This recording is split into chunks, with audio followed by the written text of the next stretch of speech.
Now I will request to respected Dr. Prijidhar Chakraborty Sir, Swami Vivekananda Chairperson on Environment and Disaster Management, Head of Environment and Disaster Management Department, RKMVRI Narendrapur, to come to the stage to chair the session. Thank you, sir. It's over to you, sir. Good morning, everybody. After a very marathon session yesterday, we'll have another marathon session today, even longer than that, starting at 9, ending at 7 in the evening. So yesterday we discussed about the physiographic changes.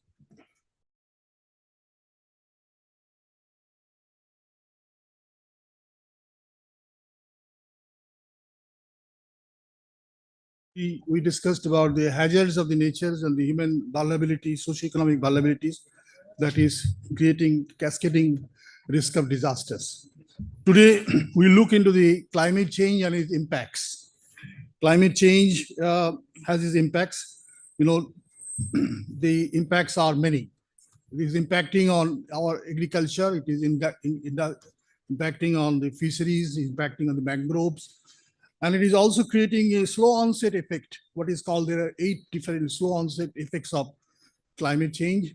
And then I had the opportunity to be a panel member of the group, a member of the UNFCCC, and then subsequently came out with the publication to publish the special issue.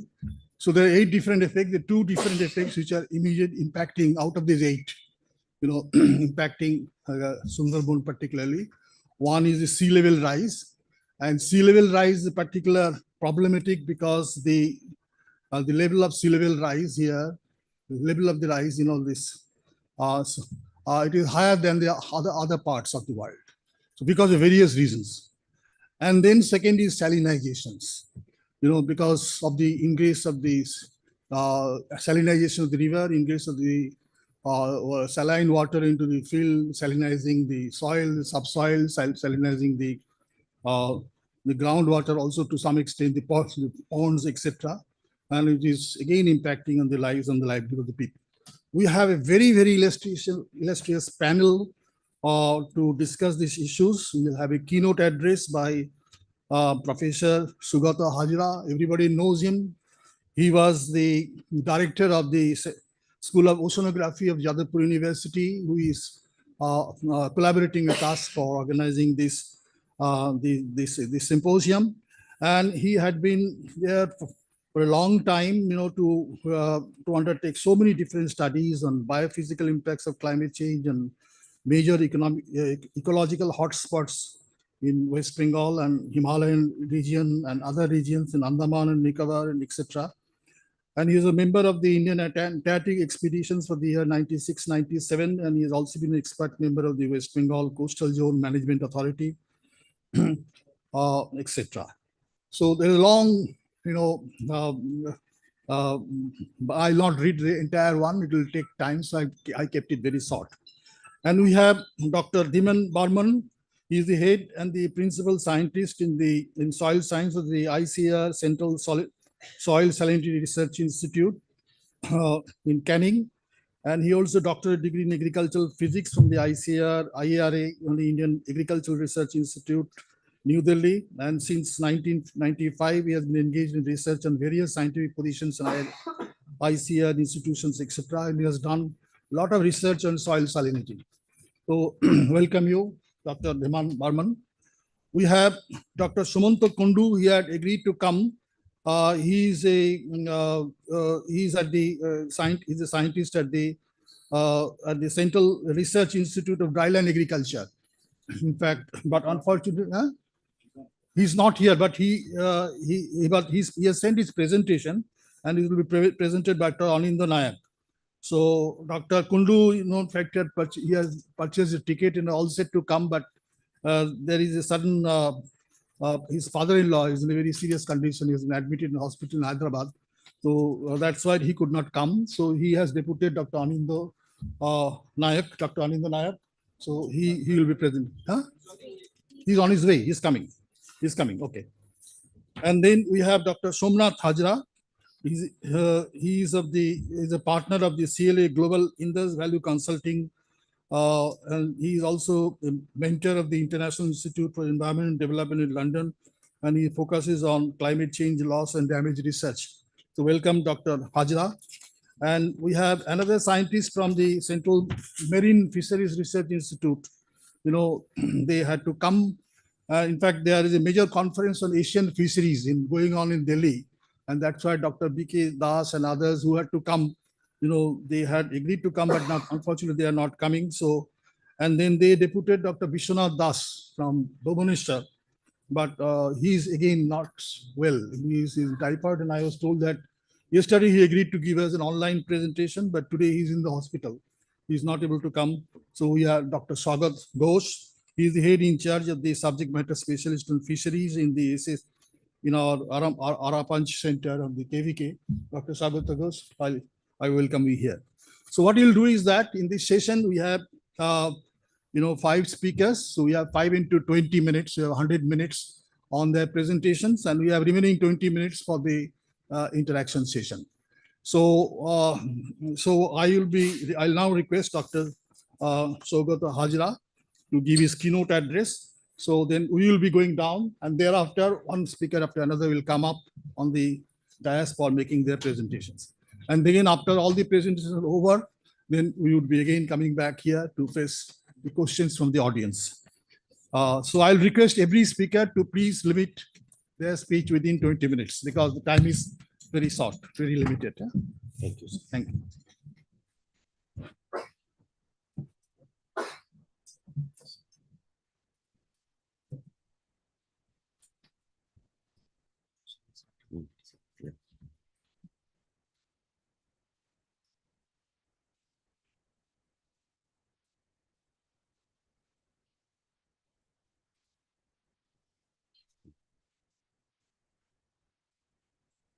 Thank you.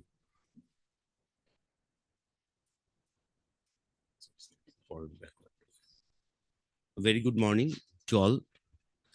I'll be discussing about the sea level change, and which is obviously is now accentuated or exacerbated by climate change. But there are other reasons of sea level rise also. And the impact on the delta. Both the topics are very little understood by the people. But we need to plan, as I was discussing in the morning, about the people, about the environment, without going in complete understanding about the subject. As you know, you have listened to the previous lectures, that Sundarbans Biosphere Reserve that I have shown in the map.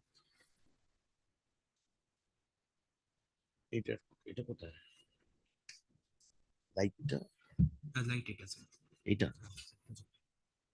know, that is the Dampier-Hodges line, which actually demarcates the biosphere reserve of Sundarbans. There are 19 blocks, around 5 million people.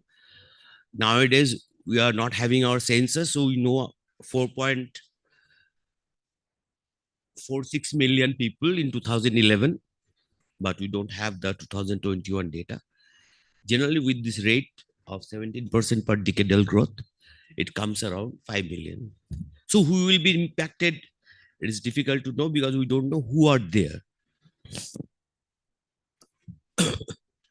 So wetland of international importance. Regarding sea level,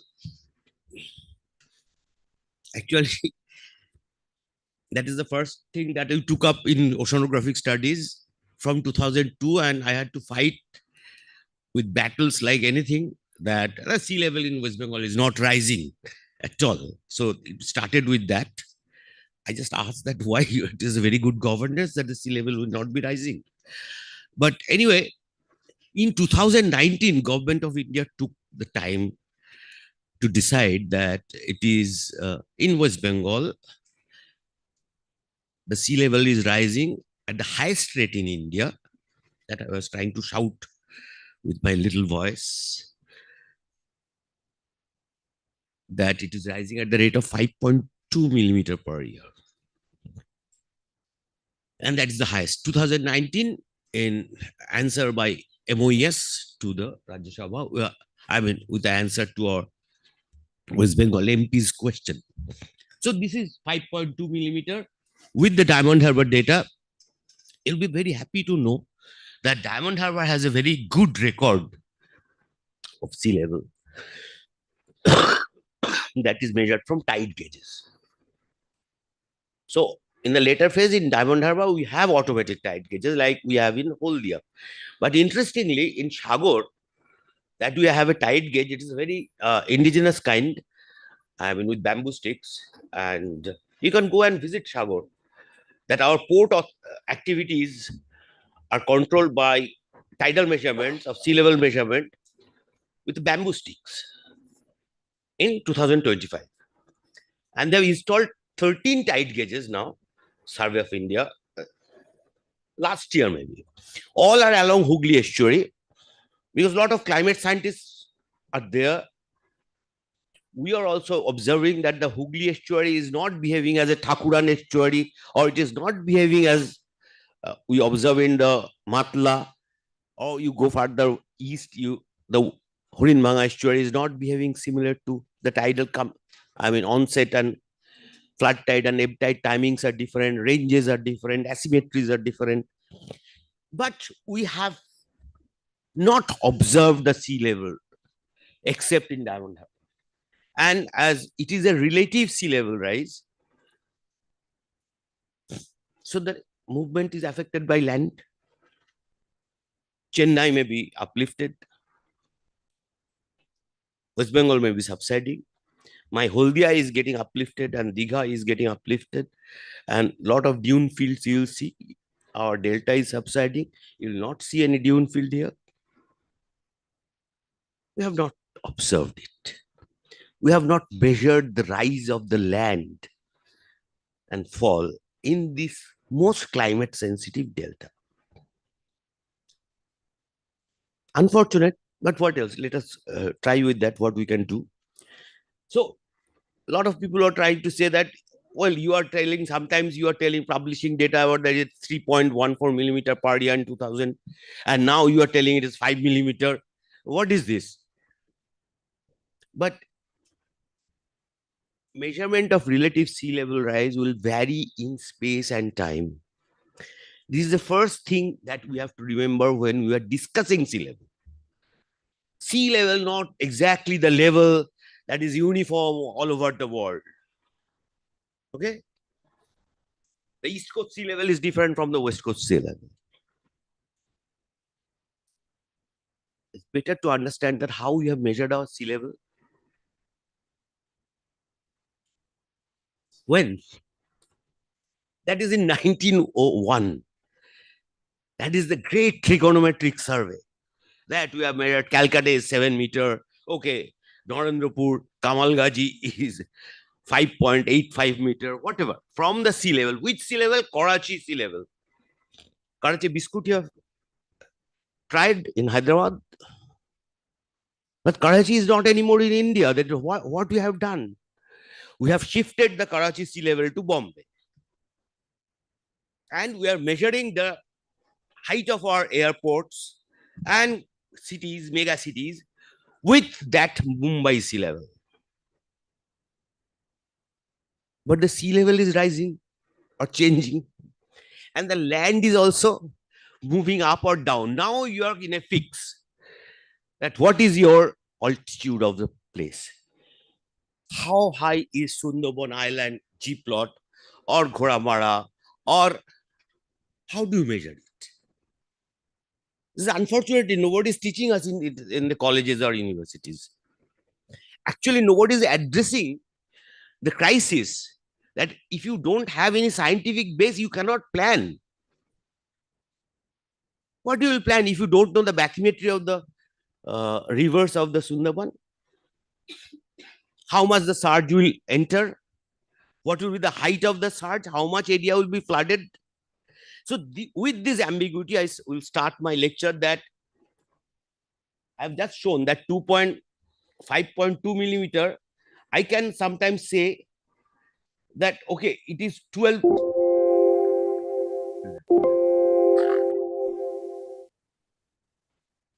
It is 12.1 millimeter if I consider the time period to the same place, 2003 to 14. But it can come down to 3.76 millimeter that we published in last time up to 2020.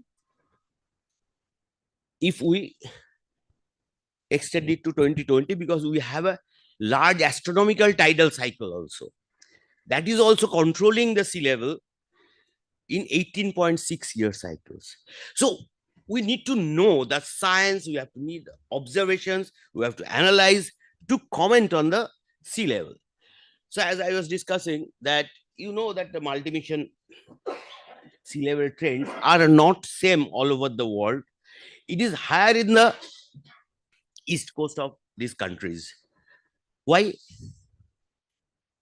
Any idea? Very simple. These sciences are simple. These are observed from Herodotus onwards. That the earth is moving. Is it rotating? If it rotates to its ocean, then there will be a setup on the east coast and moving away from the west coast. For that, you have upwelling in the west coast. Sorry, I'm looking like, again, doing an oceanography lecture. I should not. There will be more fishing in the west coast than in the east coast because of the upwelling and nutrient supply. So that is, with that mission, we have come to the sea level, which is absolute sea level. But that is not measured from land anymore. That is measured with lot of satellite data like altimetry. We have our own satellite altimeter called Sorol Altica, and they have Session-1, Session-2, Session-3, and lot of satellite Topex, Poseidon. They are measuring their sea from the outside the earth. So that is a one good way. Only thing, you need a reference frame. That is called a geode, but that I'll take another 1.5 hours then if I have to explain that. So I'll not go into this. Now, how do you measure? By satellite altimetry. But you see that these satellite altimeter data is also affected by, temporal phenomena like, say, El Nino, that 2023, you can see a spike, increase in the sea level. Again, there will be cyclone and this will be temporal increase. So all these increase and decreases needs to be considered when I discuss the problem of Sundarban people, but because they will not listen, is it measured with altimeter or is it measured with Diamond Harbor tide gauge or the bamboo sticks from in Sagar? But they are drowned. The problem is that probably you have discussed yesterday. A lot of people will be there who will be telling, like when I told that the 2 islands have vanished from the Sundarban, even from America, people came to say that this is not due to sea level rise, because I was claiming these are the first climate refugees from India who had to leave their habitat permanently for sea level rise. So people tried to, no, this is port is there, Calcutta port. They have done some seawall and like that. Okay, fine. Or there is a movement of sheep that is eroding the island. So is there any relationship between sea level rise and erosion? So this is satellite altimetry data that we use Sorol Altica. You can check this, and this is coming closely with our observation of about 5 millimeter. You can check this publication of 2018. So these are the values. Here we actually tried to see that whether sea level rise is actually impacting the loss of island areas, particularly in the sea facing island. This is again published. You can see it in Science of the Total Environment. That is 2 islands, Bhangadwani and what is that? Bulcheri. All tiger habitats, all with mangroves. So if we go on campaigning that we will plant mangrove saplings and try to fight sea level rise, don't think about that. Okay. It is good to plant mangrove saplings. It's very good for the ecosystem, very good for the carbon sequestration. Don't think it also resists wave impact. But don't think that it will resist sea level rise. All these mangrove islands are getting eroded, 30% eroded in the last 30 years with mangroves, with the increase and decrease of sea level in that particular area.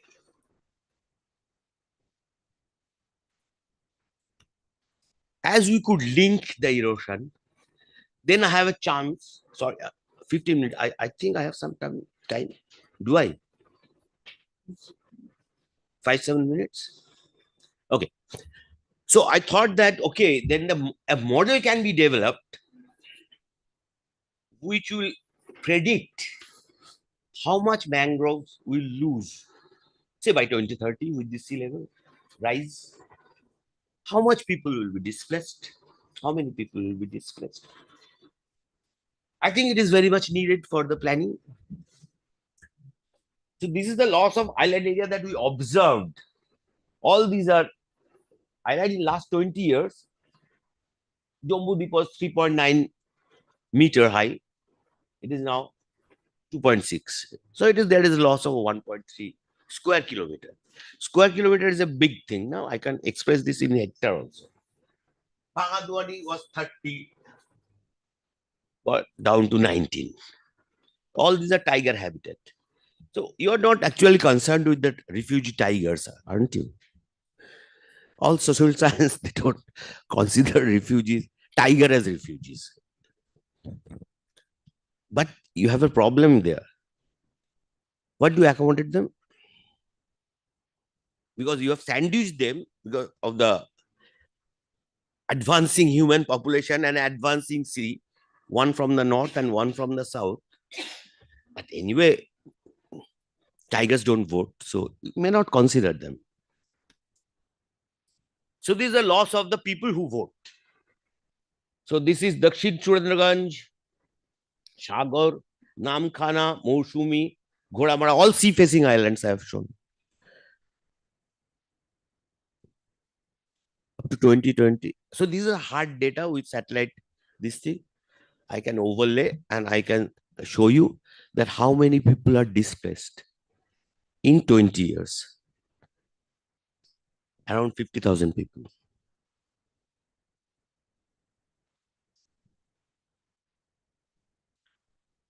So when I talk from Jadavpur University, nobody listens.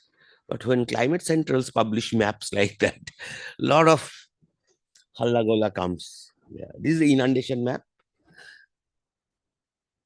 by Climate Central. Entire part of Bangladesh, our Indian Sundarbans and East Midnapur coast up to Odisha is occasionally, time to time, mostly submerged by say 2050. If you want to know the details that whether my house will be submerged, because when I was discussing it in the Voice of America Bangla program, sea level rise and this, what will be the impact? So a person from Japan probably called me in a tele interview. And what will happen? Do I need to shift to the mountains? I'm living on the coast. Right? I just asked, how old are you? So I'm 80 years. You stay back. Don't move. So it is very slow. It is a millimeter scale. You should understand that these deltas are formed by increasing lands toward the sea, building lands toward the sea at a time when sea level was rising very fast. That is after the Pleistocene glaciation, the sea level was 120 meters down. And in the last 10,000 years, that is we call Holocene, it has rapidly gone up to this level. And last 10,000 years, it is quite okay, more or less stabilized. The point is then how the deltas of the Holocene all over the world were built at the time of sea level rise. Isn't it like the great novel like Love in the Time of Cholera? Delta building at the time of sea level rise. Okay. There were a lot of sediment supply. How? Why there was more sediment supply? There was no dams, of course. And those proto-historic civilization people, they didn't know how to make dams. So there was no arresting of sediment. But actually, there was no monsoon also. The monsoon became stronger and our civilization flourished. A lot of sediment supplies were there, deltas were built. And the Sundarban surface was built by last 6 to 7,000 years. Okay, so what is the key factor for then delta building in spite of sea level rise? That is the supply of sediment. The sediment, if the rate of sediment supply is more than the rate of sea level rise, you have your delta moving towards the sea. That is happening in Bangladesh. There are plenty of 30,000 cubic of water from Brahmaputra. And with the sediment, they're going down and building that eastern Sundarban part. The western Sundarban part of their delta is suffering. They have 73% of their Sundarban forest with heritage Sundari tree, and ours is less than 4%. We don't have fresh water. We don't have sediments. India, Bongo Bongo, whatever you are telling, that these are all affected our society. The refugee influx from that side of that. But mostly it affected my water resource. And I think there are very few people now in India or in Bangladesh are concerned that we need an united management of the water resource. Otherwise, we are not going to save the Sundarbans or the tiger or the Heritaria fomes, whatever saplings that you have presented. Nothing will be there. So that is the world sea level trade. So this is the we publish that what will be the future of mangrove, and future of mangrove means future of Sundarban. These are the slopes and these topographic slope, dikes and everything we have plotted in our program called SLAM. This is a model that we run. Principal input layers or like this, and the sea level positions at different RCPs. You're familiar with the RCP, the term regional concentration pathway. That is our greenhouse gas emission. And we are not trying to put it down as we thought that COVID will finally help. Nothing helped. So now it is Gaza and everything. Now people are telling that, okay, we'll not adhere to the climate change treaty at all. There is no limit that where we can actually try to bring down global warming. So I think these will be obsolete concept now, but these are the three types of sea level: 1995, 2025, 55, 85.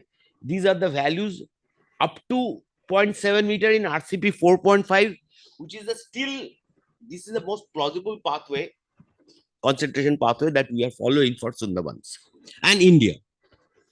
RCP 8.5 is actually we are trying to move towards the high sea level rise condition that will have a 1 meter, more than 1 meter sea level rise by melting of Antarctic glaciers and Greenland glaciers. And so the sea level will rise up by 2100 up to 1. So with this thing, we have run the scenarios of Sundarban mangroves. And you can see that we have had two options. One option is that we'll continue protection of the human population with dikes,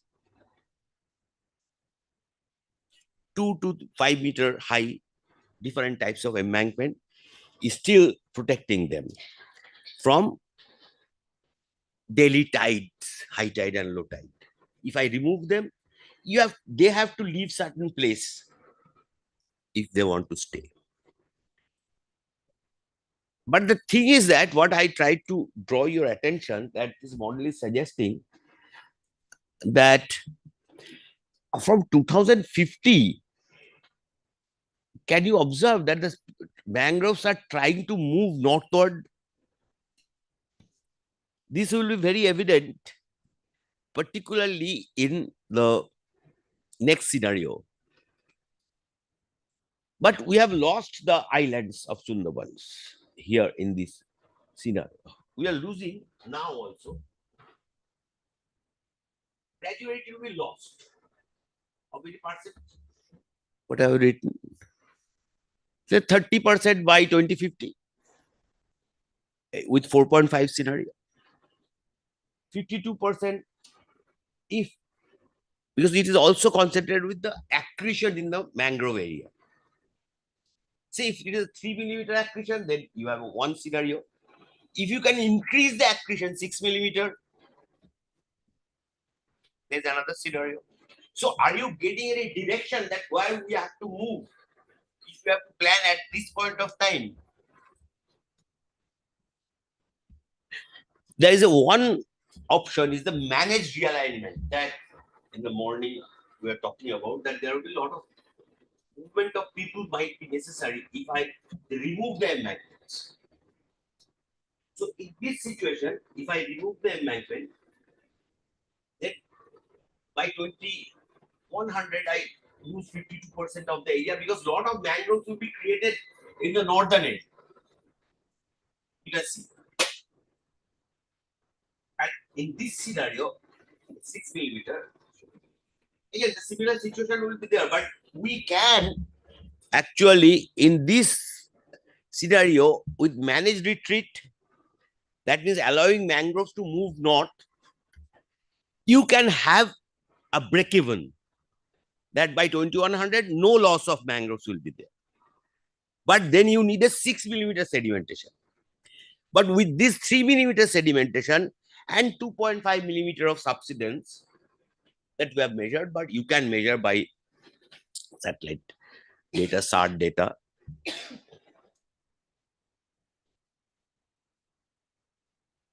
you can save, but not that in RCP 8.5 you cannot save. RCP 2.6 you can have a break even, but we are not going for RCP 2.6. What we are going for? So Anurag is there in front. So this we thought that what if I allow the river to make its own embankment? I remove it. Forget it. So we installed terracotta rings along Sarjelia Island, bank of Sarjelia.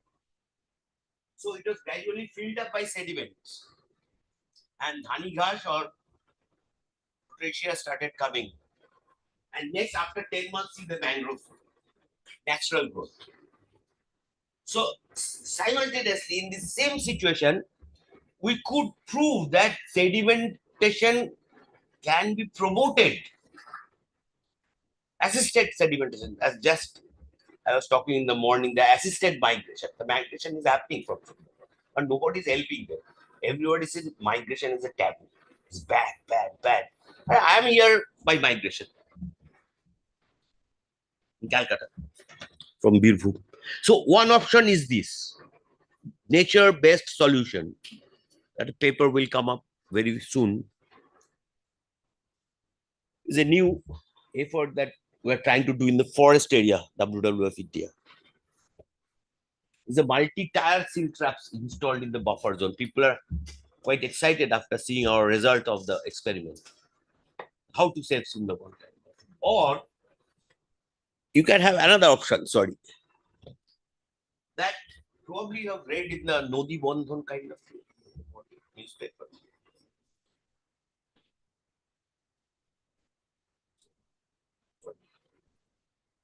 Anurag may see what things you can include in that Nodi Bandhan 2,500 crores. We have already placed it to, I think, World Bank or Asian Development Bank. And they've agreed. So there are 14 points that Twin Bhadro, who is my student now teaching in Adamas, they have identified that there are 14 points where if we reconnect, the fresh water will come.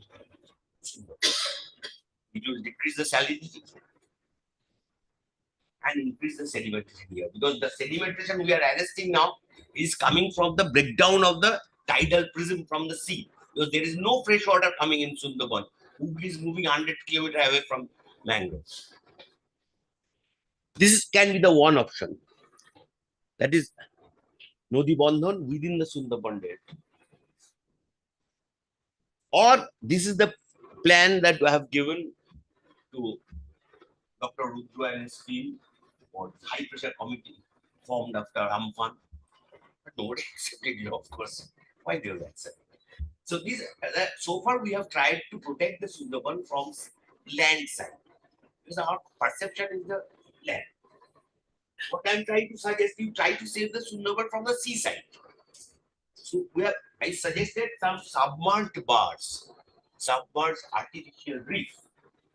See, in front of Sagar Island, in front of Kopit Temple, 300 meters away, below the low tide line, it can be made of, say, I think Bangalore, this can be made of concrete, but as being a person who is also interested about the ecology of the Sundarban, I may go for an artificial oyster reef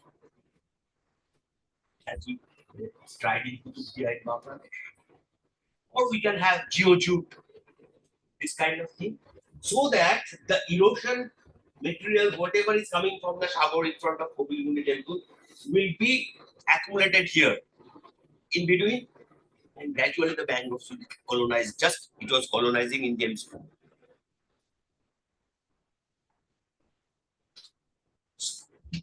These are the areas that I suggested from Digha, but particularly you see Sagar and Bucheri, G-plot.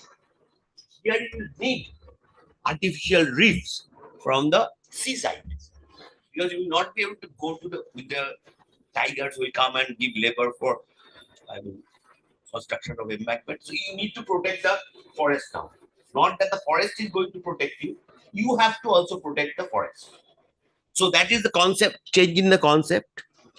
Otherwise, you don't like this.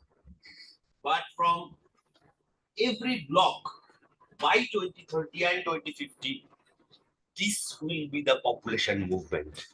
At a paper in 2002, I suggested from different blocks of Sundarban, 70,000 people will move by 2030, 2020. More than those number of people have moved out permanently. Again, I'm suggesting that unless you do something, these are the number of people who had to move from different blocks. You can assist them by doing how to do safe migration and so on. So you have to choose between these four options that I have suggested. And thank you. And sorry for taking quite a long time, but it's a difficult thing. And I think I saved my time from tomorrow's discussion.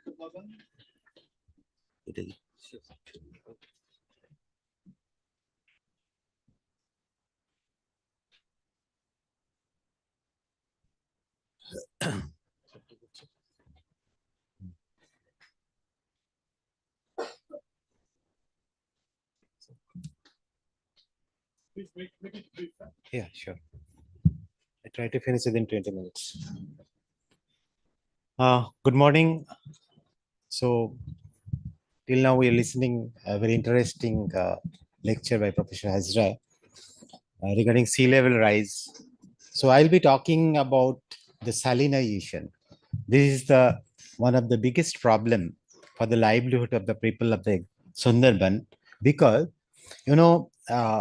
Sundarban agriculture is the backbone for the Sundarban people, but due to low productivity, maybe due to one of the reason of the salinizations, their poverty is very, very less. Poverty income is very less. And if you see that problems in terms of degradation of the soil and water, that is a critical input for the agriculture, is highly saline. And I'll try to explain you what is happening, how the salinization is affecting the soils and the water, and ultimately the agriculture.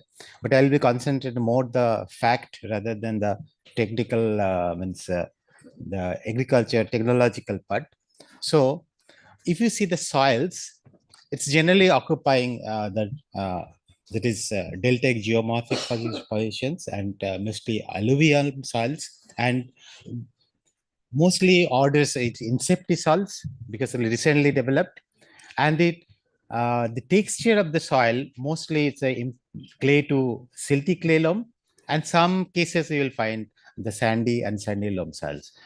And major soil groups, two types of soils are available in the Sundarbans, mostly saline soil and the acid sulfate soil. Both are salt affected soil, but they are having the different characteristics and different management practices. And how we see that how the salinization is uh, means the major process of salinization of the soils in the Sundarbans.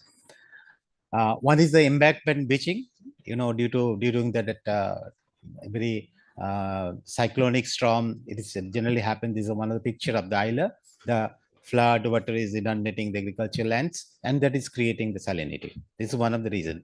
And another, you see that the mean sea level of the particular many agricultural lands is below near sea level or 1 to 2 meter below means within the sea level, means above the sea level, or some cases it's below sea level. So there may be chances of seepage of the river water, because most of the river, I'll show how the quality of the water in the rivers in the Sundarbans area, and most of the river water is carrying the saline water, and that is the seepage of the saline water from the river to the agricultural land is one of the process of salinization.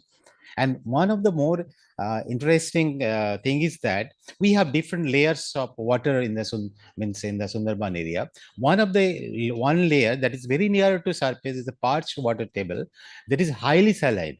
And due to that, during the summer season, due to evaporation, to capillarity rise, it is coming to the surface. That's why if you'll see that and that if you see, so how this is the one of the piezometer installed in the different locations. If you see, that is a periodically how the salinity in the piezometer, it is depicting that quality of the water of the parched water table. And particularly during summer season, you can see the salinity is high, but and different location we have installed very near freshwater resources, the salinity will be less, but and the river side or seaside, there is salinity is high. There are also impact of the nearby water resources in the parched water table. And I just want to show you, and this water, particularly summer, through evaporation coming to the soils. And that is creating the salinity in the soil. That's why the salinity problem is to face during the summer season. But in the Rabi, Kharif season or the monsoon season, there are not much effect of the salinity. There may be problems of other waterlogging problems. And nowadays, we are using that dual EM probe, electromagnetic probe. It's a very, though it's very costly instrument for salinization monitoring. Simultaneously, we can monitor the vertically and horizontally, a very rapid method of salinization measurement of that process. But we have tried that there is in the standardized in the this instrument for mass salinization, but it's a very rapid and very quick method of measuring salinity, and particularly very deeper layer also. And frequently you can, for survey purpose you can use. But you see, just I like to show what is the salinity soil affected area in the Sundarbans. This is I'm showing the salinity map of the coastal West Bengal.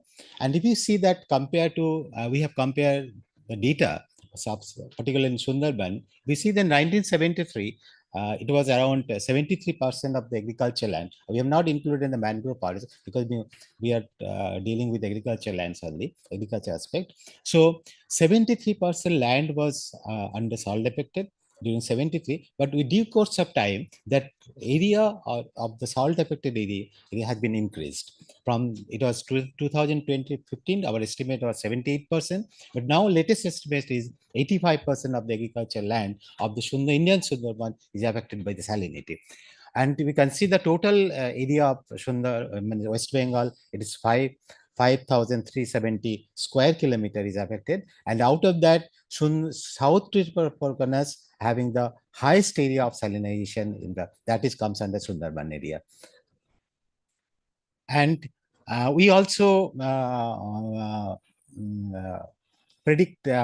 analyze that through satellite data, entire Ganges Delta, including our Sundarban and the Indian Bangladesh part of the Sundarban, the scenario you can see that there is also huge area, about 73% in West Bengal and 33% area of the entire Ganges, including India and Bangladesh, that comes under Sundarban also, is affected by salinity. And salinity is very high. And average, if you see 6 point, a normal soil is generally considered less than 4, 67 per meter. And this salinity, I was talking that it's summer to capillarity is coming to the surface. That's why the salinity problem is very periodic. It's a salinity problem which you generally face in the summer season, and during the other season, the monsoon season, due to high rainfall we have received in that area, the salinity is reducing. So depending on this variability or buildup of the soil, we have to follow the different management practice. That is my concern, to show this periodical changes of the soil. If you see that just below layer of the soil, means different layers of the soil, just one of the example I've given that, and the different layers will find the different salinity problems, different, mostly the lower layer. If you see the salinity in the lower layer is very high compared to surface, and because that parts water table that is very near to surface, that is one of the effect. But nutrient, if you see that soils of the Sundarban in terms of the agriculture productivity, mostly the fertility status is low, and but having the very high reach of potassium and micronutrient content is good, except the zinc. Some area will find the zinc deficiency, and the availability of nitrogen, the phosphorus availability is varying. It's low to some cases also very high. But if you come the another soils, this is the pH map of this the coastal state of West Bengal, and it is showing, earlier I showed that salinity problem, and some area will find the low pH. That means that combination of the salinity and the pH indicates that there the presence of acid sulfate soil. Acid sulfate soil is having the problem of both acidity and sulfate soil. This is a typical picture where the acid sulfate soil is there. Their productivity is very, very low due to high acidity problem, salinity problem, having the other problems like the high toxicity of the iron and aluminum in the soils. And there is a deficiency of the phosphorus in the particularly acid sulfur soil compared to the saline soil. For saline soil, there is no deficiency, but in the phosphorus acid sulfur soil, they are having the fixing capacity. That's why phosphorus availability is very, very less to the agricultural plants. So this is the typical layers of different of the acid sulfate soil. If you see that pH is very, very low, and some cases there is organic content compared to the surface acid sulfate saline soil. Some cases it is high, and here is the problems of the other nutrient also. It's a we need the different management practices for that acid sulfate soil and the saline soils. And another problem of salinization, the adverse impact of the brackish water aquaculture. It's now in the Sundarban, in other coastal areas of the India, even our neighboring country, most of the farmers converting their land, agricultural land, to brackish water aquaculture. That is one of the reasons for the degradation of the soils as well as the water quality. This is one of the picture I have shown that brackish water agriculture farm and adjoining area where the farmers were growing the rice, now it is not suitable due to seepage of the water. And periodically we have seen the different months how much salinity is developing in the nearby area. So this is one of the reasons of salinization. This is one of the anthropogenic activities causing the degradation of the soils. And if you see that land use classification, just I am showing because if you see that compared to 75 to 2015, if you see that there is an increase of the aquaculture. That's been brackish water aquaculture, tremendously increasing. That now we have predicted for the 1947 also, 2047, there is a more increase of the, I'm not showing here, aquaculture land. So this is one of the concern for us for the agriculture productivity or the salination point of view of the soils and water. And Professor Hajra was showing that sea level rise. We have also analyzed that some of the based on the mean sea level database from the Permanent Service for Mean Sea Level, and it is also showing similarly in Sundarbans, around 3 to 7.4 8 million hectare millimeter per year. It is annual changes compared to the east coast or west coast. Some of the you can see that Mumbai and Cochin and Chennai compared to West Bengal sea level rise. That Professor Hajo already showed that on. I'll not go to this. Our analysis also showing the same because this is one of the concern for the salination of the water and agricultural land in the Sundarbans. And we also try to project the inundation area based on the RCP 8.5. It is showing that around 1300 kilometers of square kilometer area may be inundated during the 2070. And it is those who are analyzing this salinity and sea level rise, they are almost same trend is showing the Indian Sundarban area.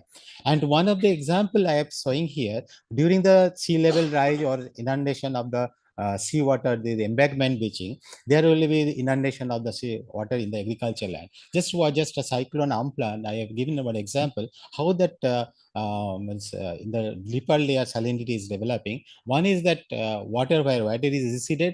We see that in the below layer, means the below surface layer, deeper layer, there is not much salinity development. But where is it stagnation of the water? Water stagnation is the more salinity towards the deeper layers. This is most important for the agriculture management purpose. If the drainage condition is very good or the more rainfall area, there will be rapid reclamation of the salinity water ingress during the cyclone.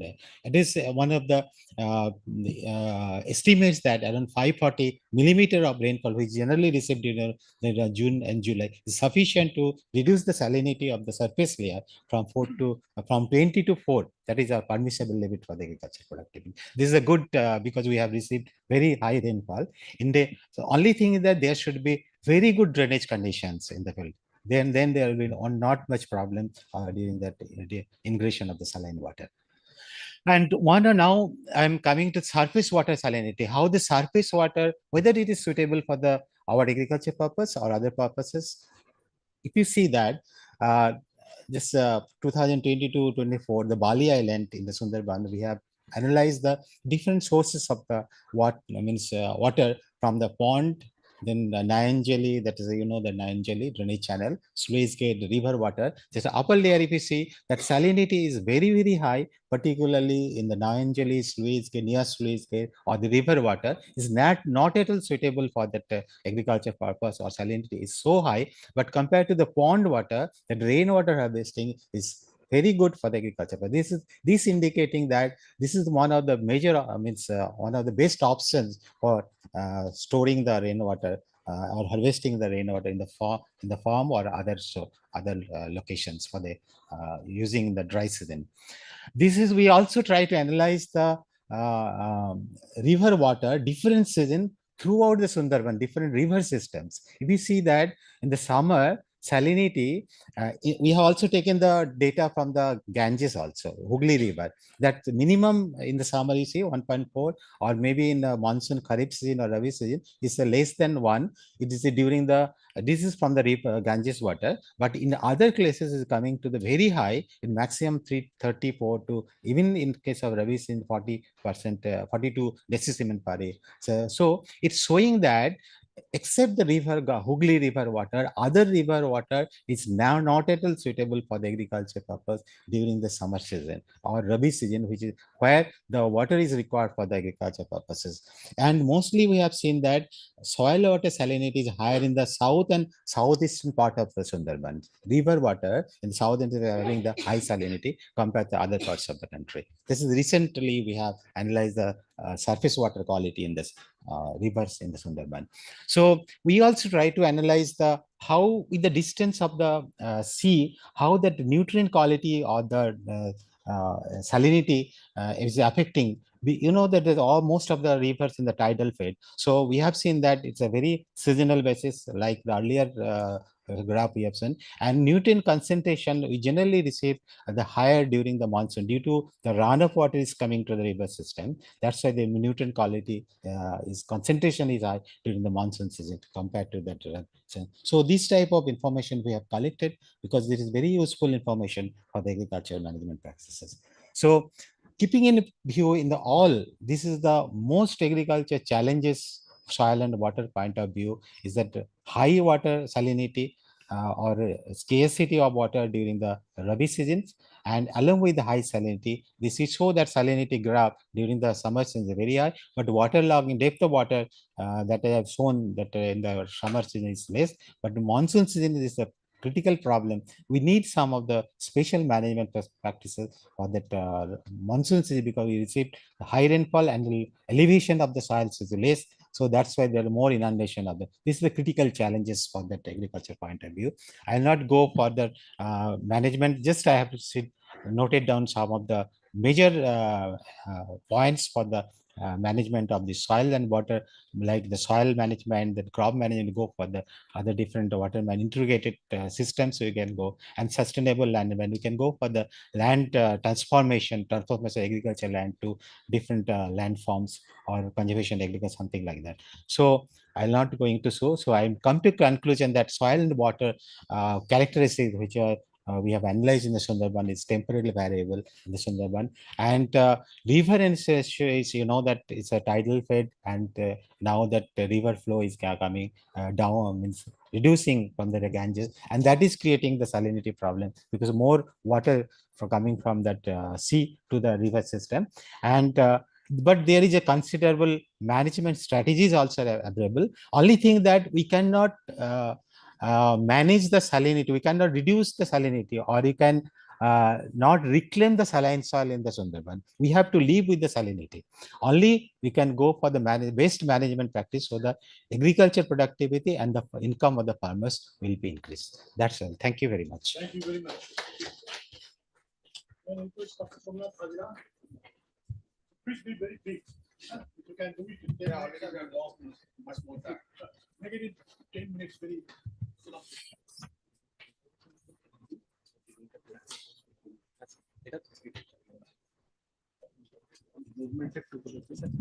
This one forward, this backward, and this laser pointer. From here? Oh, sorry, anywhere you can point this laser pointer. You can do this. Once I will do this full screen.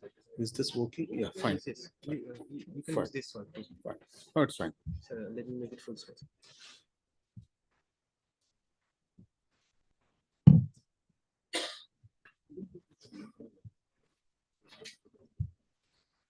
Yeah.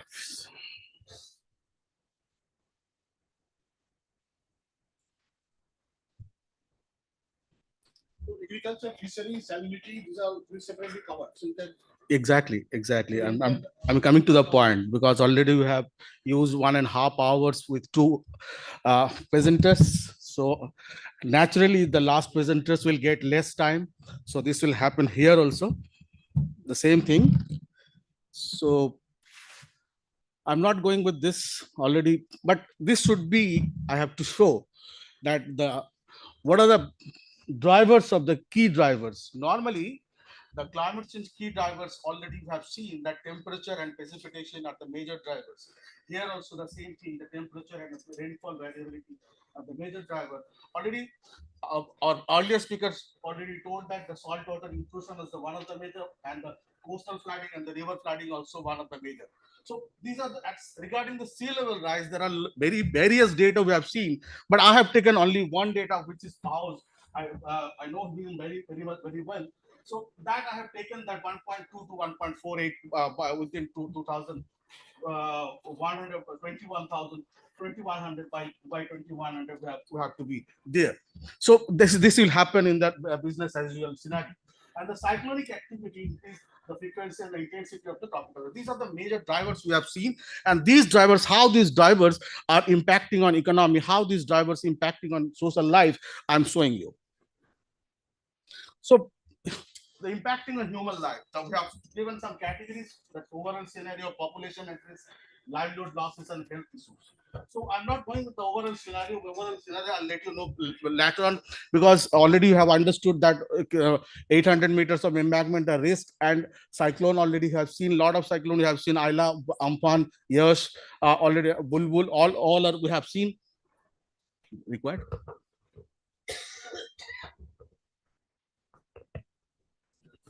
Okay. Is it right?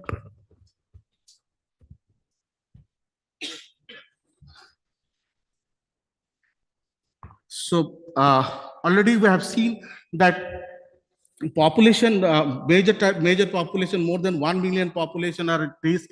And regarding the livelihood loss, already you have seen that 51% of dependent on farming, and 45% of Hilsa fishermen already left their profession. That already you have seen. So already different data we have collected from the different scientific literature. And regarding health issues, still now, if you go to the Sundarban, you can see the mobile health van, or that health boat, that they are supported by some NGOs. So still they don't have the very good health facilities in their delta. So 40% are already, you have seen that 40% children are underweight, and the 51% are malnutrition, suffering from malnutrition, and 64% women are anemic, and poor access to clean water and health water. Already you have seen the very poor access of clean water and health water. Already our earlier speaker already said that. So these are the key challenges we are facing due to during in Sundarban, impact on human life.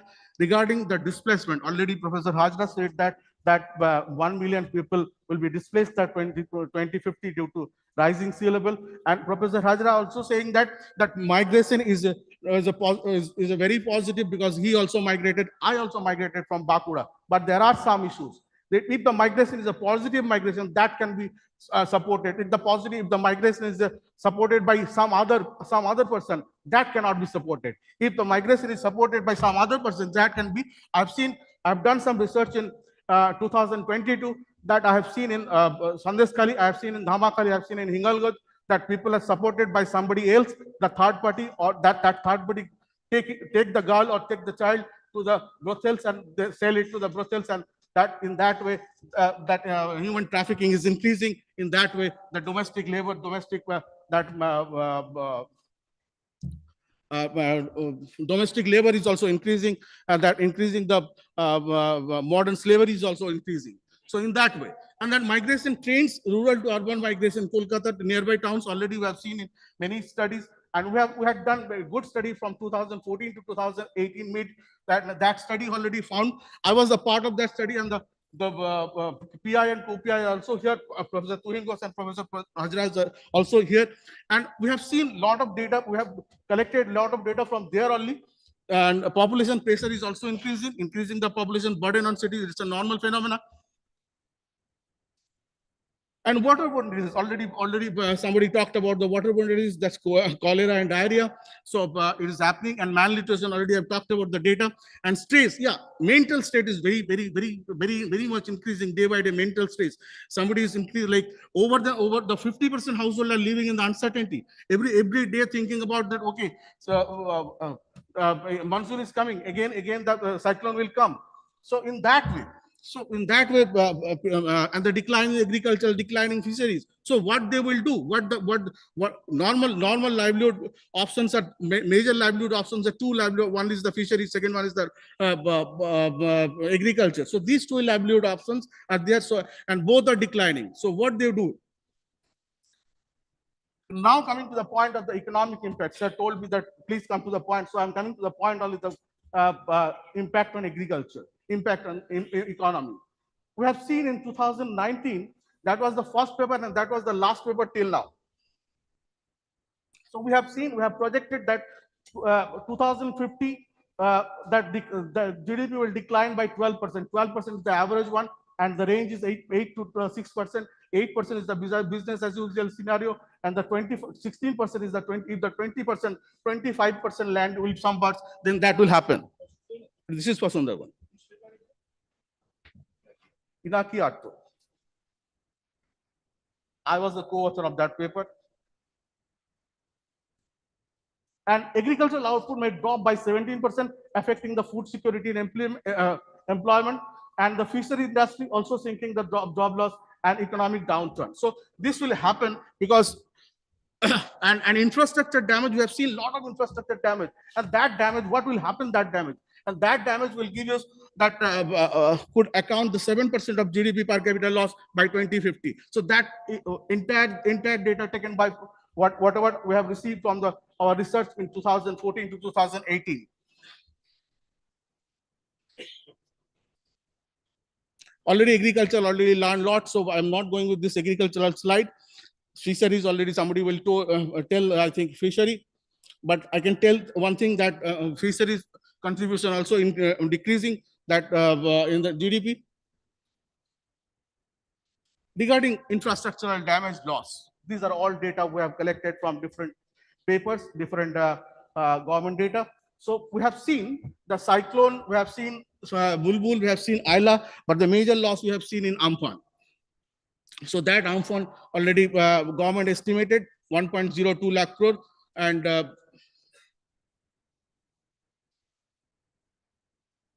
and projected infrastructure damage we have before that, before Amphan, we have projected the infrastructure loss will be come around 7% GDP per capita. What will be the impact on the trade? Professor Hajra and other presenter already told that sedimentation is increasing. Okay, so how sedimentation will impact on the trade? The sea will not able to come. So that is happening, and the other case that fishing is declining, agricultural activity is declining, so the entire trade activity is hampering. And the agricultural protected decline is 8% per GDP, and the fisheries will loss projected 1% per GDP, and the more than 51% population are dependent on agriculture, already I have told, and regarding 13%, out of that, 13% on dependent on fisheries. What will happen in the decline in the revenue? I have not received the data on revenue on tourism, but I'm not able to collect. But we have seen that more than 1 lakh people are visiting every year, and that revenue decline up to 2015. I have the data, and I've seen the data is decreasing day by day, and decreasing just because of every year the cyclone is happening, and the people are not getting the charm of that Sundarban. And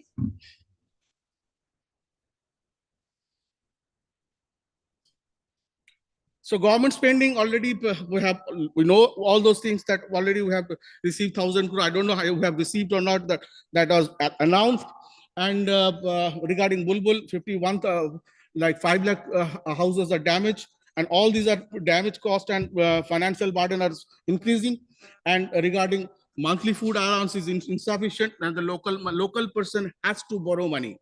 That is the major thing. Local person has to borrow money because they don't have food, they don't have any job. So when the person has to get the money, has to the middleman is coming, and that middleman is helping them due to some greater benefit, better benefit will get from them. Whatever that we have done, this is also we have what we have done in 2014 to 2018. That we have seen that ecosystem-based adaptation already taken. Still, I have just a few months back, I was in Sagar. So I have seen that some of the companies already taken care of that mangrove plantation. And I have seen that CRISIL and some nationalized banks are giving money. And regarding sustainable agriculture, already introduced salt-tolerant crops. Regarding livelihood diversification, promotion of horticulture, aquaculture, and agroforestry is happening. And okay. So regarding, I think we have already Session-1 on climate finance also, so I'm not talking about the climate finance. And regarding the disaster direction, already I think somebody will tell, or somebody will tell that. So regarding that cyclone shelter, flood shelter, and embankment, early warning system, post-disaster recovery is happening. Sustainable agriculture already we have learned, and mangrove restoration and that conservation part. We can see that regarding carbon sequestration is higher in Sundarban, and the community-based adaptation already regarding international funding. Regarding international funding, current government already we have received some NAFCC fund, and we have what are the limitation fund we have seen? The limitation of green climate fund, limitation of infrastructure. Okay. So the future projections, I think already done somebody. Already economics loss projection already done, and the recommendation is like already have told that diversification of local economy is required, and the climate resilient infrastructure is required global funding is should be there. And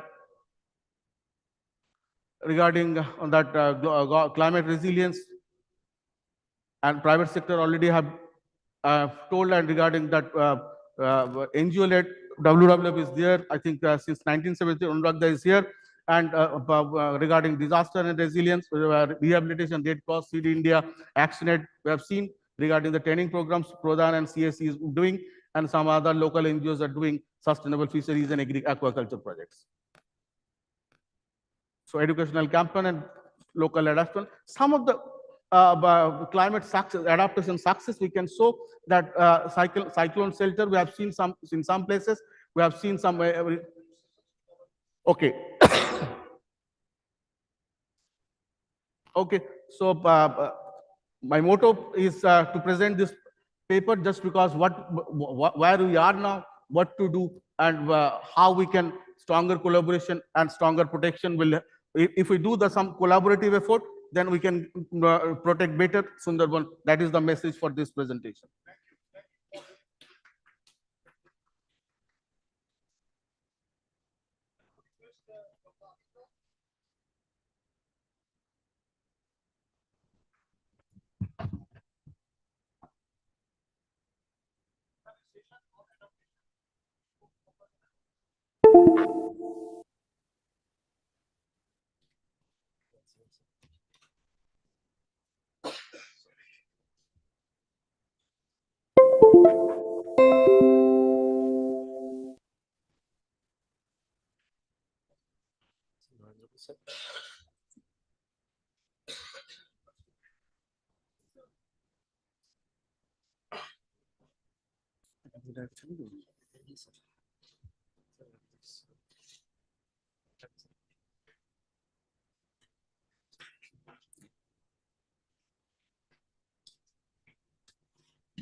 Good morning.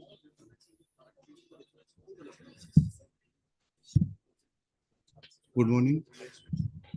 Thank you all. And respected chairman and co-chairs of these sessions. I, on behalf of Dr. Sumanto Kundo, I will present his slide, impact of climate change on agriculture in Sundarban area.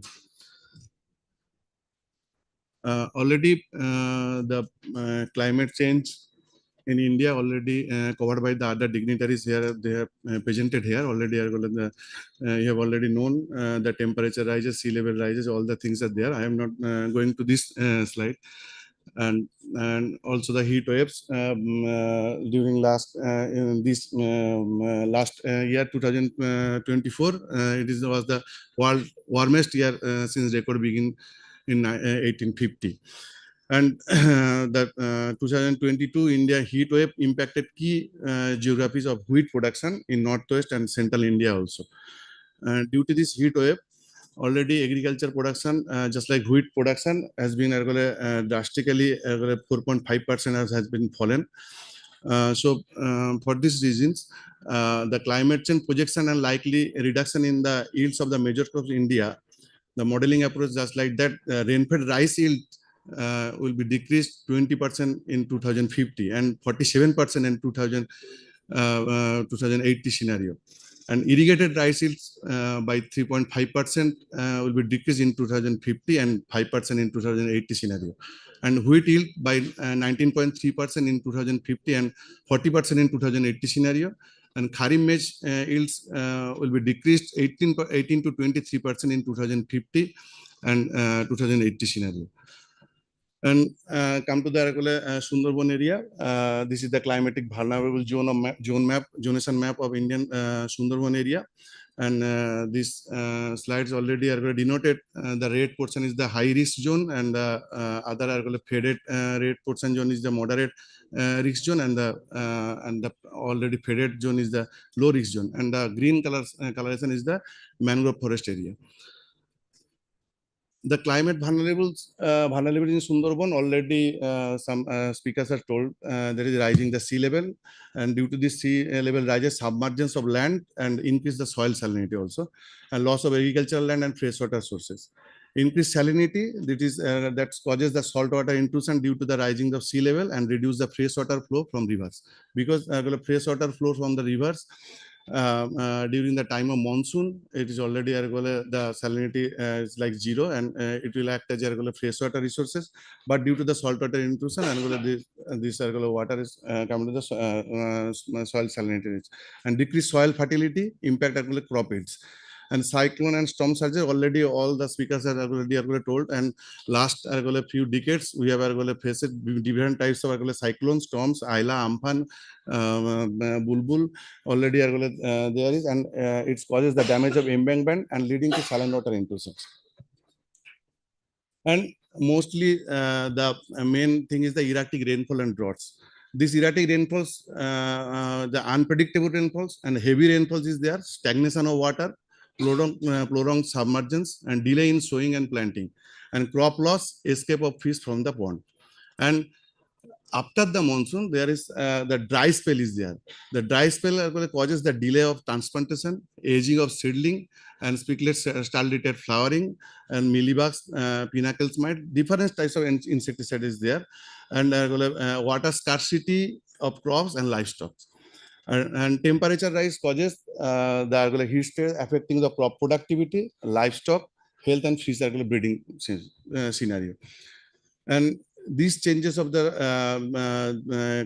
climate vulnerability, the change in agricultural patterns, that is the declining agriculture area.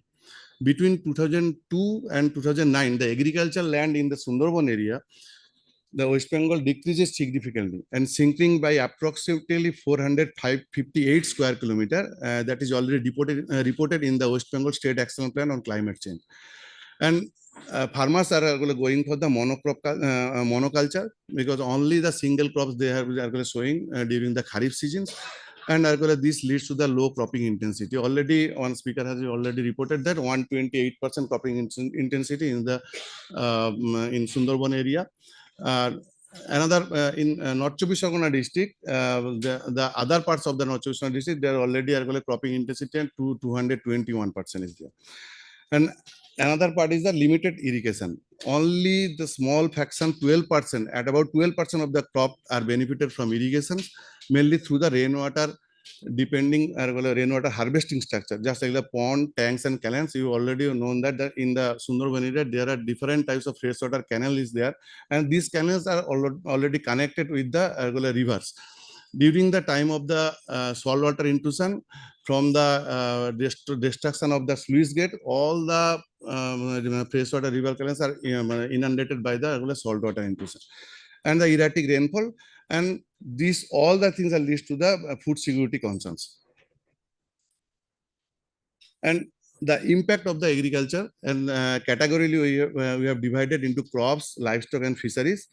The impact on the crops: declining yield due to the salinity and erratic rainfall, reduced rice, mustard, and the vegetable production. Crop loss from cyclones, strong winds, and flooding destroy the standing crops. And shifting in farming practices, farmers are forced to adopt the salt-tolerant crops and rainwater harvesting technique. And fallow land after harvesting Kharif rice, January to June, because of there is no such water availability, freshwater water availability is there. Capillary movement of the saline groundwater to soil surface, and the increase in soil salinity in topsoil. And impact for the livestock, the fodder shortage, because of the water scarcity, the fodder shortage is there, salinity affect the grass and the fodder availability. Livestock mortality, heat stress, and waterborne diseases increases, and loss of shelters, cyclones, damage sheds, leading to animal deaths and financial losses. Impact on fisheries, already one speaker has covered, declining the fish stocks, the degradation of the habitat for the breeding ground, and cyclone damage the fishing boat, nets, fish farm destroyed already, and shifting to brackish water aquaculture. People are going for the shrimp farming.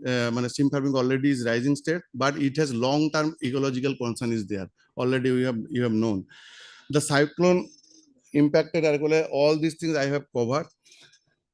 And another thing is that the pollution of the in Sundarban, the reduced freshwater flow, because of the heavy siltation and water disposal from the nearby cities, hinder the flow of fresh water from the Ganges River into the Sundarban. The river is primarily tidal fed and with limited fresh water input mainly during the monsoon season, May and October. The ecological changes is there, heavy metals contamination is there, and pesticide residues is there, and the impact of the and it leads to the impact on the biodiversity. So, according to address these the problems, the government of India through the Farmers Ministry of Farmers Welfare and Indian Council of Agricultural Research from 2000 to 2011. They have initiated a national innovations in climate resilient agriculture, and that is called as NICDA. And this program has been focused for strategic research, applied research, and also for the ground level in the Krishi Vigyan Kendra, that is leads to the technology demonstration component program is there. Already the total 73 research station is there for this to address this climate vulnerability and to adaptation strategies. And for the demonstration purpose, technology demonstration purpose, the Krishi Vigyan Kendra is there. 151 Krishi Vigyan Kendra is running the NICDA projects, and 448 villages already adopted. In this project, all the agricultural component had been integrated, that is crops, horticulture, livestock, fisheries, and also the NRM activity. NRM activities means natural resource management activities, and it will mitigate the soil degradation problem and as well as the freshwater availability. All the things it will be addressed. This is just some significant output in this NICDA program all over the India, and some additional fund and upscaling this climate resilient technology. Different types of funding authority has been already entered to this project. And come to these slides, because this is the implemented demonstration work that has been carried out by the Krishi Vigyan Kendra from North Chobbish Pargana Krishi Vigyan Kendra, that is the natural resource management. To harvest the rainwater, we have going for the desiltation program, not for the new pond construction program, because new pond construction it will be leads to the biodiversity and the ecological imbalance is there. So we have taken the desiltation program, because due to the storm and cyclone flooding condition, the siltation is there. For this siltation, the water holding capacity is decreased. So we have go for the desiltation program. During the desiltation program, we have noticed that during the time of the desiltation of the bottom soil, about 2 to 2.5 feet. But there is a main problem is that acid sulfate soil is there. The black soil is there. So we have taken the 6 inches soil from the pond bottom and kept aside. Then we go for the 1.5 feet dugout soil, and this dugout soil we have taken to the consideration of the pond dike embankment will be raised at the 2.5 feet, and this 6 inches first layer soil we have spread it to the pond bottom. It's address the black soil will not be exposed to the air, and this pond will be reclaimed, and this pond will be act as a productive soil for the fish cultivation. And the total embankment and the dike, there will be aerial cultivation will be there for the viney vegetables, and that will be help for the vegetable cultivation, and the life civil irrigation and the irrigation will be from this pond, and the fish cultivation will be there. Other things we have addressed, we have taken in consideration, that is the improvement of diversified horticulture practices through land embankment cultivation. Because all we have known that all the areas of the Sundarbans is a low-lying situation area. So we have taken the land area that is low-lying situation, and it is a monocrop land. So we have taken the soil from the periphery of the land And from this soil, from the dugout soil, there will be trench will be created will be there, and this soil will be taken for the regular aisle cultivation. And aisle will be regular at the level of the 1.5 feet or 2 feet will be there. And because of the regular during the flooding situation, if floodings occur, then this land will not be devastated. And this will be the structure. And this according to these trains, that will be act as a regular water harvesting structure, as well as it will be create for the regular life saving irrigation. And all the vegetable in the middle portion, upland portion will be regularly created for rice cultivation, and during the Rabi season it will be act for the vegetable cultivation. And in the dike of the aisle, that will be regularly helpful for the regular viney vegetables cultivation in the aerial cultivation, that is called the no land cultivations. And the other things transform the monocrop land into a multiple one with the integration of the fish and duck. And this situation, the total the design will be like that. The 1/4 portion of the total land, it will be created one pond, and from this pond dugout soil, it will be smear all and the another total part of the land, and it will be helpful for the the area will be at the higher level. And it will be created upland situation. And these upland situations, farmers are going for the rice cultivation as well as the regular vegetable cultivation will be there. And the in the pond structure, it will act as a water harvesting structure, and as well as the fish cultivation will be there. There is some photographs is there. And we have introduced one new thing for the delayed monsoon as well as the prolonged submergence is there. And farmers are not going for the seedling preparation as well as the timely sowing process will be there. So taking into consideration this problem, we have introduced floating rice bed seed cultivation. This floating rice bed seed cultivation we have initiated as a pilot basis for 0.065 hectare area. And we have constructed this by the bamboo structures. And in this structure, there will be a polythene lining will be there.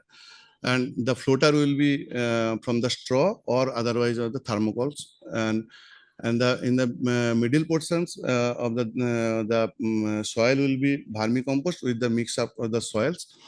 And we are firstly going for the aromatic rice cultivation, but after the successful implementation of this program, the farmers are going for the series of community seedbed preparations.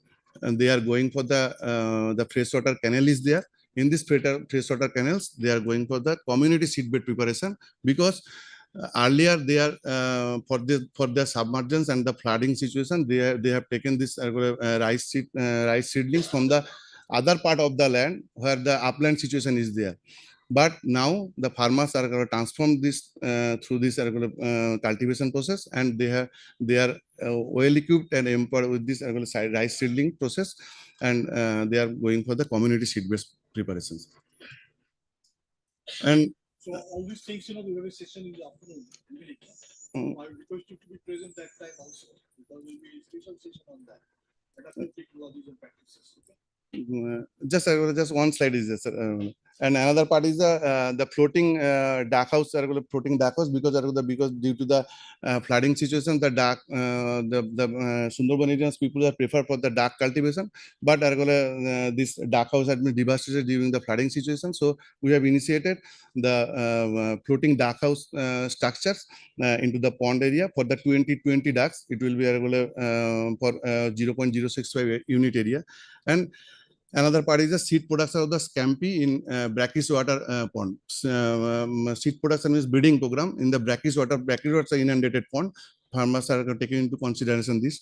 All these technologies we have clubbed together, and we have generated a model that is climate resilient integrated farming system model. Already state government has adopted this model, and this year they have initiated 1.34 crore all the technology we have clapped into a 0.065 unit area. All the technology will be there because there was the pond, there was desiltation program, embankment rises program, floating rice seedbed, floating duck house cultivation, and the aerial cultivation. All these things will be on one platform in a 0.065 unit area. And state government has already initiated this 1.34 crores for the 6 coastal blocks of the North East districts, 120 demonstration in a pilot basis to our KVK. So I will Still in the pilot stage. in a pilot stage because there has Department of Agriculture from the Rashtriya Krishi Vikas Yojana program. Department of Agriculture. So It is not yet fit for a large scale replication. we have sir this all the technology we have initiated in 2 years because our program has started in 2022. So after 2 years we have recommended this technology and state government has adopted and they have initiated this program for the How many numbers of demonstrations? 120 demonstrations 120 per blocks. 20 demonstration will be there 3 blocks and 20 per block. per blocks. And this is the multiple strategies is there already. All the speakers have already told. Investing the disaster preparedness will be there, protecting the restoring mangrove forest, and promotion of the sustainable agriculture and the community capacity. Okay, thank you, sir. Thank you to all for patience.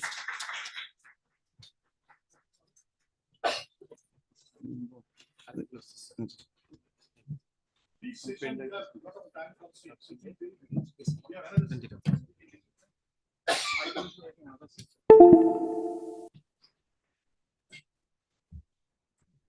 So leave some time for discussion, because we are terribly short of time. Okay.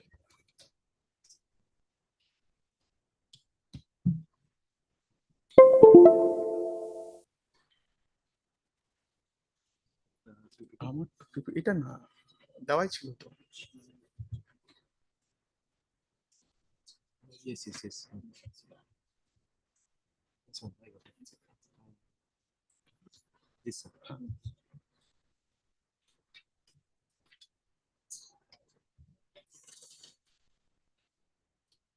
Sir, this is the point. So this one moving forward. Good morning, all of you. Till it is today's topic is my impact of climate change on fisheries in Sundarban, West Bengal. I am working in this under this university's KVK, that is Session-1 KVK, and our area is South 24 Parganas. So some work we have done, that one I am sharing here. First of all, that we know that as per the report of IPCC, that is Intergovernmental Panel of Climate Change, that they shows that global mean surface temperatures is day by day increasing. So that impact obviously have, but in Sundarban we are concentrating only the brackish water or saline water, but that is a God bless that we know that outer water only that brackish, but inside the water that is sweet water or fresh water. With that only the human beings are alive.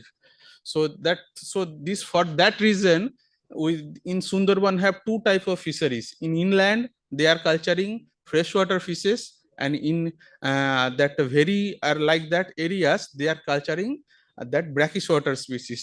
So in that case I can tell you that regarding climate change, we can, if one time we can forecast of that more non-seasonal rain they are having. So already said about Dhiman said about soil and all those things. I am not going on that, and the time also too short. So another one thing is crab and Sundarban have, because here all the presentation we have seen, no, we all are interconnected. Like crabs have very good role with the mangroves.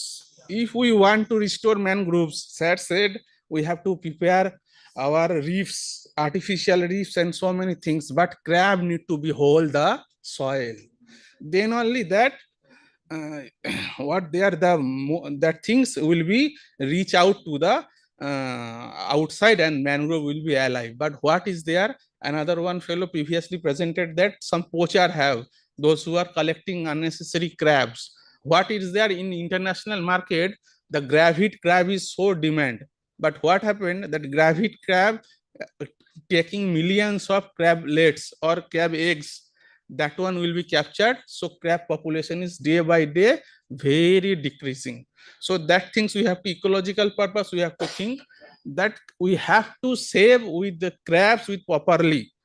That is the main thing. Another one, we have to train them the crab collector, because we are still depend in crab collector. We have ICR, there are so many institutes, but crab breeding is too hard because they have one stage larva that is called megalopa larva. In that stage or some other stage also, they are highly cannibalistic. So survival rate is I think 8% to 11%. So that is the concern. And in Sundarban, crab is one of the major economic things. So that thing we have to think about that.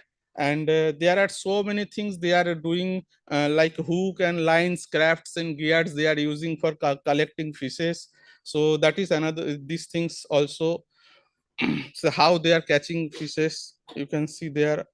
That one of my students from this university also, he visited and he did one work on that, regarding how they are going to collect the crablets, or crab, that is called soft crab. They are collecting and they are doing crab fattening. So in that case, so this type of boats they are using in the kharis, and they are collecting that crabs and crablets. And so many people also injured for that also. I lost my 2 or 3 farmers regarding this.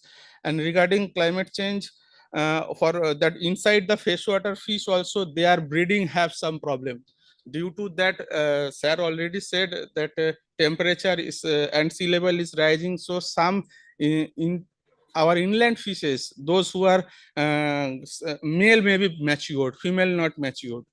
Sometimes happen female matured, male not matured. And the salinity side said, when the saline water comes due to the Amphan and like this, so what will happen that that things will be damaged because of saline water comes to the freshwater fishes. So their entire gonadal development will be suffered.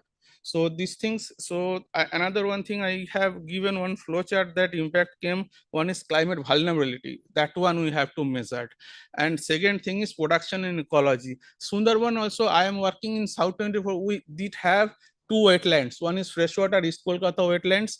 Another one is Sundarban. Both are economic as per the Ramsar site. That is Mr. I just recalling these things, because this Sundarban, that wetlands have very more impact of our indigenous fish species. So that one I am losing already. So many fishes are extinct or going to be.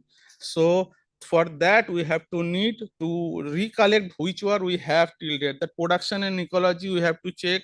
Then farming and fishing opportunities, that one huge opportunities they having.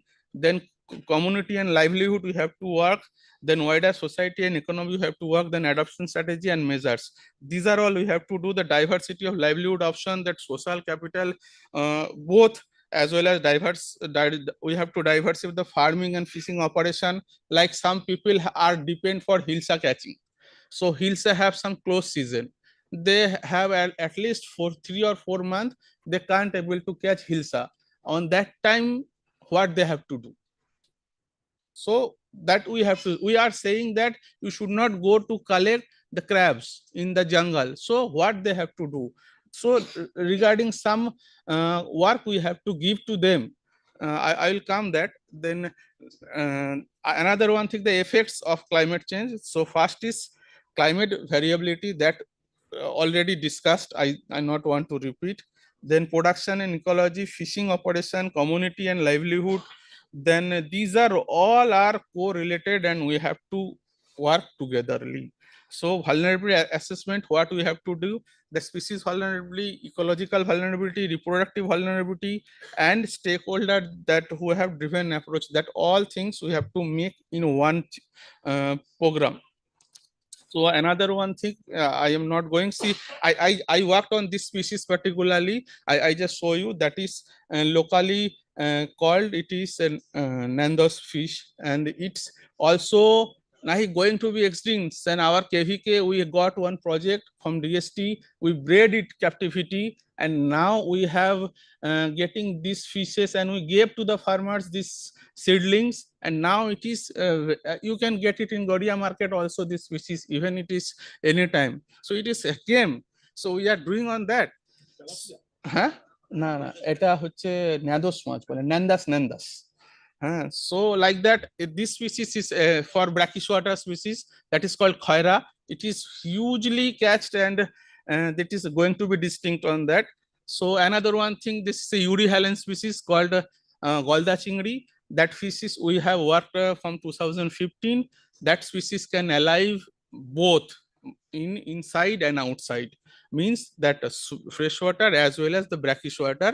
That's a very good candidate species, which one we can culture in our, as well as in outside the brackish water, as well as the our fresh water also. So this some problem tree is there. During PRA we got some this is particularly for brackish water. I can say, told you some fish species I can show you that in Sundarban area, that the Cynoglossus arel, actually that species is have huge market demand in worldwide. That species, we are they are losing their breeding grounds. They are breeding naturally, so they are losing their breeding grounds because of this type of sea level rising. And total fish population, no, see, one fish have, that is called mackerel, Indian mackerel.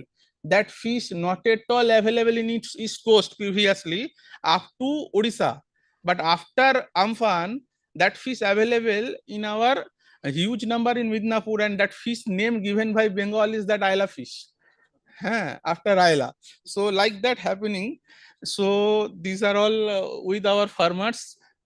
We got some, this is the thing, how to mitigate this problem. I feel that we can try to mitigate with our experts, but after all, I saw after joining this year around 4 to 5 natural calamities, and that is a huge one. We have gave campaigning also to them, and I show you. So number one is catfish breeding. Catfish can freshwater as well as Nona Tangra, like that other catfish some for brackish water, and it is very easy to breed and farmer friendly. So that technology we have, and that technology we are given to our farmers. Around our 25 farmers doing in Sundarban areas with that catfish breeding, and very small areas they are gathering so many fishes, and the migration we have stopped very so all those who are related to this activity, they are previously migrating, but not nowadays. And these are all how they have to do. That is a flow chart. And some nearby Calcutta, like Boj 1, 2, even not it is as Sundarban areas, but very near to Sundarban, that fellows we have given some ornamental fish training. This is another one good candidate species, that is called mullet. In Bengali, it is called parse. It is very good candidate species for Sundarban, and they are a natural breeding ground. So this farmer, what he is doing, due to tidal amplitude, that juveniles comes to the near to the shore, and they are caught for the collection of our the Bagda chingri, that is calling tiger shrimp mean. So what we have given to campaign to them, you just isolate that fish larvae and you have to throw in one pond. They are herbivorous fishes. They are used to take lab.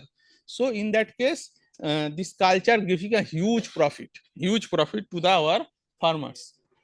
Next is as my previous speaker already said regarding IFS, that is one of the best model integrated farming system we have to do with the duck or chick. And another one thing is climate in there you can see here so many indigenous fishes which we are going to be lost. I already said this. And so what we can do, some pen culture we can do. Pen is one of the very good recommendation for even it is recommended by Sifri Barakpur, and they are telling. And also we have done in our farmer field that those who are very big varies in Sundarban areas, there we can put a pen and we can make some fish culture. So these are all easily they are getting from the pen. And then another one is cage. Cage have some problem in because of our turbid areas. But if we go some away from the turbid areas, crossing the Sagar, if we put cages, oceanic cages, it is a future. Because I saw last 2 years before in Singapore, the entire coastal areas, they are using these cages. So it have a future. We definitely can do. Our CFRI also working on that, and CFRI both. Biswajit Da is very close to me, who want to come. He also working on this cage. And next is emerging area. Obviously, emerging this climate change, we all are suffering as our own aspects. But I can say the eco restoration and degraded ecosystem and policy and other excavation of conservation, ecosystem functioning, sustainable use of the livelihood security is the major concern of that. So these are all the species we are going to be extinct. We are last few slide we have. I just like that farm clinic we are giving to the farmers. Then field day we are doing like that. We climate advisory also we did in Bali. And I can say I just one thing I just say I just going see this is the crab farmer. This is in Kumirmari Island. It is the end of the Sundarban. And I saw last 2 years before there are different types of crab farmer they are using to collect crabs. I made them to show all the ICR Institute what activity these are going on. And so we can conclude, sir, now. I just showing these things. So we'll have a very brief wrap-up session. May I request all the speakers to come?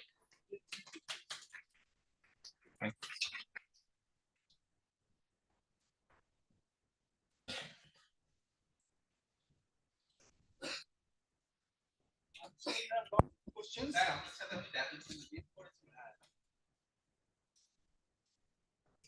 We'll take 2 or 3 questions because we are running out of time.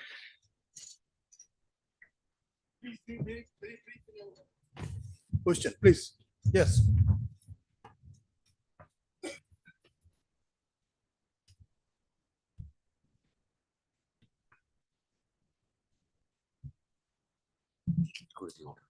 I'll be asking him. Hazra, sir. Sir, as you said that there is a advancement, encroachment from north to south for the habitat establishment in the Sundarban region, and sea level is also rising from south. So the mangrove is trying to get to the northern portion. It's trying to get to the northern portion. So in between of this, can there be a area where there can be the proper settlement of the mangroves, like the segment where the mangroves can be established properly without the encroachment hampering it, and also the salinity problem over there in the southern section?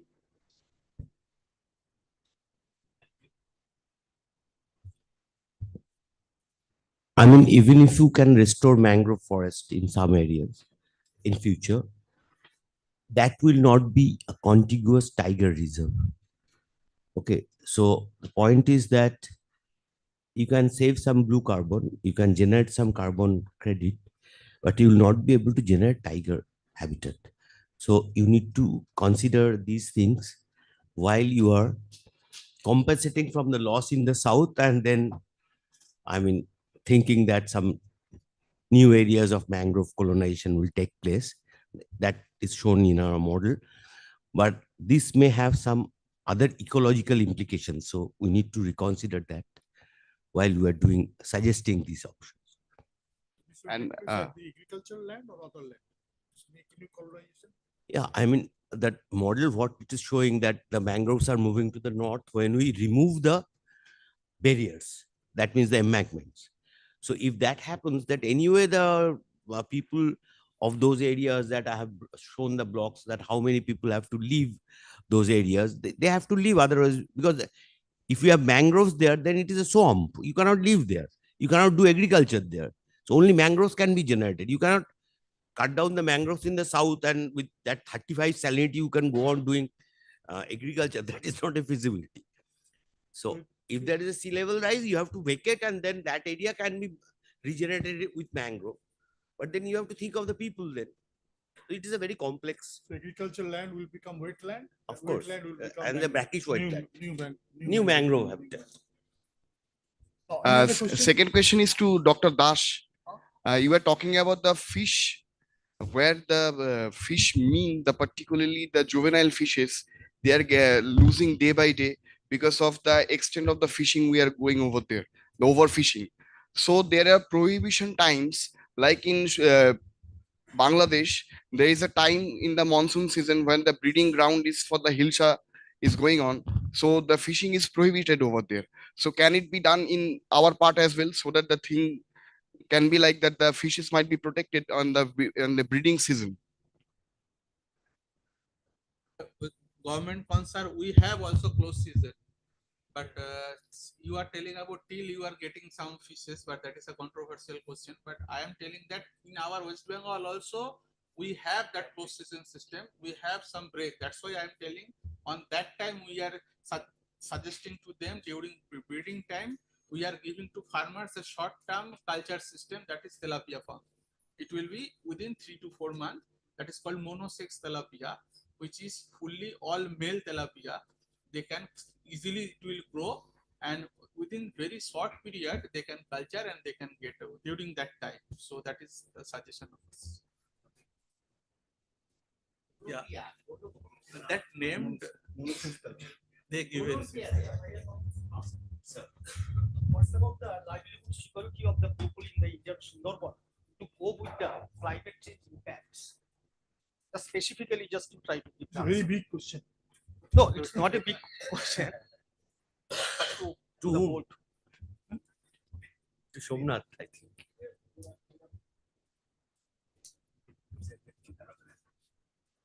Esaja suggesting another Esaja.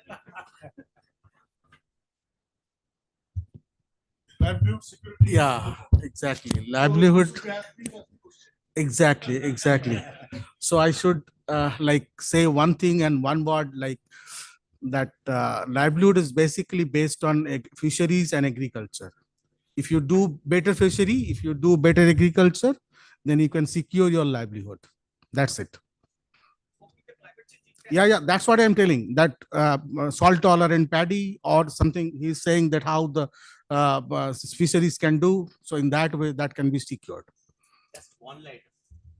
That we did a survey in 2020 during the COVID period.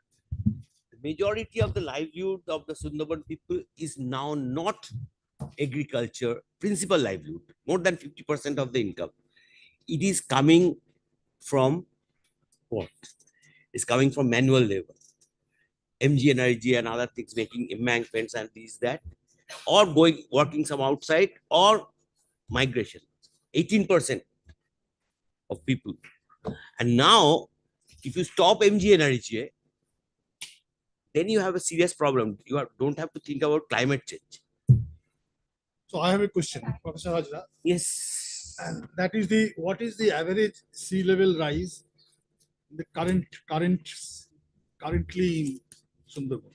There are a lot of different areas, different kind of rise, but what is the average and what is the projected rise in the current scenario? RCP, there are various scenarios. 4 points. So RCP, 8, that is Let's not talk about that. And now RCP model has also been replaced by SRES model by the IPCC. Social, this thing. The last thing. Now, what we can say, because there are wide ranges, varieties of, wide ranges of statistics. We are a little bit confused. What actually is the current average SLR in Sundarban, and what is the projected rise in 2050? Because we are 5 millimeter is now. If you start with that, go up to 6 millimeter per year by 2050. So the 14 something millimeter, that is not correct. No, that is also correct, but that is in a particular time period. Say between 2003 to 14, it was like that because there are 3 to 4 El Ninos and there are cyclones like Aila. So all the levels were high. So we would be safe if you're saying it is 5 No, millimeter. but that is for calculation, average calculation. But average is not affecting the people. People are affected by extreme sea level. That is very important.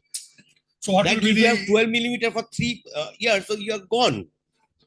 So what is in a mathematical sea level? World sea level is rising in this rate, but not in my place. The reality is different than what you do in projections or mathematics. As for the parliament sea level and the actual sea level in the Parliament sea level. That is which year the question was? Parliament question? 2019, sir. 2019. So what will be the safe? If we write in our report, what will be the safe? Whatever is published, that is Ministry of Environmental Science, MOES is still giving in the parliament. So you write that. So could you write 5 to 14? No. You cannot. 14 kahan se mila? Huh? 14, I read it in some paper. I think in that CSC report. Living with climate change CSC report. I was writing something like 14, quoting somewhere. But these 14 and this thing can be very localized for a particular place like Jotadev. It is subsiding at the rate of 10 millimeter per year. So the sea level will be much more there. But there is no sea at Jotadev, only Moni River, and it has a tidal correction, so it will be inundated. There are a lot of mangrove forests are also subsiding. So this 5 mm, you go with that. What happens is 5 is 14 because nobody is paying any attention to that. Actually, a lot of data we have seen on the basis of sea level rise. Which one is correct, we don't know. Our calculation is around Nothing is about correct. Nothing is about correction. Correct. So there are a lot of So is the 5 is higher than the global average? Yes. Yes. Global average is 4. So not much different, right? Huh? 1.5 to 4. Okay. Any other question? Yes. Yes, you have a question. No, Devajyoti. Yeah, thank you. For his lecture. Actually, she has asked. No, Devajyoti. Okay, so I was interested to know that, rapidly China is planning to divert the Brahmaputra, and which will happen in the coming years. Like it is very much inevitable. If the China wants, they would divert. So what will happen to the salinity level then if like fresh water is kind of then diverted? That is the first question. And the second thing, we are focusing a lot on climate change. What about phosphorus cycle? What about the other cycles, the other nitrogen and phosphorus? Right. That is having a huge impact on kind of soil productivity, on crop production. So are we kind of giving a holistic understanding of the impact, or just we are focusing on climate change and resilience? That is my Sir? Yeah, we are also analyzing the impact of the climate change in fertility, salination. We are doing based on the what is happening in future, like sea level going to rise this much in future, and what will be impact of that, and how much area will be inundated, and what will be affected of the productivity. Like that, we are also doing on that. Not only the how much temperature is. It's not our concern. What will impact on the livelihood in terms of agriculture productivity? We are doing that one. And in Sundarbans, all agricultural fields have much higher nitrogen and phosphorus. It is okay like any living area, but they have very high amount of potassium. And thanks to the, companies and the compounders, they are pushing potash every time. And so you have excess potassium in Sundarbans soil. So this is a very complex situation. It needs a holistic assessment, but that holistic assessment is not there. So only one information I'd like to share here, because in the potash, we had one 20 years long-term experiment on the rice-based cropping system. And we didn't find any benefit of potassium. Without potassium and with potassium, the same yield. There is no impact of addition. Because that is not biologically available potassium anymore. Yeah. But No. they are putting potash like anything. Only thing that 3, 2, 1. Sundarbans soil are having a lot of potash. No need to apply, but sometimes farmers are applying because of different other purposes, like they are making their disease resistant and strength. It gives a better strength to the farmers. Yeah, that is silicon. There's no science. No, you had a question. Yes. And my question is that you stated before that the East Coast is having high sea level and the West Coast is the low sea level. And it is happening because of the aquaculture of the fish culture. No. Why? He is not talking about aquaculture. It is about earth rotation that I told. As it is moving from west to east, so it can be a little higher. Okay, That's why I was thinking that how no, aquaculture is not the fish. I have told about there is a movement away from the coast, seawater.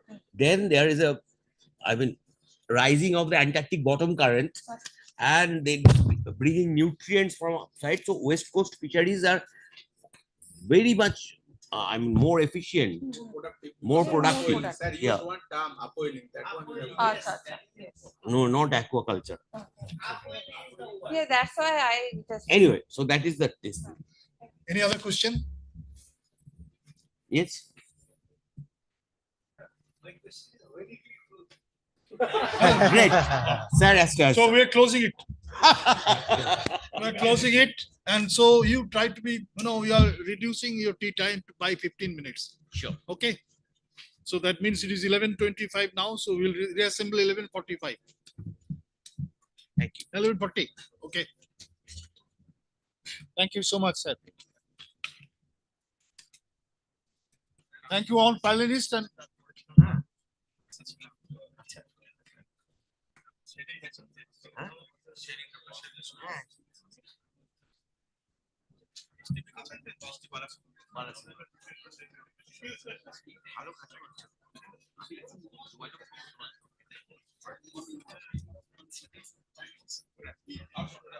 Yeah, what is that?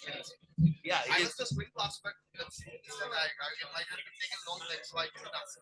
So it might have now some other breeding has started. because horseshoe crab is exploited for the area of medical purpose. No, no, that is officially getting it. That's what the thing is that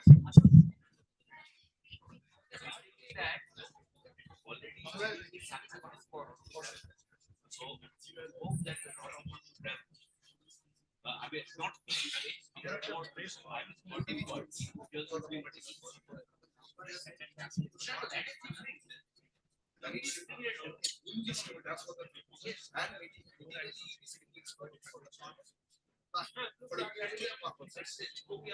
exactly. Practice the exact.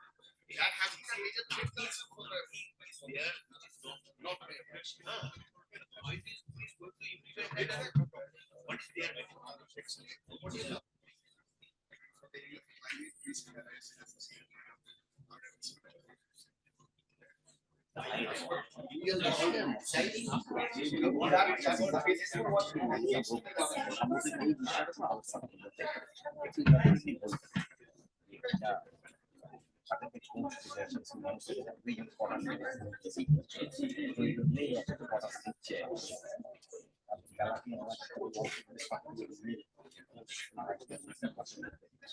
আমরা overall বলবো যে কেন এটা করছি না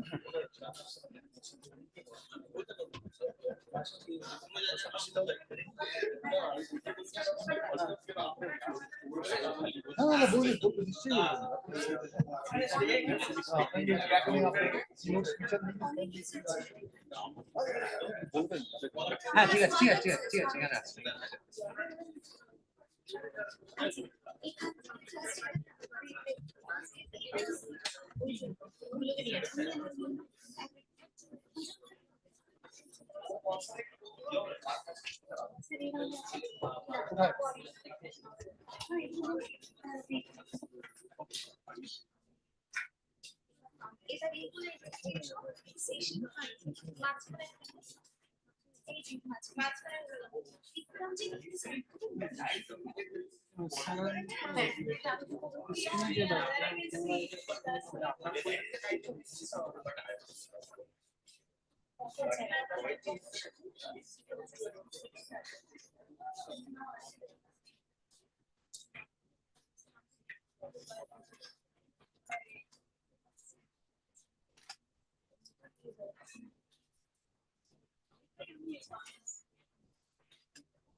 ওখানে থাক ওখানে থাক তোমার যখন যাবে হ্যাঁ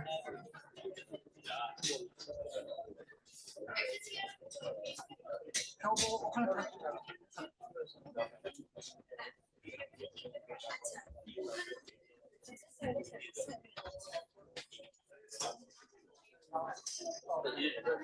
সাউন্ড সিস্টেম একটু অফ করতে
tea break. And now we are moving into your next session on the topic existential crisis in Sundarban, poverty, livelihood, and migration.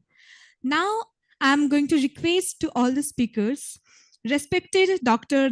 Dibbajyoti Dash, Honorable Dr. Upasana Ghosh ma'am, Honorable Dr. Srija Basu ma'am, and respectable Dr. Rupak Goswami sir to come into the stage to join us. And also Dr. Mehta Mehta ma'am will join us online, and she is also joined us right now. So I'll request everyone to join us on the stage.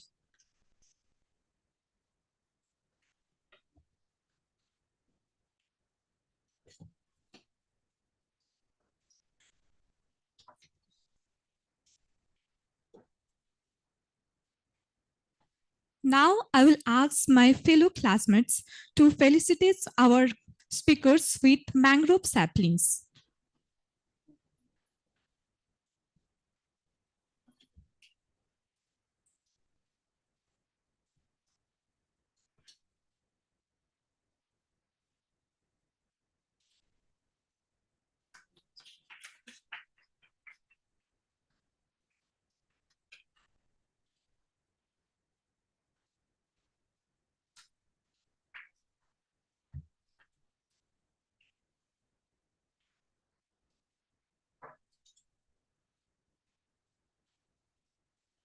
And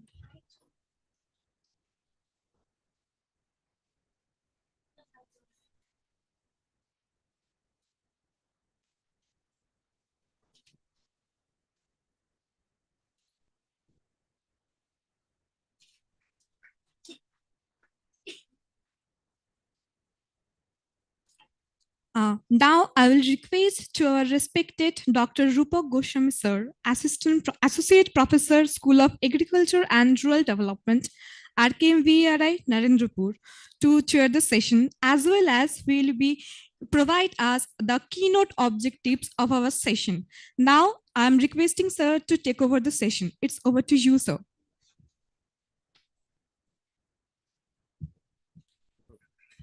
Revered Swami Shivapurnanandaji Maharaj, kindly accept my respectful pranam.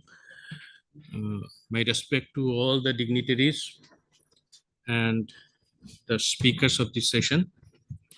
And my heartfelt thanks to Professor Chakraborty for allowing me to chair this session, which is a not so pleasant responsibility. There are two reasons for that. First is that I don't really think that I qualify fully to chair this session, and it's simply because of my lack of training that aligns with the theme of this session. And the second is the kind of speakers that we have in the session. I think they could have better qualified as a chairman or chairperson of this session. But if we do that, so I will start with an introduction to the speakers. We have 4 speakers for the session. We have Dr. Debajyoti Dash. So Dr. Dash is a lecturer, the School of Oriental and African Studies, University of London, UK. And he has made significant contributions to the field of anthropology, environmental change, and political ecology, focusing particularly on the Bay of Bengal and Sundarbans.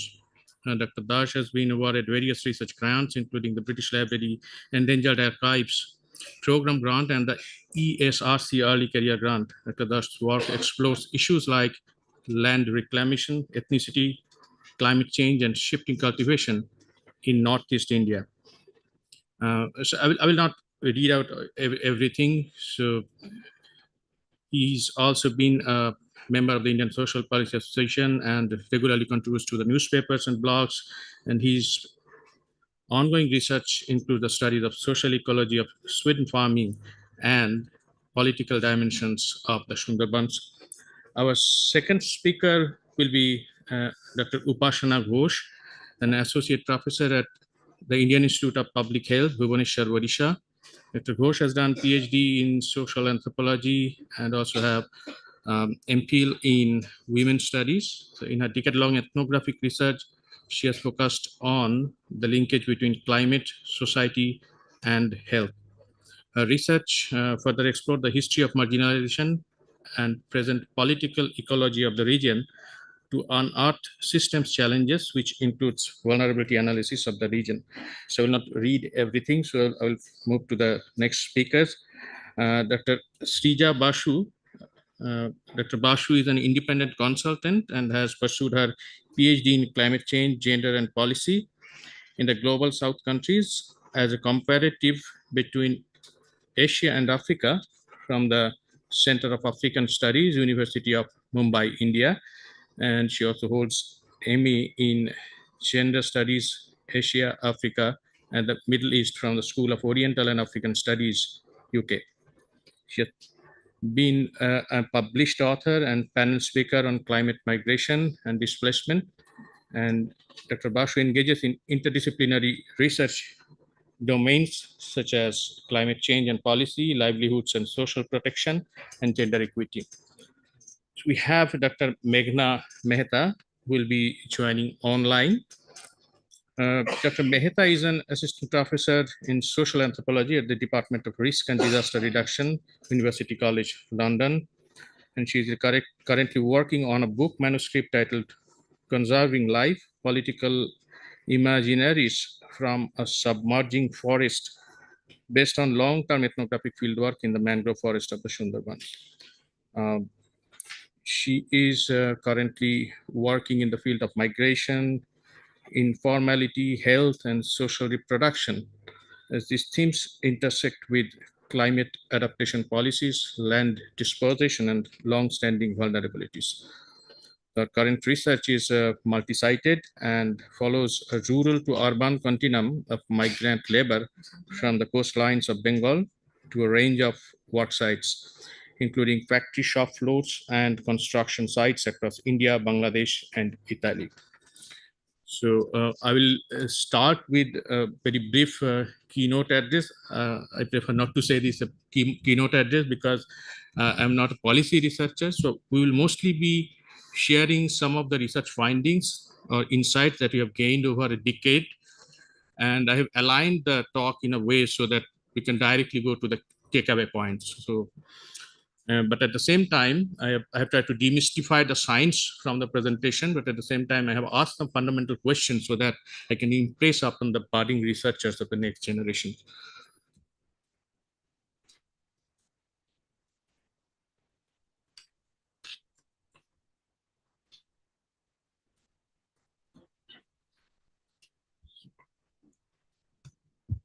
So, Professor Chakraborty.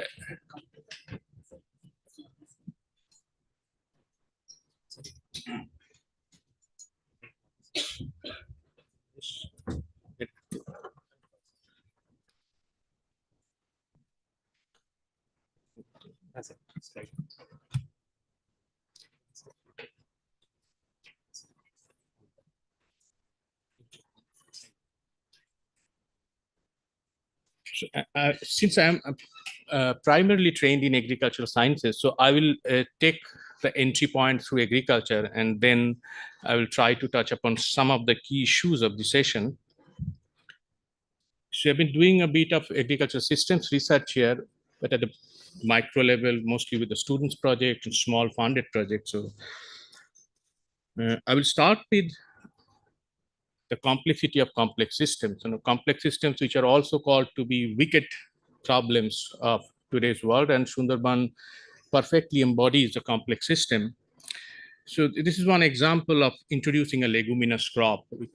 It may seem a very, very simple act of introducing a leguminous crop, but if you see that, you will be able to understand that it has its relationship with soil dynamics, soil carbon dynamics. It is related to the emissions and energetics of farming. And it takes another route through the fodder and the quality of animal product leading to human health and nutrition, another through the production market, and again, sending a feedback loop to affect the human health, income, and human nutrition. Another example is I'm actually crossing the boundary. It's more related to the migration research. So when we started working on migration, left behind nexus and then left working on that. So we really understood that it's not a very simple story and straightforward story. It starts from male out migration. It's leading to women taking more and more proactive role in agriculture, and they're becoming a kind of causing a huge feminization of agriculture in Sundarbans, both managerial feminization as well as labor feminization. There are many mediating factors that actually impacting the outcomes. So I'm not getting into the details. So these are two examples, one from a kind of NRM projects, another from a purely migration research. They can show us that how nonlinear thinking can seriously limit our understanding about the complexity of the system. This is the only verbose slide that I'm going to present. This is for the students primarily. Now, what we understand that reductionist science is not going to answer most of the questions that we need to answer to solve micro, meso, and even policy level problems of Sundarbans.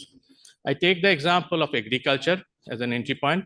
So the kind of archetypal questions that we started in the 1960s and 70s were, what is the most important suitable crop or variety or technology in terms of yield and profitability? And then we started to expand our question. So what is the most suitable crop, variety, or technology in terms of input use efficiency, environmental externalities, nutrition, socio-cultural preferences of stakeholders? If we took a step ahead and then we are asking what are the suitable innovations for socio-ecological niches? It's not only about the assessment of the technology, but for whom it works best. We move a step ahead and ask that what are the most suitable agri-food systems or agri-value chain in terms of a defined set of parameters, and how will distinct farming systems perform under different scenarios of market and climate. The next is the action point, that how do we design such equitable farming systems or agri-food systems that are resilient to stresses like biotic, abiotic, climate, and market? And how can stakeholders be engaged in designing these equitable, resilient farming systems? And what are the pathways of impact creation using agricultural innovation? So these are some of the questions that we are trying to address in a very small way from our research group. And that's a long way and we need a lot of research, but I request students to ask more and more critical questions, more kind of holistic questions to solve complex or wicked problems. As the first lesson or takeaway is that understanding the heterogeneity is key to targeting. So for long, the social scientists have tried to understand the caste, class, gender, length, they've employed that, and then agricultural economists that we have used landholding, and often we have a kind of defined project mandate. But bringing this biophysical, socioeconomic, and demographic, cultural, and even the satellite imagery or any specialized mapping exercises together at the micro landscape, and then maybe beyond that, that can really help us target the interventions more meaningfully. And that can be done either participatorily or by using complex quantitative methods, and they can be also scaled up. So this picture is just being shown to show that this is something very simple that can be a participatory exercise, or this can be something which is based on some multivariate statistics and kind of classification regression tree analysis. But we came up with a set of questions that we ask to a group of persons in a place and then move to other places, and we ask the same set of questions, and the answer can really help us identify the niches. The next is an application of this classification that can show that in one of our research work, we have seen that a group of farm is really trapped in an unsustainability regime, and some others are actually striving to get out of that. This color is actually representing the amount of remittance or non-farm income that they are earning, and you'll be able to see that only one group of farmers, they are actually surviving because of agriculture. Professor Hajra just said that agriculture is no more the primary source of income for most of the farmers there, most of the villagers there. Lesson 2 is the strategic choice of technology. There are a lot of technologies, so I will not definitely go into that. The two principles that is very important is circularity and endogeneity. And circularity and endogeneity, when I say that, it is not only in terms of resources, this is also in terms of knowledge and institutions. So this is one example of integrated farming system. So there has been a lot of work. The land shaping model has well been published and propagated.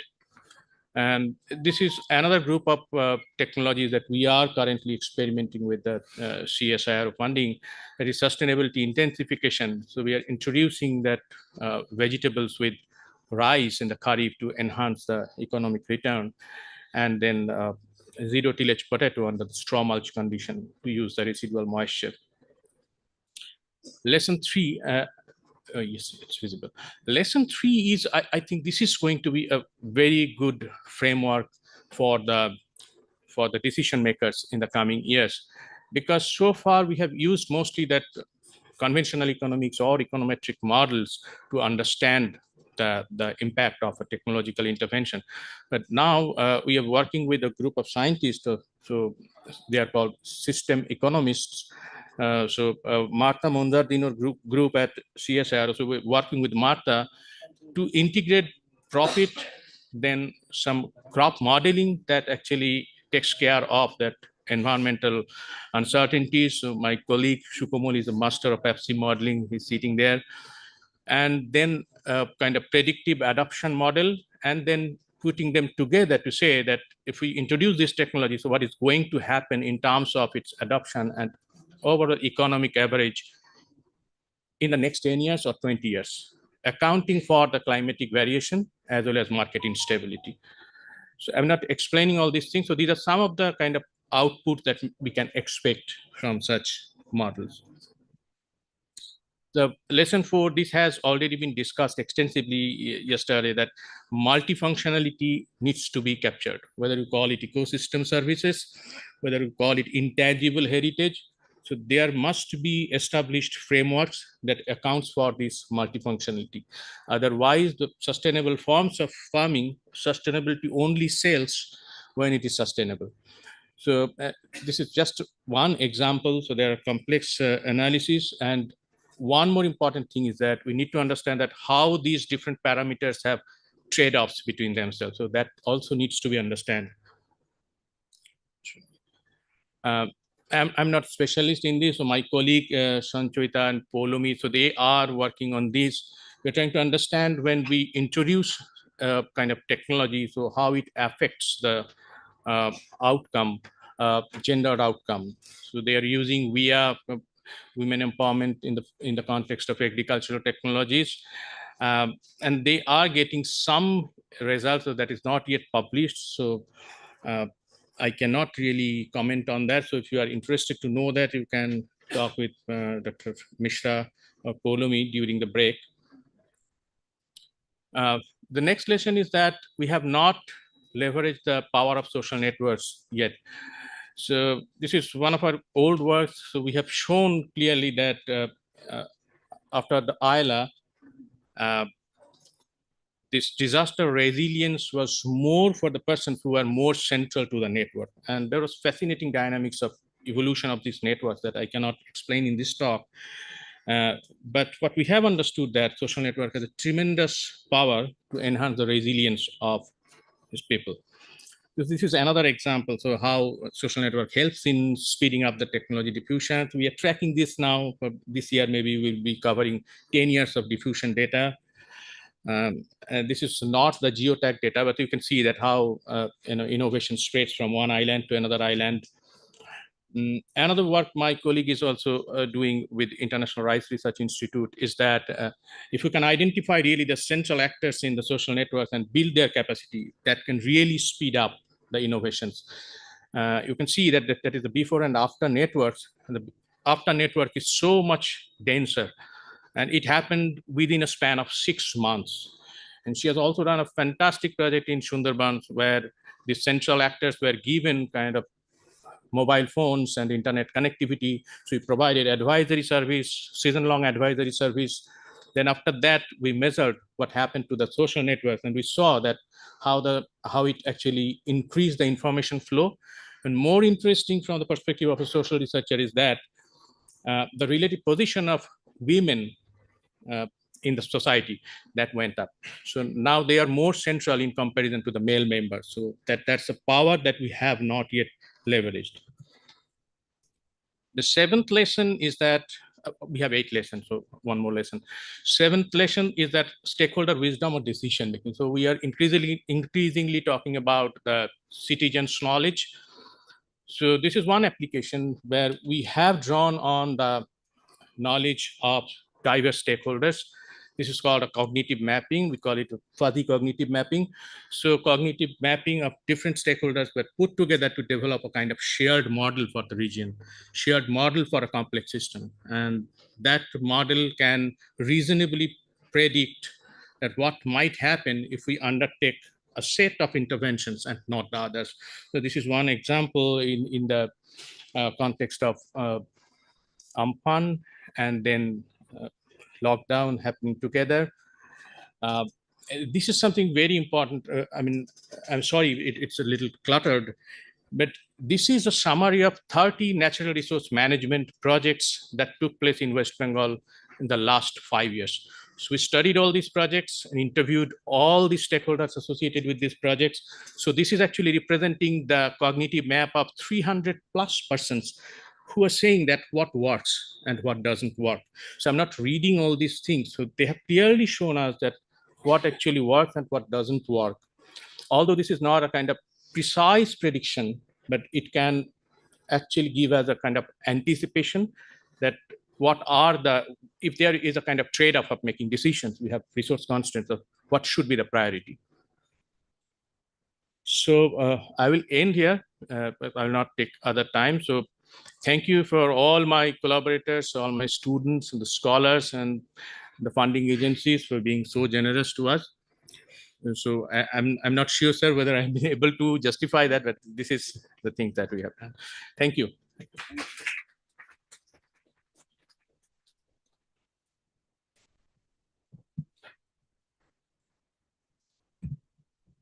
So, Dr. Dash.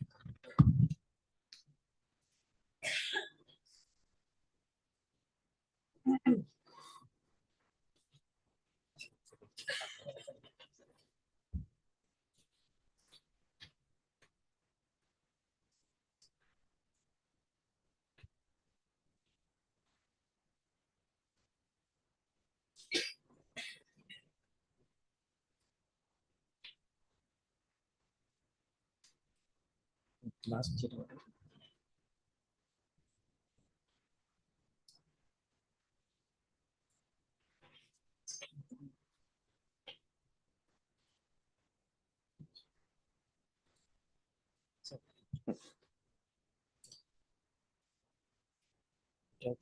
This one is forward and this one backward. These are laser pointers. Which one is forward? This one is forward. On next slide. And above is the laser slide. Yeah.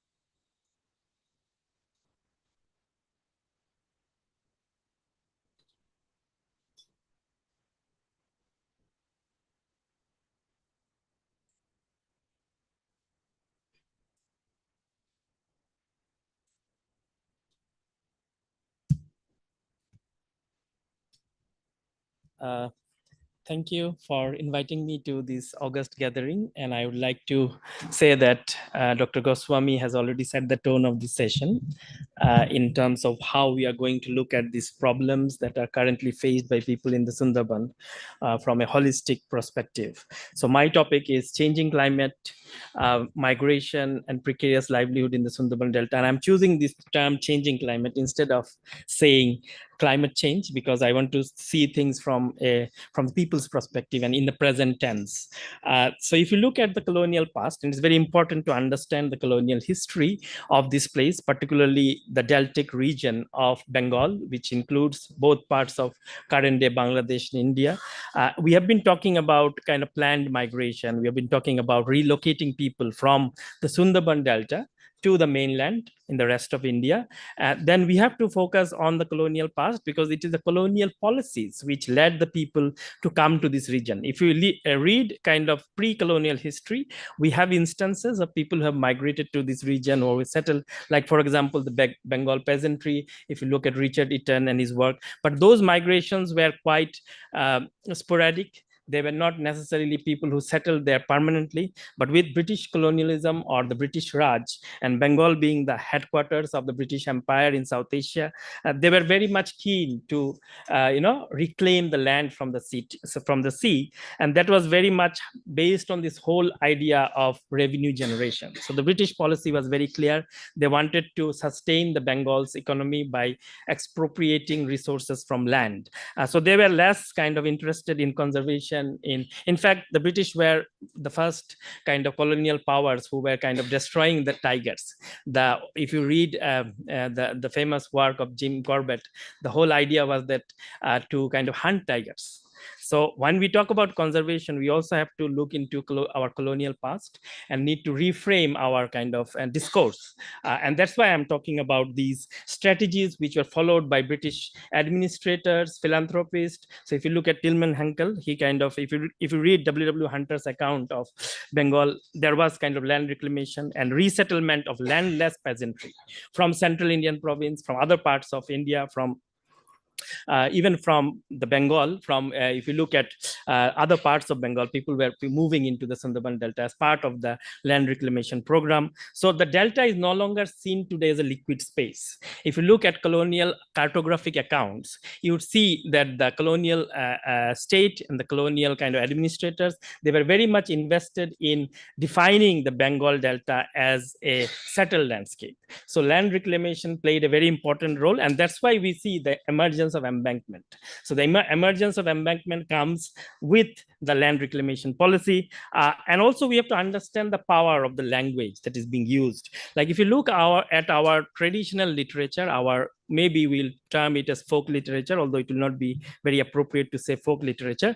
The ideas that come up about the Sundarban it is defined as Patal Lok, or it is called the land of 18 tides. But as soon as the British entered this landscape, they changed the terms of the discourse. They call it as the beautiful forest. So the Sundri tree is given the primary importance, although we don't know whether it is the Sundri tree which led to the emergence of the beautiful forest. And terms like Dampier line, these were all developed by ecologists, the scientific experts. So we also need to question colonial science. There's a very interesting book written by Deepak Kumar, Science and the Raj, which tries to kind of demystify the idea of colonial science and whether colonial science is that helpful to understand our ecological practices, because we also have an alternative system of knowing, and that is based on our tacit understanding of the environment, what we also call today as indigenous knowledge or local knowledge of the place. Because as Professor Sugata Hajra was mentioning, that observational knowledge is also important besides the scientific understanding and reasoning. So I'll go to the next slide now. Then we come, it's not moving to the next slide. Is this one?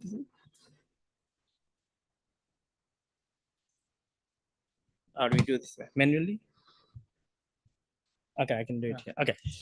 So as we move from the colonial past to the post-colonial period, there is a dramatic change. We see huge migration of people from East Bengal to West Bengal, particularly during the post-partition phase. And you have to understand the partition of India is quite different if you compare it with Western sector, because here refugees kept on coming. It was not 1947 that was the deadline for refugee migration. We have people coming up to the 1960s, 70s, and even today.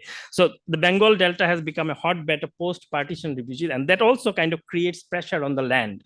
And we also see the change in kind of demography in terms of the Mednipuri population, who were more dominant in the first phase when the colonial reclamation project started. And if you look at the current contemporary period or the post-colonial period, you'll see people coming from Borishal, Khulna, and all these parts of East Bengal to the Sundarban Delta.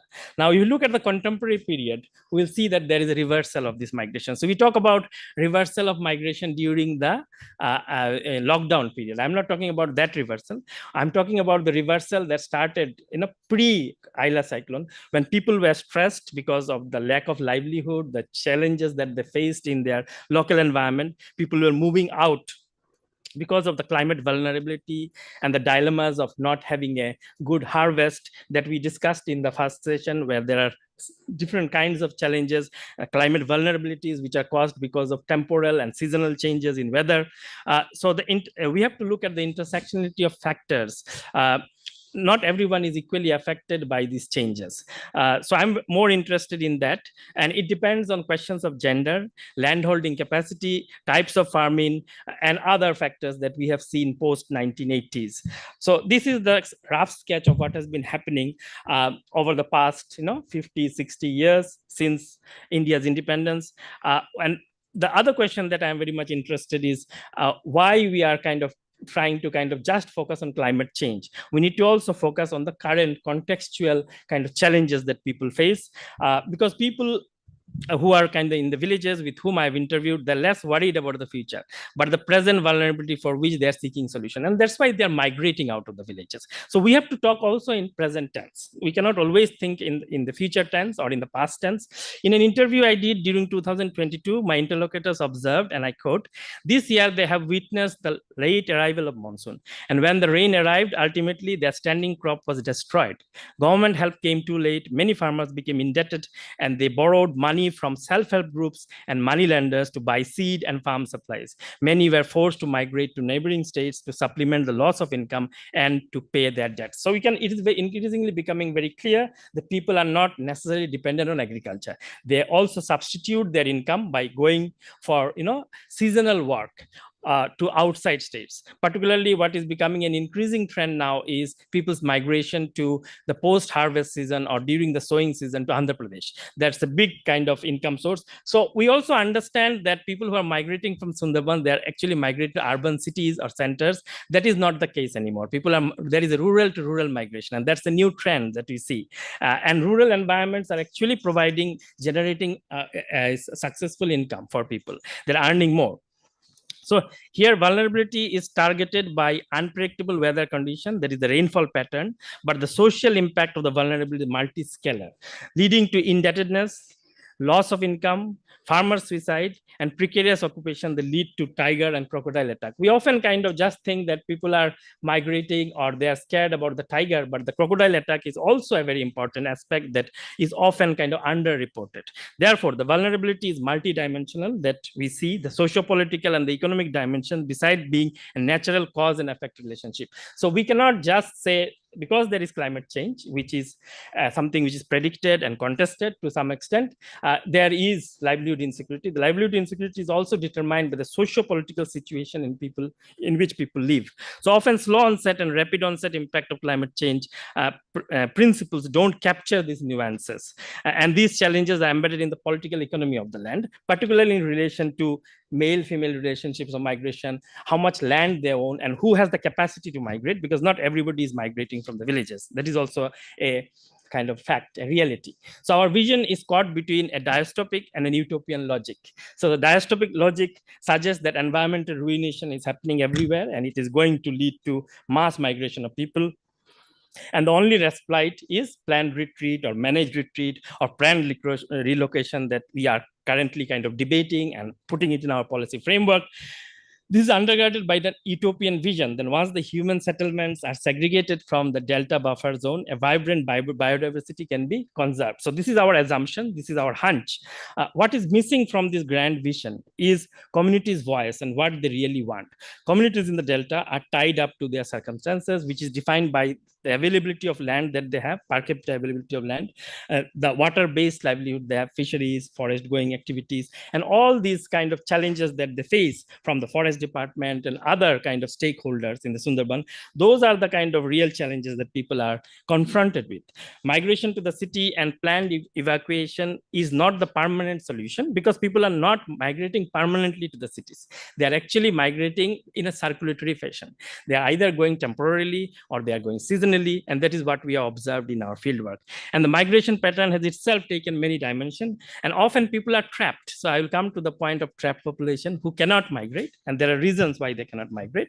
So this is a very interesting book written by Camelia Diwan, and it's based on a study done in Bangladesh. It's called Misreading the Bengal Delta, Climate Change, Development and Livelihood in Coastal Bangladesh. So she argues that climate activists, or let's say climate consultants, argue for, they often use climate change as a spice. That is what she uses in her article that she published in 2020 called Climate Change as Spice. So brokerage is done so that whenever you use the title climate change in any research proposal, it gets easily funded.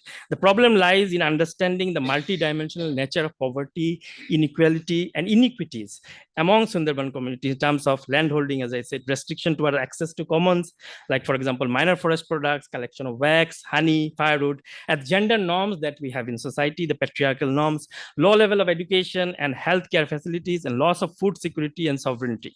Now, these are some of the major issues that we have in the Sundarban Delta, which need to be addressed before we can talk about a systematic resilience plan or a systematic sustainable development plan for the region.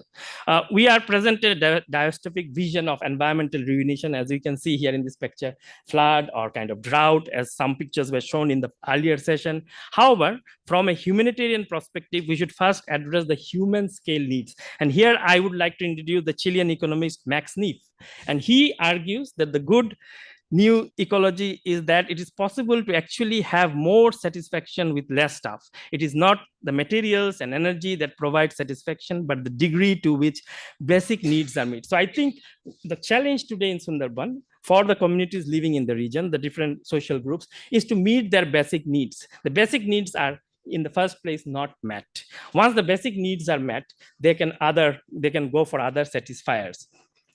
So here I'll come to the project that we did from 2020 to 2022. It was titled Environmental Refugees, Climate, Health and Livelihood in the Indian Ocean World. While I'll focus only on the Sundarban, we did fieldwork in Tanzania, we did fieldwork in Mozambique and in India and Bangladesh, particularly focusing on the Delta region.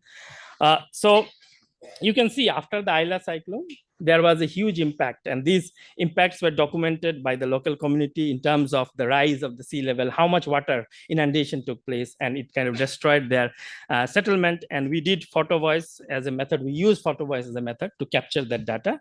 Some of the key questions that we asked in the project is what temporal and spatial forms of migration are occurring, and who makes the decision to migrate from the village to any place which they feel is safe? How do environmental factors, social aspects, and individual motivation influence the decision of migrants? And why do some people migrate while others stay in areas affected by environmental disasters? And the third question we asked are, what are the health outcomes of migration in their new settlement areas? Because I've interviewed many farmers and many migrants who say that once we have gone to the new site for work, particularly in urban slum, they have kind of acquired new diseases which have forced them to come back to the village. So it's not a very simplistic argument to say that when they move from the village to the urban site, and mostly they'll be living in slums or squatters, and they kind of acquire new diseases which doesn't allow them to stay in that place. And after a few years or after a few months, they return back to their villages. And this also happened during the COVID when people had to come back to their field. So we use photo voice as a technique to capture community voice. And here you can see how government kind of doles and their kind of initiative after the Ayla cyclone help people to kind of sustain their livelihood. And I think some of these schemes are still prevalent. The photographs clearly show how people remember the past disaster, how they present themselves as beneficiaries of state-driven development projects. So here is a kind of example from the Dayapur village where people are getting ration from the state, and this is the evidence. But we use 3 case studies in our surveys. In fact, we had many case studies, but I have selected 3 case studies of why people migrate, particularly female households, why they are migrating. So we carried audiovisual interviews with these households, and there were female researchers who kind of interviewed. But then you also can see the power dynamics in the sense that the researcher is coming from an urban place, going and interviewing people in the village. But then the 3 ladies who were interviewed gave very distinct answers why they were interested to migrate. One migrated because their their husband has already migrated out, and they accompanied she accompanied her husband. The other person migrated because she was attacked by the crocodile, and then she could not go to the river to collect the Bagdamin, so she could not kind of practice that. And the third lady kind of expressed that she doesn't want to go. She doesn't want to migrate because there are children who are left over in the villages, in the household, which she needs to take care of, because for her, the family is more important than going and earning an income. So this clearly shows that there are different motivations of migration and not migrating. So climate change perhaps plays a much lesser role or a secondary role towards kind of people's decision or motivation to why they should migrate and why they should not. So who are the people that migrate and who are trapped? So the burden lies on female members of family and the elders who take care of the household. So that is the common trend that we have seen in all our interviews, who have to manage the farm, take care of the dependent children, as well as the aging in-laws and parents. Because of patriarchal norms, unequal wages, and poor living condition in the cities. In fact, people who are going to Andhra Pradesh, they don't have any privacy. So they have to defecate in the open, but still they're going. So for female, it's a huge challenge. And the urban slums, that's why they are restricted to migrate. They are kind of not incentivized to migrate. The intersection of gender, patriarchy, and class all play a very important role in kind of showing the trend that male migration is more dominant in the Sundarbans vis-a-vis female migration. For some migrants, it's a dream to escape vulnerability, while for other migrants, this has posed many challenges and has resulted in return back home, as I mentioned, because of illness, because of disease, and because of other factors. Therefore, we need to create more resilient livelihood within the village. Now, the question is, there are different stories that are emerging. So these are the two stories. So as you can see from this picture, it is very clear. One of the pictures is taken from our colleague Shivaji Bose. So you can see the three ladies in the bottom picture. And there is another picture which I could not find. So there are three cycles which are placed. And this photo was kind of clearly captures the gender division of labor, in the sense that women are in the village, they are taking care of the household, while men who used to earlier kind of ride those bicycles and now migrated to the cities, and they have those aspirations, and they're sending remittances back from, this is from Delhi, they're sending remittance back home to support their family members who cannot earn a living during the lean season. Here is another example. This was taken last year, where you can see one man and one female, that is the father-in-law and his kind of daughter-in-law. They are all in the villages, and they're living in kind of relief rehabilitation camp, because their house has been taken away by the river, and they're living in temporary shelters, while their husbands and his son has gone to the city to earn a living, to send remittances. And this is how migration is shaping people's mobility, but is not creating resilient livelihoods. Now, coming to what we can do and where are the opportunities that we have in terms of addressing the current vulnerabilities faced by people in Sundarbans. One of the solutions is the nature-based solution. So developing natural fibers, aquageoponics, to develop crops that are salt tolerant and can survive in flood water, promoting a blue economy discourse with care and conviviality. So in our project, we kind of did comparative study between Tanzania, Mozambique, and West Bengal and Bangladesh. And we found that the blue economy discourse is quite well developed in East African context. They are kind of growing crops, not crops, but they are kind of harvesting certain aquatic products, which are then exported to countries like China.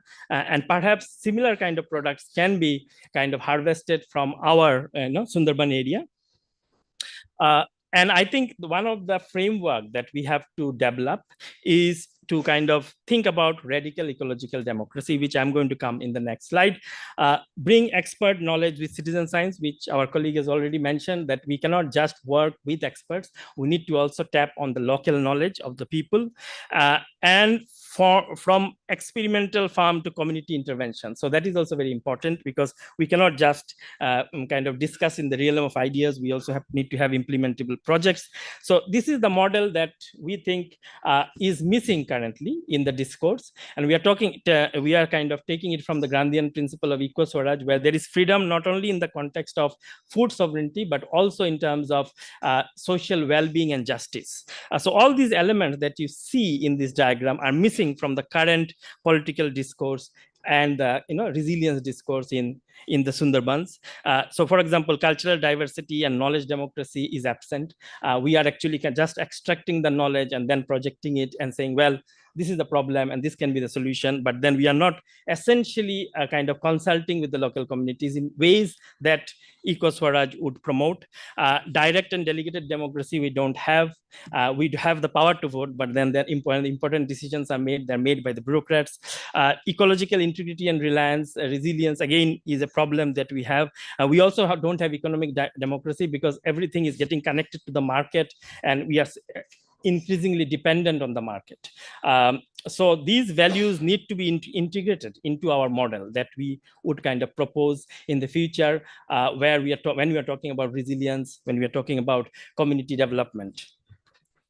And finally, I think what has been missing in the debate currently is to look at these boundaries. So we are very much fixated on climate change, which I understand is the most important problem at hand, but then we are not looking at the other issues which are equally important. As Rockstrom would argue, that we have actually crossed some of these boundaries. We are nearly on the tipping point on some other boundaries. The only place we are safe currently is on the stratospheric ozone depletion, which has been rectified. But beyond that, all these 8 planetary boundaries we have either crossed or we are reaching the limits. And for Sundarban, this is also relevant. And we need to kind of base our model looking at all these issues, but just not focusing on climate change. Although climate change will be an important aspect, but we also have to think about nitrogen cycle, how it's going to impact our agriculture and how it is reducing the productivity of the land, and how can we kind of address this issue.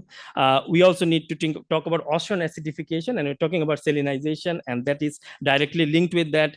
We also have to talk about global freshwater use. We're talking about aquatic farms, we're talking about aquaculture. So I think a holistic understanding of the current problems in Sundarban would mitigate the issues at hand. And also migration, as I have just mentioned, is not the solution. Migration can be a piecemeal band-aid for the emerging issues that we are facing in the Sundarban Delta, but a policy that is based or foregrounded on these principles and addresses these challenges, perhaps just kind of leaving the stratospheric ocean depletion behind, because it has already been managed by the global community. We need to address all these issues in order to make a holistic plan. So this will be my submission.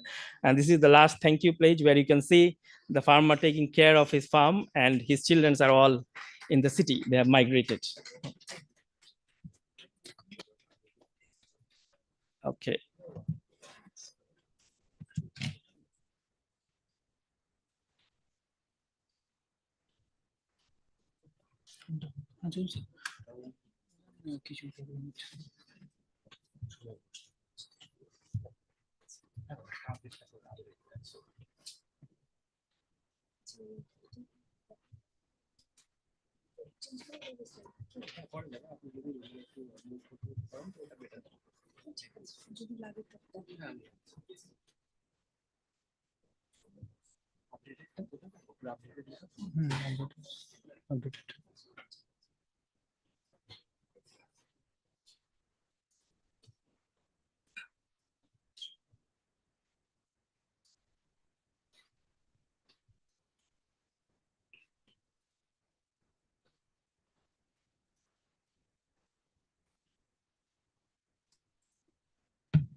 আমার হাইটে তো কাউকে দেখাই যাচ্ছে না এখান থেকে, anyways.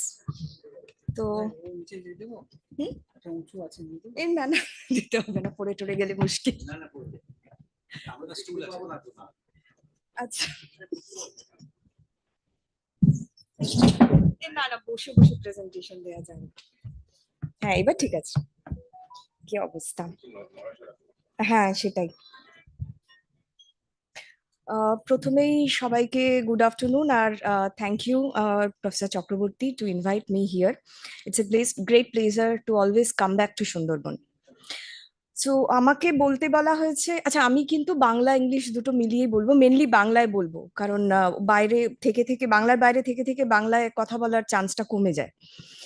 তো আমাকে বলতে বলা হয়েছে ক্লাইমেট রিফিউজিস অফ সুন্দরবন নিয়ে। তো দেবজ্যোতি অনেকটাই কভার করে দিয়েছে তার। আচ্ছা এটা কোনখান থেকে মুভ করছে বলতো? এইটা ওকে ওকে, এবার পড়বে। আচ্ছা প্রথমে একটু দেখি যে ক্লাইমেট রিফিউজি কথাটা কোথা থেকে এলো। সো প্রথমে যেটা প্রথম যিনি এটা করেছিলেন লেস্টার ব্রাউন, তিনি এই টার্মটাকে পাইনিয়ার করেছিলেন যে এনভায়রনমেন্টাল রিফিউজিস 1970s-এ। তারপর যার কাছ থেকে এটা মোর প্রমিনেন্ট ডেফিনেশনস এলো হিনওয়াই, তার 1985-এ, যেটা ইউএনএপি অ্যাকসেপ্ট করেছিল। তো তিনি প্রথম এটাকে দিয়েছিলেন যে হ্যাঁ ক্লাইমেট রিফিউজি বলে একটা কথা হতে পারে। কাদেরকে বলা হবে না? those people who have been forced to leave their traditional habitat temporarily or permanently because of a marked environmental disruption, forced to rebuild their lives in other places despite the condition to which they are subjected. মানে যে কোনো পরিস্থিতিতেই থাকুক না কেন, তাদের environmental ডিসরাপশনের জন্য যাদেরকে বাইরে চলে যেতে হচ্ছে এবং সেখানে তাদেরকে নতুন করে শুরু করতে হচ্ছে, তাদেরকে আমরা ক্লাইমেট রিফিউজিস বলবো। আরেকটা ডেফিনেশনস হতে পারে যারা ক্লাইমেটিক্যালি ডিসপ্লেসড পারসনস, মানে ইন দেয়ার ওন হোমল্যান্ডস, মানে সুন্দরবনের একটা আইল্যান্ড থেকে আরেকটা আইল্যান্ডে যাচ্ছে, তাদেরকেও আমরা বলতে পারি যে ইন্টারনালি ডিসপ্লেসড পপুলেশন। তো এতগুলো টার্মিনোলজি আমাদের রয়েছে। তো এবার যদি একটুখানি আমরা মানে সাউথ ইস্ট এশিয়ার পিকচারটা দেখে নিই, তাহলে দেখবো যে সাংঘাতিক অবস্থা। প্রচুর লোকজন 2050-এর মধ্যে তারা সমস্ত ভাবে তারা মাইগ্রেটেড হচ্ছে অনেকভাবে। তো মেনলি কোন কোন জায়গা থেকে হচ্ছে? মেনলি তো সাব সাহারান আফ্রিকা থেকে হচ্ছে। আমরা জানি যে ইম্প্যাক্ট ক্লাইমেট চেঞ্জের ওখানে অনেক বেশি। আর কিন্তু সাউথ ইস্ট এশিয়া থেকেও হচ্ছে, তার মধ্যে ইন্ডিয়া বাংলাদেশ কিন্তু একটা প্রমিনেন্ট জায়গায় রয়েছে। তো তারাও মাইগ্রেট হবে কোনো না কোনো ভাবে। সো অলরেডি 22 মিলিয়নস অলরেডি আইডিপিস রয়েছে যারা ইন্টারনালি ডিসপ্লেসড পপুলেশন টিল 2021। তার মধ্যে আপনারা যদি দেখেন তাহলে 86 মিলিয়ন হচ্ছে সাব সাহারান আফ্রিকা থেকে, 40 মিলিয়ন হচ্ছে সাউথ ইস্ট এশিয়া থেকে, আর ল্যাটিন আমেরিকা থেকে 17 million. Those are the major statistics. এটা একটা গ্লোবাল পিকচার।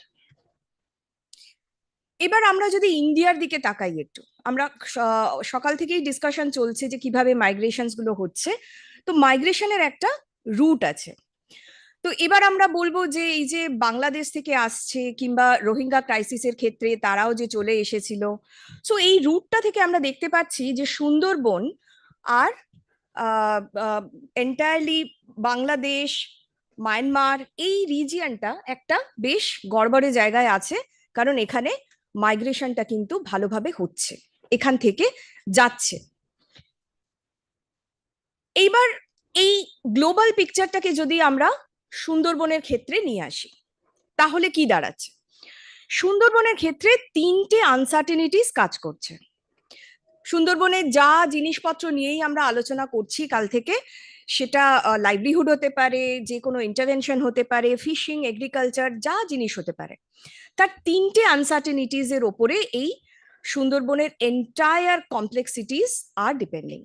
প্রথম হচ্ছে ইকোলজিক্যাল আনসার্টেনিটি। আমরা তো সবাই দেখছি ক্লাইমেট চেঞ্জ নিয়ে কাল থেকে হচ্ছে, আজকে প্রফেসর হাজরাও বললেন, সবাই বললেন যে ecological uncertainties are there. Climate change, with climate change, without climate change, এটা একটা ইকোলজিক্যালি আনসার্টেন একটা রিজিয়ন। এইবারে দাঁড়াচ্ছে যে এই নলেজটা কোথায়? প্রফেসর হাজরা বহু দিন থেকে এই কথাটা বলে চলেছেন যে এই যে সায়েন্স পলিসি ডিসকানেক্ট, যেখানে সায়েন্সটা আছে সেই সায়েন্সটা গিয়ে পলিসিতে রিফ্লেক্ট হচ্ছে না, এই যে একটা ডিসকানেক্ট তৈরি হচ্ছে, এই ডিসকানেক্টটা একটা আনসার্টেনিটি ক্রিয়েট করছে, যেটাকে আমরা বলতে পারি পলিসি আনসার্টেনিটি। কিন্তু কেন হচ্ছে না? তার কারণ হচ্ছে যে এখানে একটা নলেজ আনসার্টেনিটিও রয়েছে। আমরা একটু আগেই কথা বললাম যে কি বলে যে লোকাল নলেজকে ইন্টিগ্রেট করতে হবে। তার মানে আমরা জানি না লোকাল পিপল কি চাইছে, আমরা ইন্টারভেনশন করছি, তাদের সাথে করছি, কিন্তু ততটা কি তাদের কাজে লাগছে? তাহলে সেই যে একটা নলেজ আনসার্টেনিটি রয়েছে amongst the different stake holders.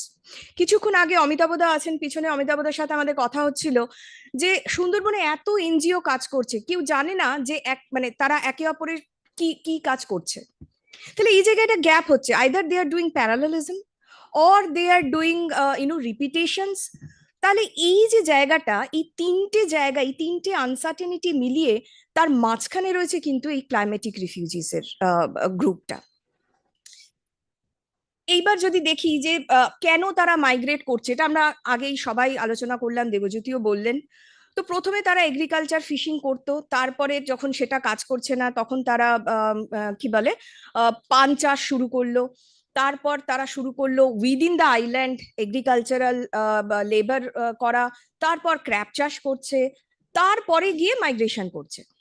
তাহলে মানুষ সবসময় কিন্তু একটা চেষ্টা করে চলেছে যে কি করে আমি আমার লাইভলিহুডটাকে সিকিউর করব। এবার কেন সেটা সিকিউর করবো, এটা খুব স্বাভাবিক কথা যে পেটে মানে টান পড়লে মানুষ যা কিছু করতে পারে, which is very simple, it's a human instinct. তো এই যে একটা ট্রানজিশনস লাইভলিহুডের ক্ষেত্রে হচ্ছে, সো এটা কি খুব ডিজায়ারেবল? এটা তো একটা ফোর্সড ফ্লেক্সিবিলিটি, এটা তো একটা মানে একটা ডিস্ট্রেসড ফ্লেক্সিবিলিটি, ডিস্ট্রেসড ডাইভার্সিফিকেশন, যেটা কিছুদিন আগে আমাদের যে বুকটা পাবলিশ হয়েছিল সেটাতে আমরা বলেছি যে এটা একটা distressed diversification. So distressed diversification কিন্তু কখনোই ডিজায়ারেবল হতে পারে না। এবার একটু দেখা যাক যে pattern of migration, Debjyoti already বলেছেন। তো প্রথম যে গ্রুপটা সুন্দরবন থেকে বেরিয়ে গেছিল, যারা পার্মানেন্টলি আউটমাইগ্রেটেড হয়ে গেছে, those are the educated rural elite, যারা পড়াশোনা করেছেন। বিকজ আপনারা যদি সবসময় দেখেন যে সুন্দরবনের educational statistics, it's very good. So education as a social determinants ওখানে কিন্তু খুব একটা কাজ করে না, formal education I am talking about. তো যারা রুরাল এডুকেটেড এলিট ছিলেন তারা কিন্তু বহুদিন আগেই সুন্দরবন থেকে যেতে শুরু করেছেন, এবং যত যে nearby town, Sonarpur, Baruipur, যত টাউনশিপস গড়ে উঠছে, আপনি দেখবেন তাদের কোনো না কোনো সময় তারা সুন্দরবনে তাদের বাড়ি ছিল, এখনো একটা জমি সেখানে রয়েছে, one plot of land is still there. তো এইটা একটা একটা একটা গ্লোবালাইজেশন প্রসেসের একটা সূত্র ধরে তারা শিফট করেছেন। আর তাদের ওয়ার্ল্ড ভিউ চেঞ্জ হয়েছে, মানে চাষির ছেলে চাষি হবে না, আমার ছেলে চাষ আর করবে না, আমার ছেলে লেখাপড়া করেছে, সে বাইরে গিয়ে হোয়াইট কলার জব করবে। So that's a change in the very anthropological concept, change in the world view. তারপর আসছে সিজনাল মাইগ্রেশন, আমি আর ডিটেলসে যাব না, দেবজ্যোতি অলরেডি বলেছে যে it's mainly started as a coping after a disaster হয়ে গেছে, আমার লাইভলিহুড নষ্ট হয়ে গেছে, I have to migrate. So male migration is the major thing here. তো এতে একটা জিনিস যেটা সোসাইটি, দেবজ্যোতি অলরেডি ডিসকাস করলো, যে emergence of de facto women households, মানে মহিলারা লিডারশিপ নিচ্ছে, তারা বাড়িটা চালাচ্ছে, and Sundarbans women's are very aspirational, they are absolutely taking the lead. ঠিক আছে, এইবার আসছে intra island and inter island mobility. So এখানে আমরা আর মাইগ্রেশন টার্মটা ইউজ করছি না, আমরা ইউজ করছি মবিলিটি। সো একটা জায়গা থেকে আরেকটা জায়গায় উইদিন দ্য আইল্যান্ড তারা করছে। তারা ধরুন বারবার সাইক্লোন আসছে বা সমুদ্র এগিয়ে আসছে এবং তাদের বাড়ি ভাঙছে, এরকম অনেক বাড়ি, অনেক লোকের সাথে আপনাদের কথা হতে পারে সুন্দরবনের যে কোনো সি ফেসিং আইল্যান্ডে গেলে, যে যাদের 3-4 বার বাড়ি ভেঙেছে এবং তারা রিএস্টাবলিশ করতে বাধ্য হয়েছে। সো ইউজুয়ালি এটা কি হয় না, নেবারিং আইল্যান্ডস এর মধ্যেই এই মবিলিটিটা চলতে থাকে, এবং এটা কিন্তু খুব সাইলেন্ট। এটার কোনো মানে এমনিতেই আমাদের মাইগ্রেশনের ডেটাবেস খুব খারাপ ইন্ডিয়াতে, তার উপরে আবার ক্লাইমেট রিফিউজির তো সাংঘাতিক অবস্থা। কিন্তু এই যে ইন্টার আইল্যান্ড মবিলিটি, এটা ভীষণ ভীষণ সাইলেন্ট। আমরা অ্যাকচুয়ালি জানি না যে কে কবে কোন বাড়িটা ভেঙে কোথায় যাচ্ছে, but they are actually moving almost after 2-3 years.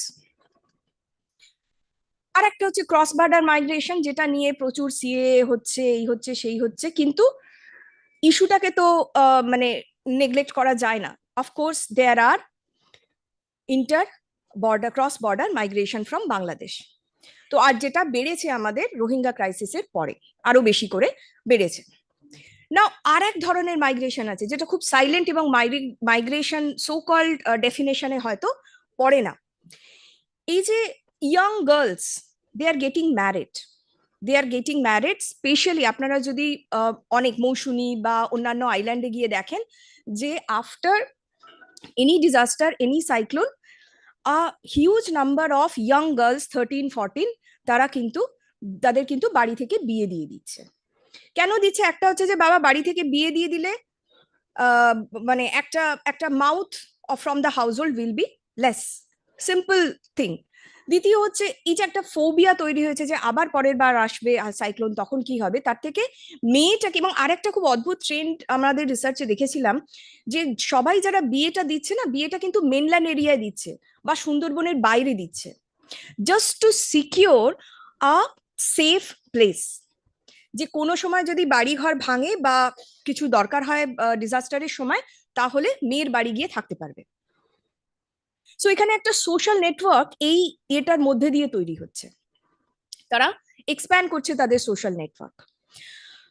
আর সেখানে তো অবভিয়াসলি এটা দেবজ্যোতিও বললো যে কলকাতার ব্রথেলসে যতবার সাইক্লোন এসছে তারপরে যদি গিয়ে দেখা যায় যে number of trafficked girls are actually increasing. এবার ছেলেদের কথাতেও আসি। ছেলেদের কথাতেও তারা 14-15, as young as 14-15, those boys are dropped out from school and migrated with their father or brother or uncle to earn the money. So it's a huge social disruptions. এটা কেন mainly হচ্ছে, এর কারণটা যদি দেখি তাহলে এটা হচ্ছে সুন্দরবনের মানুষ নিয়ে তো তাদের একটা আইডেন্টিটি ছিল এবং মানে ম্যাক্সিমাম লোকই খুব প্রাউড ছিলেন যে আমি সুন্দরবন থেকে এসেছি। আজও আপনি এখানে যারা সুন্দরবন থেকে এসছেন তাদেরকে জিজ্ঞেস করে দেখবেন, দে আর ভেরি প্রাউড, আমি সুন্দরবনের লোক। কিন্তু এই মানুষগুলো তারা বলছে যে আমাদের সার্ভাইভালটাকে তারা চুজ করছে ওভার দ্যাট আইডেন্টিটি। আজকে এটা কিন্তু একটা ভীষণ হিউম্যান ইনস্টিং যে আমি আমার মাতৃভাষা বা আমার মাদারল্যান্ড থেকে যখন আমি চলে যাই তখন সেটা একটা কষ্ট দেয়, কোনো না কোনো ভাবে কষ্ট দেয়। তো সেই জায়গাটা তারা আর যাচ্ছে না, তারা তাদের আইডেন্টিটিটা ছেড়ে তারা বলছে যে আমাদের সার্ভাইভালটা আগে। এবং ম্যাক্সিমাম লোকে যাদের সাথে কথা বলেছি আমরা, তারা সবাই কিন্তু বলছেন যে আমার ছেলে মেয়েদের আমি আর চাই না তারা সুন্দরবনে থাকুক, তারা সুন্দরবন থেকে চলে যাক।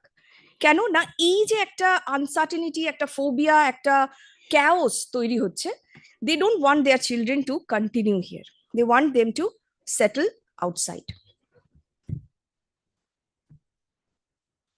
এইবার আরেকটা জিনিস যেটা দেবজ্যোতি কিছুটা বললো, সেটা হচ্ছে যে এই যে লেয়ার্ড ভালনারেবিলিটি। সো এই ক্লাস, জেন্ডার, কাস্ট, এই একটা কমপ্লেক্স ইন্টারসেকশনালিটি তৈরি হয়েছে এবং সেখানে ম্যাক্রো লেভেল পলিসি আছে, পলিসি ইমপ্লিমেন্টেশন আছে, অ্যান্ড ক্লাইমেট চেঞ্জের মধ্যে সব জিনিসগুলো হয়ে চলেছে। তো এটা আমি আর অতটা ডিসকাস করছি না, কারণ এটা করতে গেলে একটা পুরো আলাদা সেশন হয়তো হয়ে যাবে।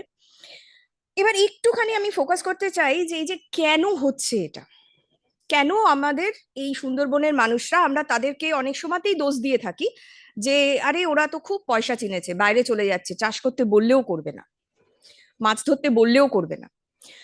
সো এখানে পাওলো ফ্রেরে বলে একজন এডুকেশনিস্ট ছিলেন, ব্রাজিলিয়ান এডুকেশনিস্ট। তিনি 2-3টে স্টেটের কথা বলেছিলেন। মানুষ যখন একটা জায়গায়, যখন তার উপরে একটা শক আসে, তখন তার একটা ক্রিটিক্যাল কনসিয়াসনেস তৈরি হয়। তো এই কনসিয়াসনেসের 3টে স্টেট আছে। একটা স্টেট হচ্ছে যে আমি কিছুই জানি না, আই এম ভেরি ইগনোরেন্ট, আমার ওপরে এই চাপটা আসছে এবং আমি কি করবো আমি জানি না, আমি অসহায়। সেকেন্ড স্টেজ যখন আসে কনসিয়াসনেসে, তখন তারা ভাবে যে এই আমার পাশের লোকটাই শত্রু, মানে দে আর ফাইটিং উইদিন দেমসেলভস, আমার পাশের লোকটা শত্রু, এ আমাকে ডুবিয়ে দিচ্ছে। থার্ড পয়েন্টে যখন যায় তখন সে অ্যাকচুয়ালি বুঝতে পারে যে system is doing that or it is a systematic problem, then they started taking actions. So আমার মনে হয় যে সুন্দরবনের মানুষ এখনো ওই ক্রিটিক্যাল কনসিয়াসনেসের একটা সেকেন্ড স্টেজে আছে। তারা ভাবছে যে যেভাবে হোক বাঁচি, একে অপরকে দোষ দিচ্ছে, including the NGOs and civil societies in Sundarbans. Funding কার কাছে বেশি আসবে, so it's a critical consciousness, যার জন্য দেখুন অনেকগুলো স্ট্রাগলস তৈরি হচ্ছে। ইন্টারজেনারেশনাল স্ট্রাগলটা আছে, ভাই আমিও আমি বাইরে যাব কি আমি বাইরে এ থেকে করব, সেই ইন্টারজেনারেশনাল স্ট্রাগল আছে শাশুড়ি বউয়ের মধ্যে কি ছেলে বাবার মধ্যে। তারপর ইন্টার রিলিজিয়াস স্ট্রাগল, অনেক এথনোগ্রাফির ইয়েতে আমরা দেখেছি যে ধরুন হিন্দু বা মুসলিম পাশাপাশি গ্রামে আগে থাকতো, cultural syncretism through Bonbibi cult was a characteristics of Sundarban. তো এখন কি হচ্ছে না, হিন্দু যদি তার ঘর ভেঙেছে, সে যদি মুসলমান পাড়ায় মানে ঘর জমি কিনতে চায়, তাহলে কিন্তু তারা ওখানে ঢুকতে দিচ্ছে না, কারণ পরে তো ওদের পাড়াটাও ভাঙতে পারে। তো সেই বা ভাইসি ভার্সা, হিন্দিরাও দিচ্ছে না যে মুসলিমরা এসে এখানে জমি কিনুক। সো এই একটা স্ট্রাগল চলছে বিটুইন দ্য জেন্ডার্স, সেটা তো সবসময় চলে, সমস্ত জায়গায় চলে, তার এখানে তো ভীষণ prominent with all of this uncertainties. Between the homeless, আমার বাড়িটা আজকে ভেঙেছে, তার জন্য আমি কিন্তু অন্যকে দিচ্ছি, কিন্তু দেয়া সত্ত্বেও আমি রিটার্নে চাইছি যে যখন আমার বাড়িটা যদি ভাঙে তখন তুমি আমার কাছে এসে থাকো, বা দায়িত্বটাও কিন্তু অতটা তারা নিতে চাইছে না। ল্যান্ড ওনার অ্যান্ড ল্যান্ডলেস, মৌসুমী আইল্যান্ডে আমি দেখেছি আমার রিসার্চের সময় যে একটা দিকের এটা এসে ভেঙে বাঁধটা ভেঙে কৃষির জমিটা খারাপ হয়ে গেছে, তখন অন্য দিকের পাড়ার লোকেরা স্লুইস গেটটা খুলে দিয়েছে যে ওদেরটাও ভাঙুক, আমার ফসলটা নষ্ট হয়েছে ওদের ফসলটাও নষ্ট হোক। So it is a kind of a struggle. Islander mainlanders, এখানেও জমি কেনা নিয়ে যাদের অন্তত সামর্থ্য আছে তাদের ক্ষেত্রেও এই স্ট্রাগলস গুলো চলছে, অ্যান্ড এগুলো সমস্তগুলো আলটিমেটলি ম্যানিফেস্ট করছে পলিটিক্যাল ভায়োলেন্সে, যেটাতে ওয়েস্ট বেঙ্গল খুব বিখ্যাত। তো বেসিক্যালি কিন্তু পার্টির থেকেও বেশি কে আগে আইলার চাল পাবে আর কে আগে, আমরা হয়তো ভাবতে পারি those are political weights, but ভেতরের এই critical consciousness and the struggles are actually impacting those things. আচ্ছা, এবার হচ্ছে আর একটা প্রশ্ন যে what happen when you migrate without a particular skill. আমিও উড়িষ্যায় মাইগ্রেট করেছি, but I have a particular skill, so they are welcoming me. But এখান থেকে যারা যাচ্ছে তারা কিন্তু একটা সিম্পল ওয়েজ লেবারিং নিয়ে যাচ্ছে, তো দে আর নট ভেরি স্কিল্ড যে তাদেরকে কেউ ইয়ে করবে। সুমন্ত সকালবেলা সেই কথাটাই বলছিল। So absolutely they are prone to physical, mental, nutritional well-being, subject to violence, deprivation, further marginalization. নাও এবার একটু দেখা যাক যে এই মাইগ্রেশনের ক্ষেত্রে, মাইগ্রেশন তো হচ্ছে এবং সেখানে সারা ভারতবর্ষেই যেভাবে মাইগ্রেন্টসরা ট্রিটেড হয়, সুন্দরবনের ছেলেরাও সেইভাবে ট্রিটেড হচ্ছে, কিন্তু তার যে এফেক্টটা সেটা আইল্যান্ডে কিভাবে হচ্ছে।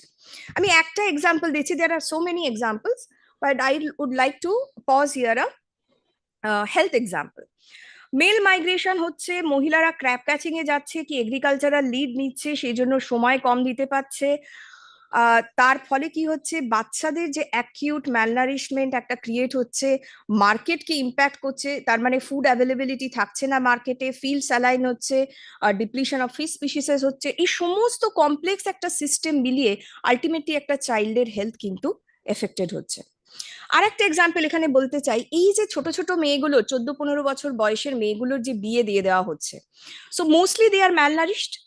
তারপরে কি হচ্ছে না, তাদের এই টিন প্রেগনেন্সি একটা আসছে, টিন প্রেগনেন্সির একটা হাই রিস্ক ফ্যাক্টর হচ্ছে তারা লো বার্থ ওয়েট বেবিজকে জন্ম দেবে, তাহলে বাচ্চাটা জন্মই নিচ্ছে হচ্ছে ম্যালনারিশ হয়ে।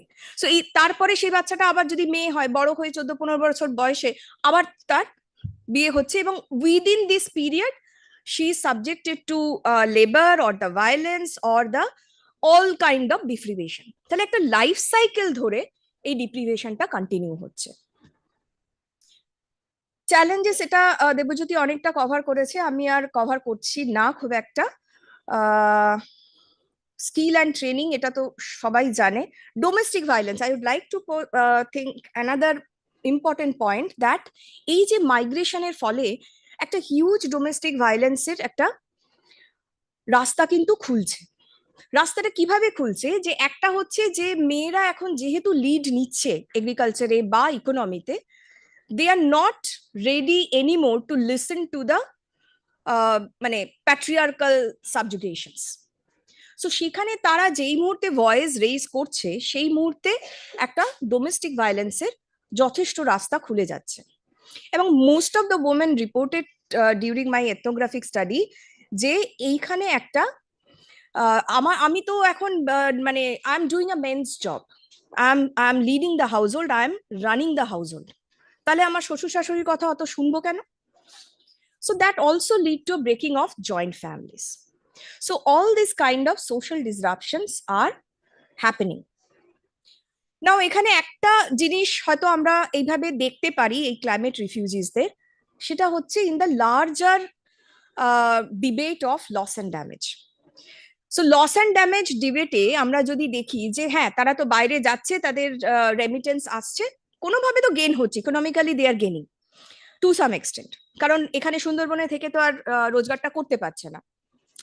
কিন্তু আমরা যেই মুহূর্তে সে আমাদের লেন্সটাকে শিফট করব নন ইকোনমিক লস অ্যান্ড ড্যামেজে, সেই মুহূর্তে দেখবো যে তারা তাদের ট্র্যাডিশনাল কালচারাল নলেজ হারাচ্ছে, তাদের আইডেন্টিটি হারাচ্ছে, তাদের traditional livelihood, social network, psychological challenges. So all this factor we need to consider as non economic loss and damage due to this climate change impact. এভাবে দেখা যায় climatic রিফিউজিসদের।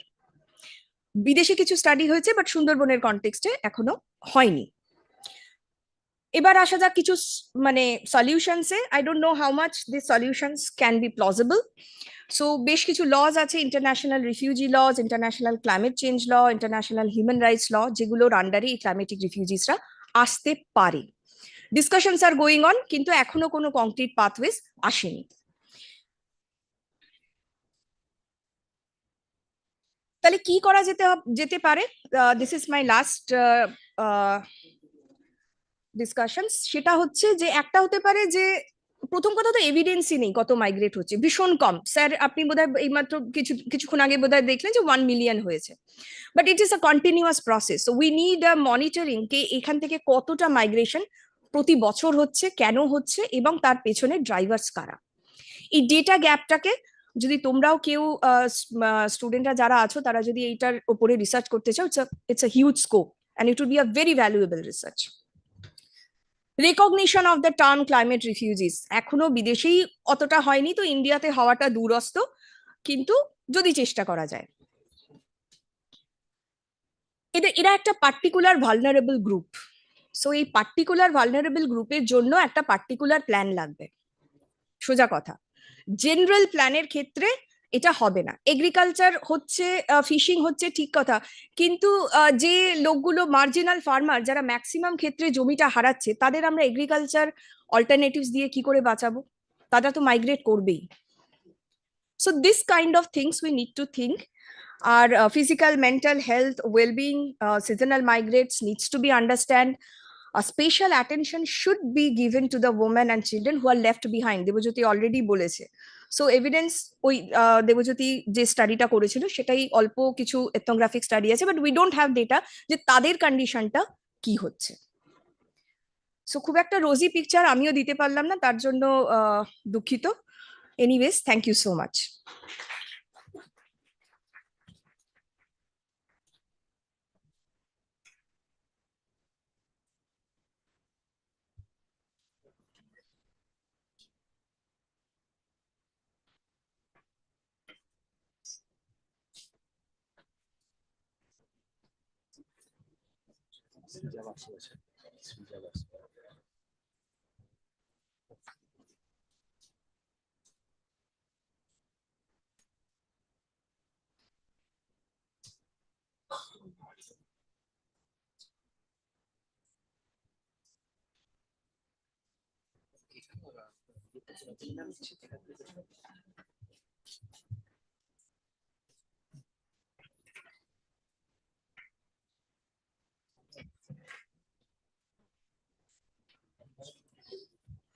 This is fine. Can I start? Thank you so much, sir, for giving me this opportunity to speak here and present. Can I stand here? Okay, fine. So, very insightful and critical discussions on the Sundarbans. My presentation actually departs from the topic on Sundarbans, and it actually focuses on migration, women, and feminization of livelihoods. And And basically, I look at some of the emerging patterns, current patterns on human mobility and immobility contexts that shape the global South countries. And hopefully, this presentation might just give us some direction in newer policy perspectives and some good practice on how migration and mobility as well as immobility can give some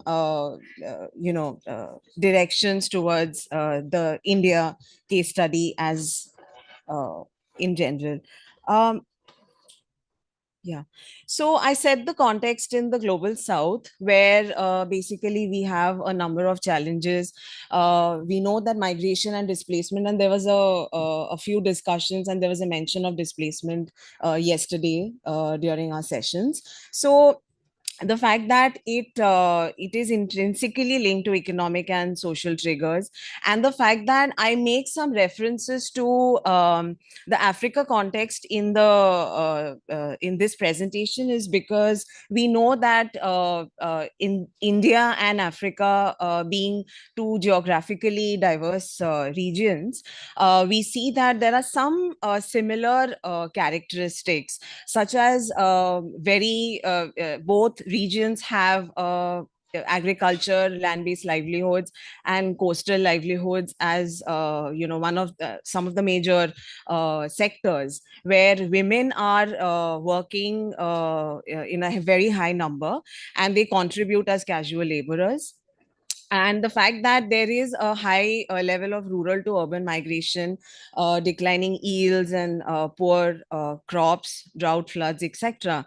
And also the fact that migration being so persistent now, that it is a social determinant of health, not just for people who are migrating, but also for those workers and family members, particularly women, who are the stay behind members with additional work. And another thing is that internationally, and even within India now, we are focusing a lot on the research and literature, which is on international remittances. But thankfully and fortunately, we are also looking now to a lot of within country migration, and all of this has been touched upon throughout this session so far. So a lot of intra-regional migration in Africa and India, and in Latin America, etc., where we see that women are migrating within rural areas increasingly to engage in agricultural labor. However, this is of course a lot as informal and casual laborers. And the fact that in Africa, countries in Africa and in India, there is a wide gap in social protection coverage, which is one of the key challenges, and it's the highest in Asia and the Pacific and in Africa. With that, we see that livelihoods, gender and migration, there is what we see an increased pattern in interstate migration, same district, and of course rural to urban continues. But while we are focused on internal and seasonal migration patterns, which really forms the key part of migration, human mobility and immobility, in Africa we see that there is so it's like a comparative here, which I've tried to reflect on. So there is a growth in Africa's internal migrants as well, and that's the reason why I make some contextual references to African case studies from Africa. And we see that even in India, it's there out of 250 million migrant workers, we have a lot of people and women in brick industry, and in construction and domestic work, and in agriculture. Women have one of the highest contributions, so female labor force participation which has been 62.9%. And whereas in Africa, we do see women workers in large-scale commercial farming. This is also true of smallholder farming, and in India as well, where women are increasingly engaged in smallholder farming. In West Africa, we see that male outmigration and female-headed households have increased. Some of the studies are, giving very detailed insights into these case scenarios. In Uganda, we see long distance migration for water and pastures for livestock, while women are migrating closer to wetland corridors. For crop cultivation in dry periods. And we see that some of the structural barriers continue in the Indian context. So we have a lot of women in industrial production, aquaculture, etc., as casual workers. And in coastal livelihoods, a lot of indigenous women are struggling, due to the fact that there is a high percentage of male out migration, while they are trying to also cope with, sort of poverty and food insecurity, and with, of course, burdens of household labor. And other than this, we know that migration decisions, and particularly, temporary and short-term migration patterns, and in that context, they are largely caste and socio-economic, based. And there is a certain sense of hierarchy that sometimes pushes people to take certain decisions related to moving out. And this is also predominant in India's fishery sector and small scale fishing. And coupled with this, we see that poor marketing platforms, coastal erosion, lack of infrastructure are some of the detriments to more gender equitable labor and market opportunities. And for example, in the brick manufacturing, half of the migrant laborers are women. This research project, I was a part of this, and this was around 2019, 2020. And this was in Maharashtra's Pune district, and the region was Junnar. So the interesting part here was that while I conducted this research at the time, this was actually focused on energy cooking services, clean energy, and household air pollution. But I found that there were a lot of issues related to climate migration, because one being that so while this was the PMU, LPG feasibility and sustainability of clean energy adoption in this particular region, because Pune had this launch project at the time.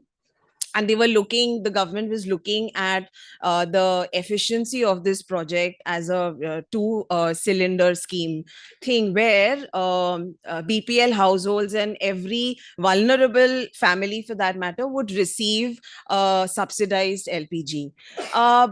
So what I did was I had revisited this project particularly to look at the migration patterns as well, and I found some very interesting, information. And one was that given that in the context of Maharashtra, skilled and unskilled migration among BPL, Dalit, and Adivasi communities is very high, and there is a certain socio-economic, or rather social status hierarchy with other rural families who are not Dalits, BPL, etc.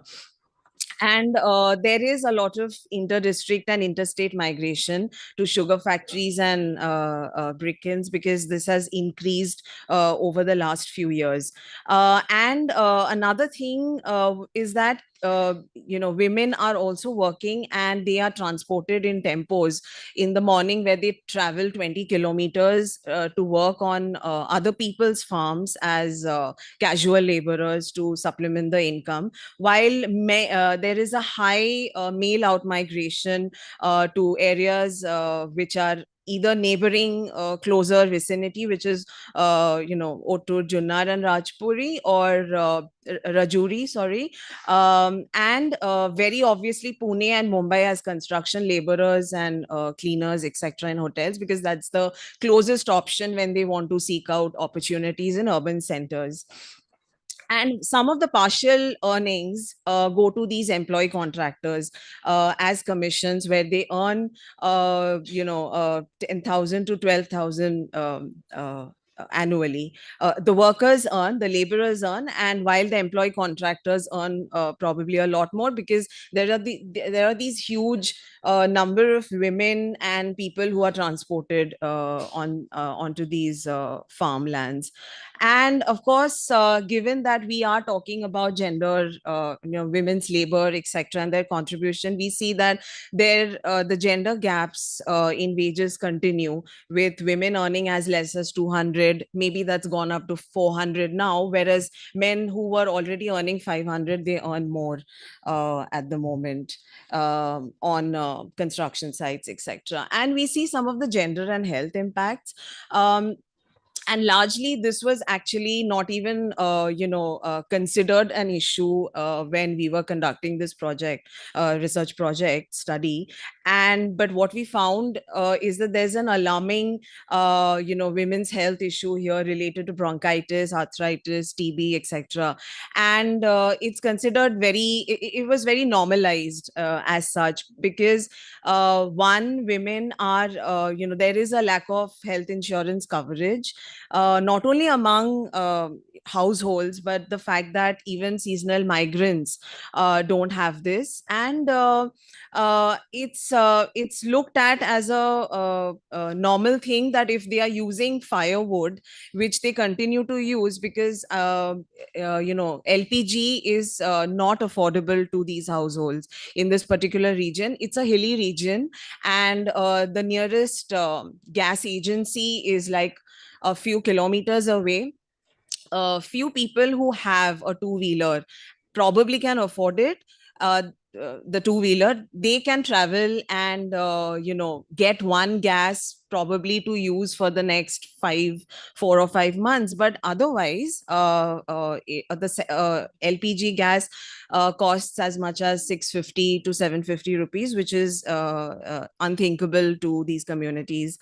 And also the fact that there are these gaps in, under the integrated tribal development program and NABARD, they have addressed some of the overall livelihood sustainability amongst the tribal communities. But the fact remains that very holistic, comprehensive assessments have not been done to understand climate stress and household air pollution and LPG accessibility issue.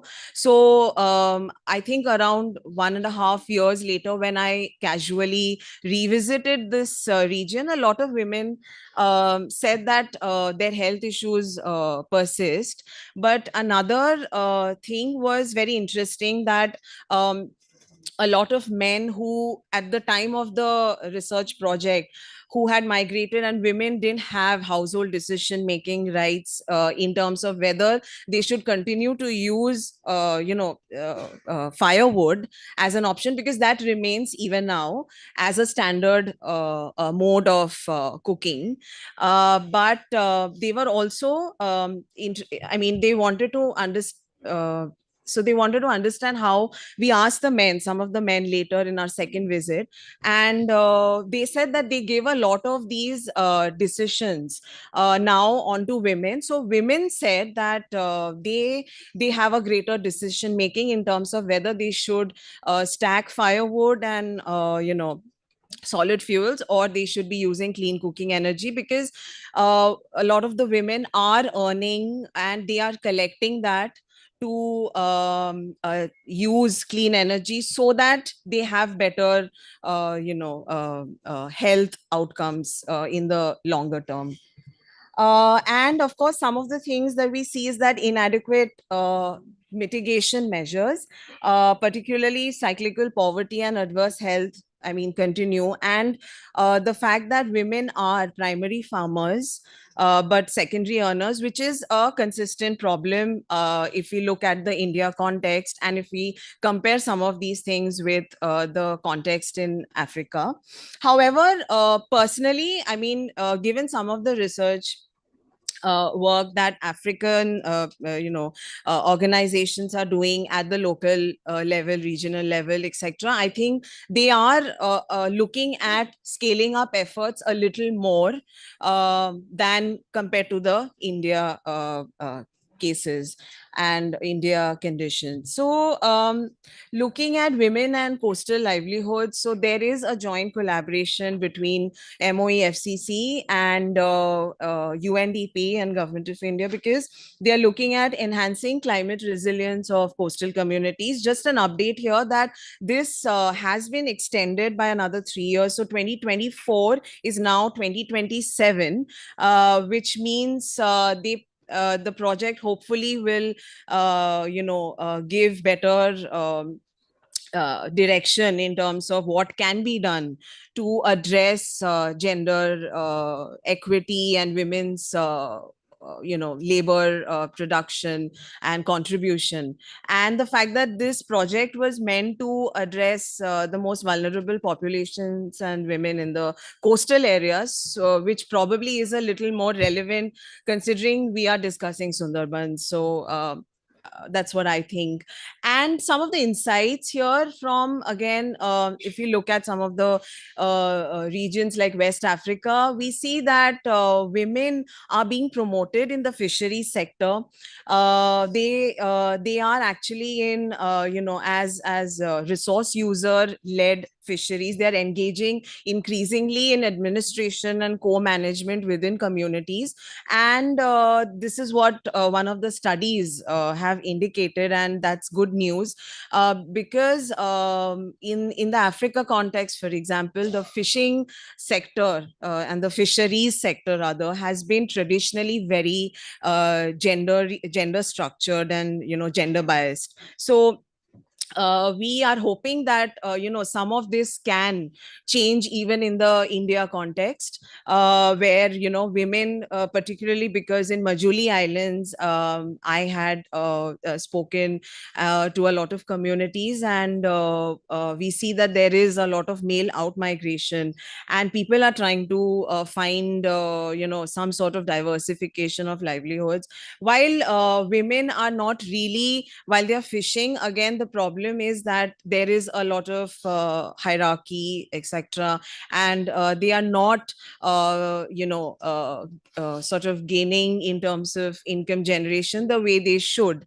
And I have also sort of engaged with Mishing tribe women who have the same kind of problems, only that in their community the men have they migrate to urban centers, etc., but Mishing tribe women essentially are very hardworking and laborious, and therefore they kind of want more opportunities. Sorry.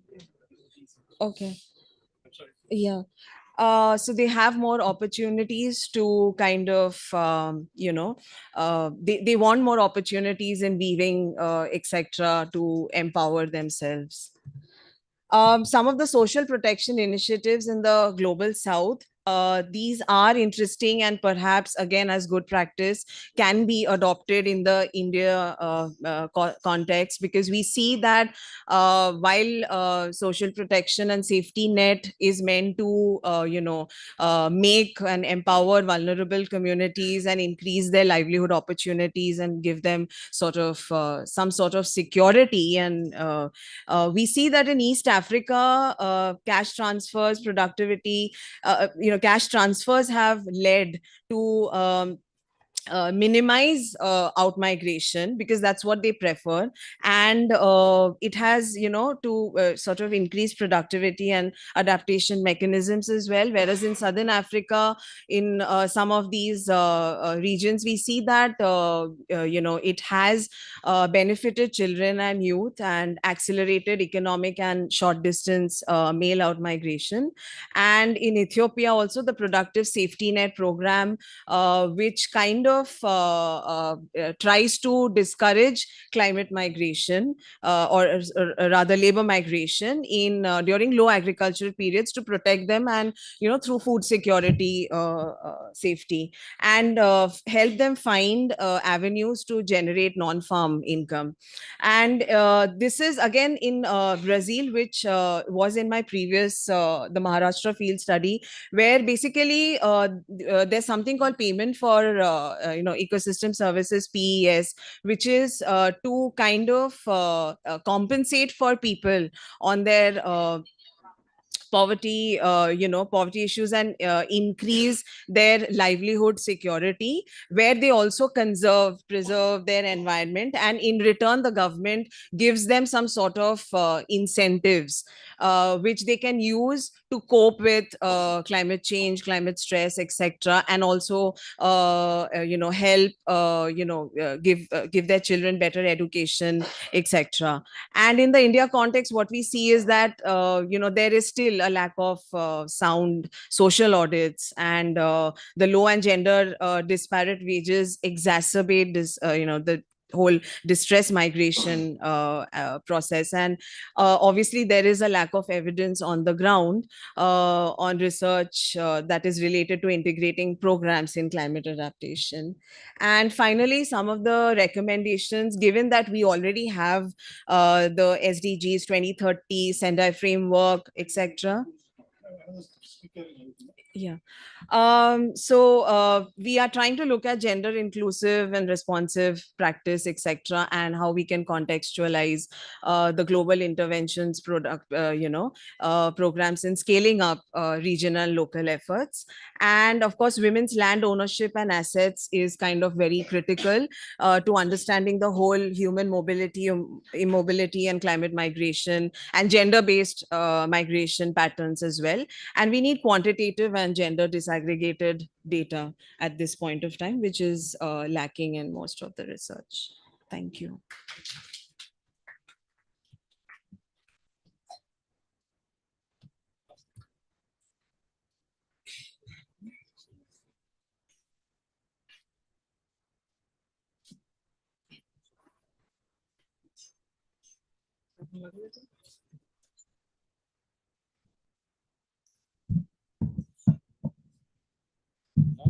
Last speaker, Dr.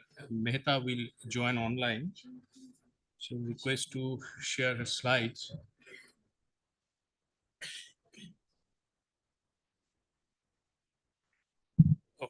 Okay, Dr. Mehta, you may proceed.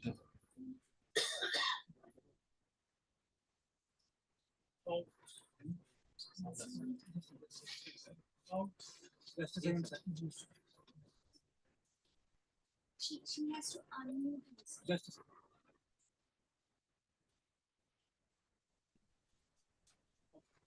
Can you hear me now?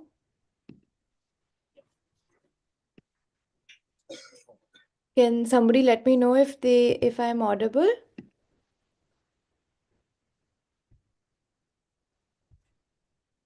Am I audible?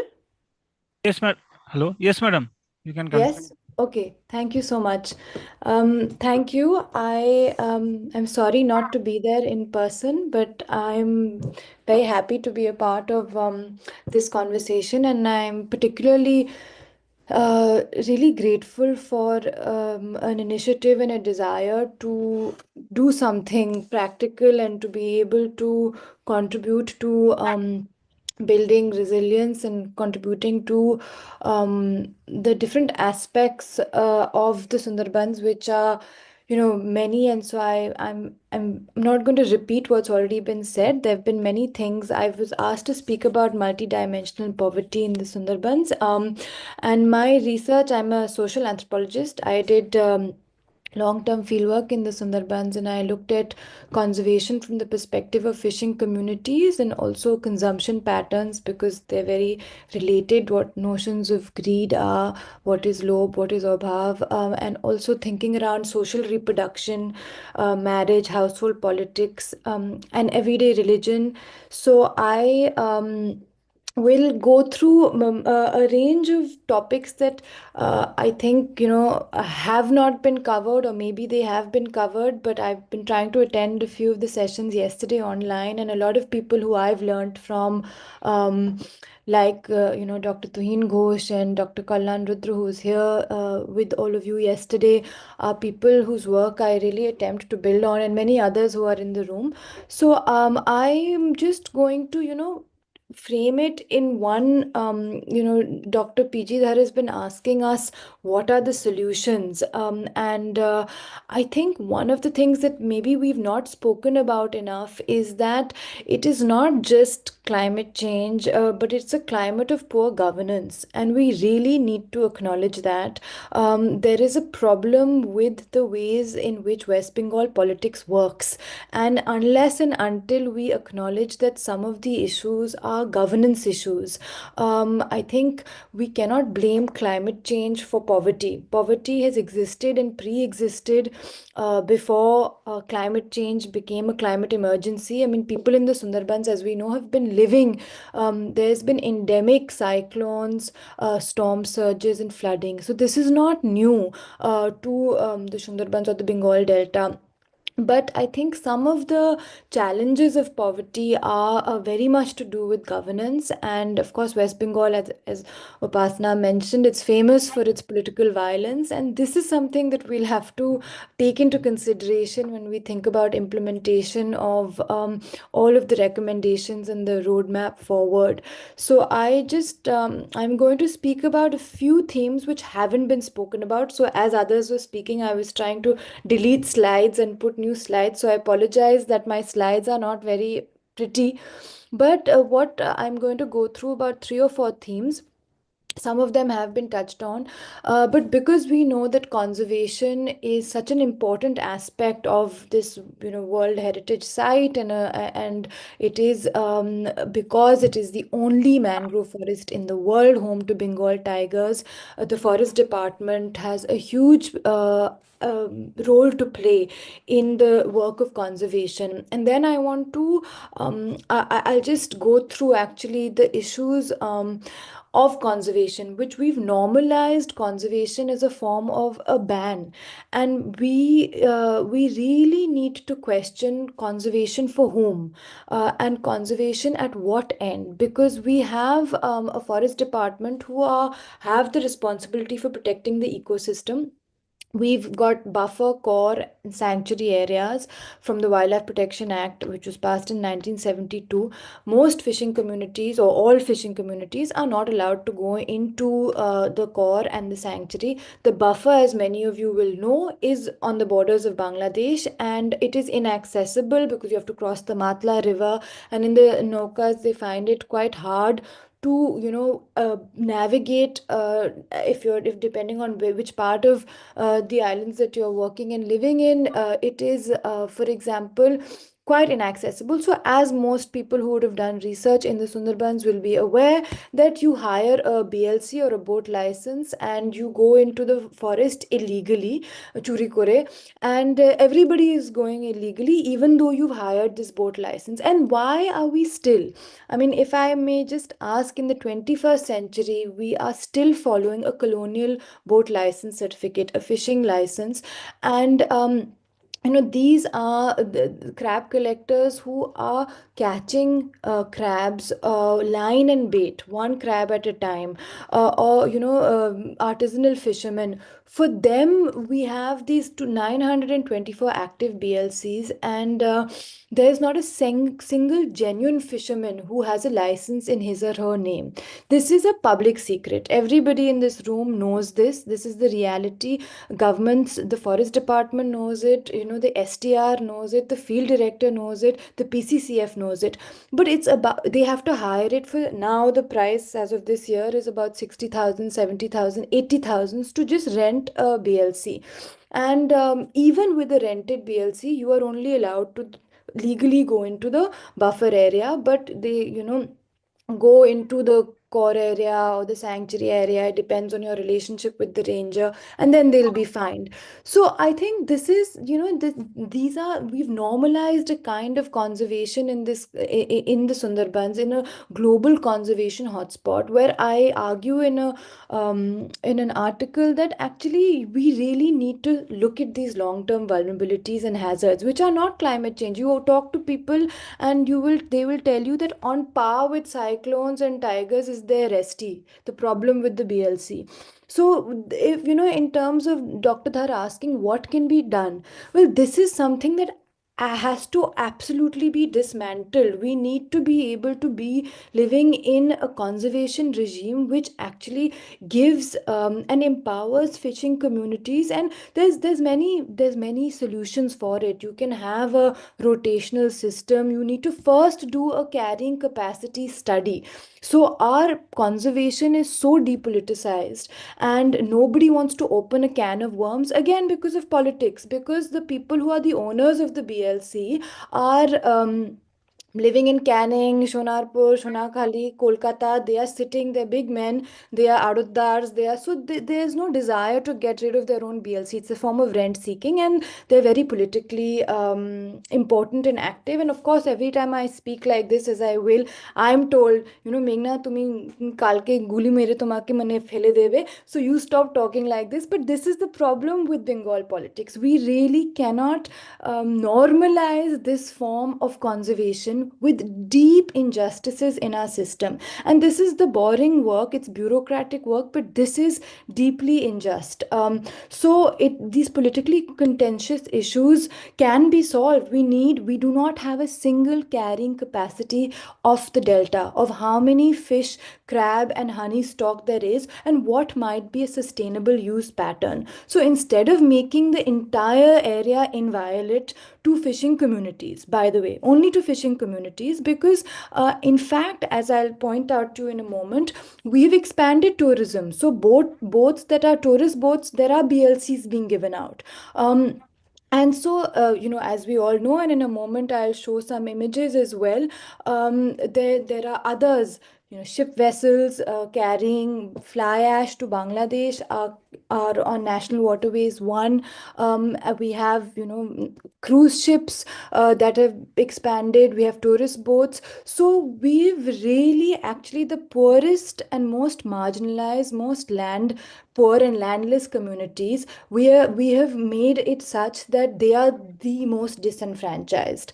And I think I want to move on to one other issue, which is that because of this legal, illegal, the fact that core and sanctuary are not allowed, but churi kore shobai okhanei jai, and then you get this BLC, and then you're also paying compounding offenses. Everybody knows that this is a completely corrupt system, and as a result of this, people do not also get the due compensation when there is an attack by a tiger.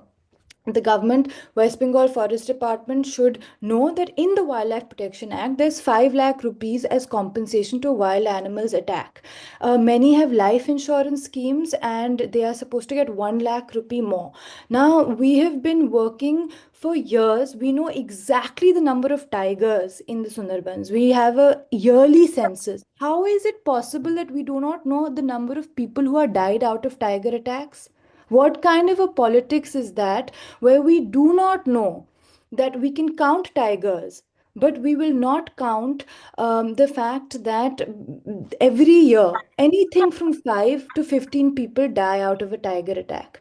And this has been happening for the past 5 or 6 decades. And there's, some colleagues of mine, we've been fighting a PIL at the Kolkata High Court for compensation. And it is something that we as a society must reflect, that somebody whose husband or sometimes a wife has died of a wild animal attack, how is it that we are making them run around the bureaucracy, that they need a death certificate, then they need post-mortem certificate, then they go to the panchayat to get their rightful due compensation? this is the depth of inhumaneness. So we can be talking about, you know, climate change and cyclones, but the everyday bureaucracy is the biggest hazard. And I think, you know, this is something that many people are working on, many people have written about. It's an over researched topic. I don't like referring to them as tiger widows because their identity is not a widow. But this is something that really, again, after 50 years of Project Tiger has been ongoing now for 50 years. There is really a genuine desire from academic scholars, activists, people who think about the Sundarbans and who care about it, to say that, you know, this is a basic human right. This is in the law. People should get their due compensation. There's a tiger that happens to be a man-eating tiger, and instead of just basically making their deaths disappear, these deaths are just not in the statistical registers of the death. There's not officially, as if you ask the Forest Department, STR, Forest Department reports, they're not there. They'll say 1 or 2 deaths, but as we all know, the unofficial death rates are much higher. So this is a thing that can be easily changed, or not easily, but it ought to be changed. It's just a basic human injustice. And I want to point out that while we are okay with tourism, this is firstly not ecotourism. We say eco, by putting an eco in front of a word does not make it, actually, who is getting employment by working on cruise ships? It's not Sundarban local communities. And so, you know, we are okay with swimming pools at big Shonar Bangla resorts that are coming up. We're okay with more licenses for tourist boats. When the water tables are depleting, people don't have drinking water. We call this ecotourism. So, you know, thankfully there has been some successful litigation. This luxury resort was demolished by the National Green Tribunal. That was all the mangroves you can see in the red that had been cut down for this particular resort. It had violated CRZ. So yes, litigation is one way forward, but there are many such issues, including the kind of purposeful pollution through ship vessels. Now here's a Noka, as you can see, in front of a barge which is carrying fly ash. It's actually coming empty from Bangladesh, and it takes fly ash, which is a byproduct of coal. It takes our thermal coal plants byproducts, which is very toxic, the waste, and it's selling it to Bangladesh to make cement. And this is extremely profitable for Bangladesh and India. Now, I want to explain to you, this is constantly having accidents. How is it again that we can talk about this as a World Heritage Site? There's the tiger, there's crocodiles, there's all kinds of species of birds and fish, and you have toxic ship vessels, toxic fly ash being carried by ship vessels and often capsizing. In fact, the latest ship barge that capsized was in January 19th, right now, just last month, not even a full month ago. And it is, the fly ash is just lying there in the Hooghly. Of course, there's been no environmental impact assessment. So, you know, I think I want to highlight some of the issues that nobody has so far raised. That it's all very good to be able to talk about a range of vulnerabilities when it comes to climate change, and it's a hot topic. And as Debajyoti Das very rightly pointed out, Camellia Diwan's work, that it's a spice, but there are many other issues that need to be dealt with.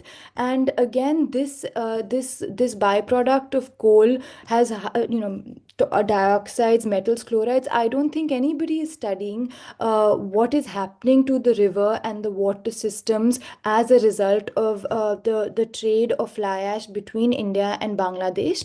And of course, as I want to remind you, most of the barges are all carrying through this Indo-Bangladesh protocol route. They're not, you can't call them ship vessels even, because they are like, they are on their last deathbed. They are meant to die. They will capsize. It's a time bomb waiting to explode. And the Kolkata Port Trust and the Inland Waterways Authority are responsible for this. this, and there is no questioning. I mean, again, some of us are trying to do litigation at the High Court, at the Kolkata, the NGT on these issues. But if we are okay with stopping, Noka's crab collecting and fishing, but we are okay with these barges going through a global conservation hotspot. So I think this is something that as a society and as those interested in the region, we cannot normalize this form of conservation.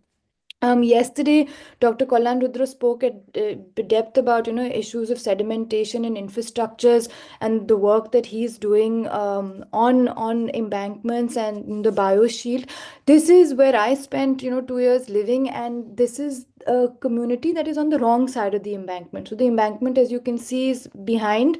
It's supposed to be that the houses are on the protective wall, but the houses, because they all have on khas jomi, so they don't have titles over their land, and which is a really important.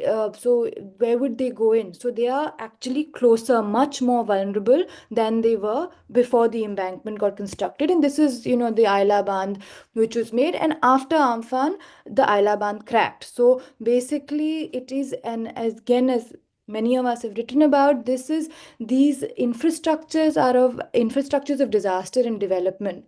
And what is quite important, and as we know, many people have spoken about embankments. I am not an expert on sedimentation, but the geography of poverty is as such that the caste, livelihood, and land ownership patterns at closest to the periphery, they are the poorest of the poor who are living on the river's edge. So as you can see in this image, people who do not have rayati, do not have a title over their land, and are living on khas jomia, then on the other side of the embankment and are further dispossessed. So it's very important for us to look at land ownership, landlessness, and land patterns, and the different land tenancy arrangements in the region as a form of understanding vulnerability.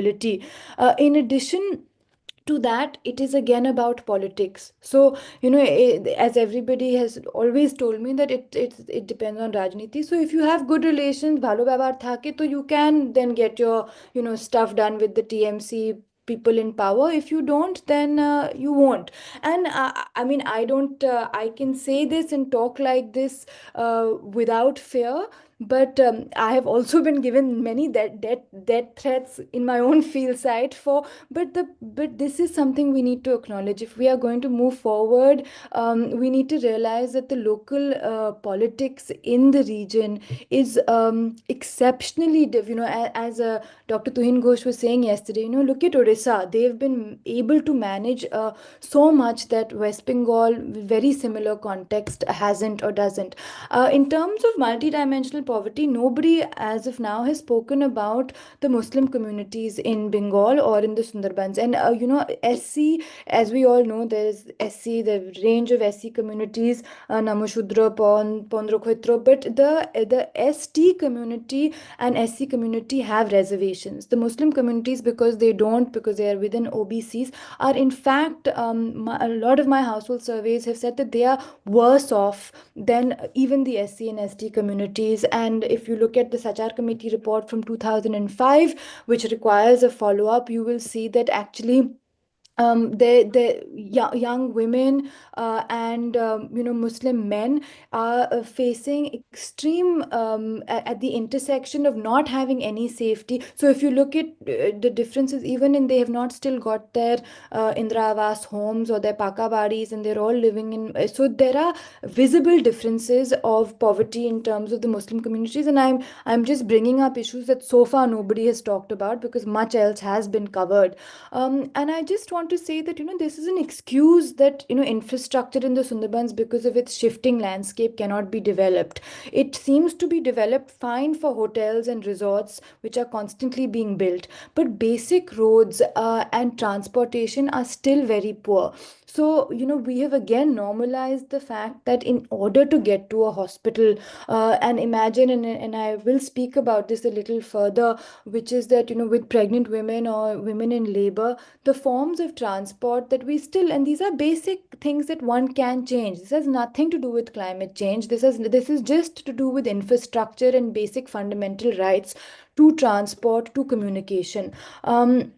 I also just, wanted to say in terms of, it has been spoken about, but commercial aquaculture, there are many studies from Bangladesh and from Odisha which has further immiserated and created further poverty for farmers because of, and it's too hard to explain, but most of you will know that it is both degrading salinity levels. I mean, it's creating salinity because of these gheris. They're all Nona Jal gheris, and so therefore it is a problem not just for the farmers who are leasing their land to private public partnership. The people who are actually getting the benefits are, so these are also Vietnamese shrimp, which is a export commodity. So it's not adding to the nutritional component of the communities there. It is all being exported to Southeast Asia and European markets, and it's an invasive species. It's an alien species, and so there's a lot of antibiotic usage.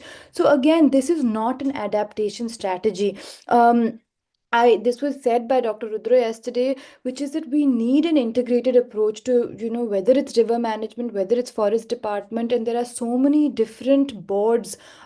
We also, I really want to, I'm not there in person, but I would really be interested in knowing what open access data we have. We do not have open access data on the Sundarbans, whether it's about sea level rise, the tidal gorges. It's in Diamond Harbour. Where is most of, where is the Bay of Bengal and where is Diamond Harbour? So we really need much more open. It's Kolkata Port Trust has it, and they take out the almanac of the tide meters. But we as a society need to demand that these are certain data sets that should be made open and accessible to all.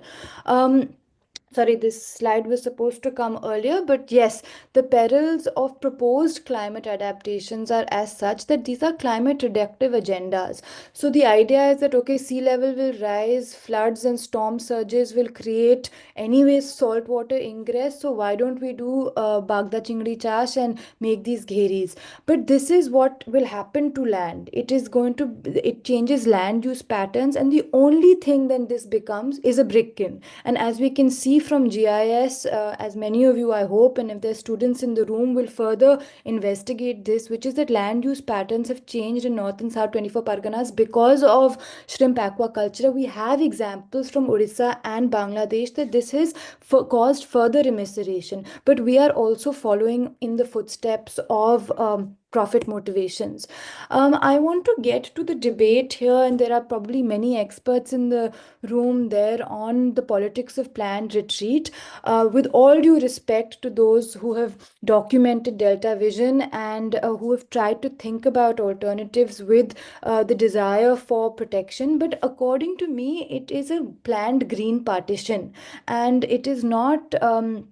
Indeed, a solution which foregrounds. Firstly, it should be consultative. We as city dwellers cannot be telling people whether they should retreat or whether they would like to remain. For many years, I grew up in Delhi, and if it is the most toxic air.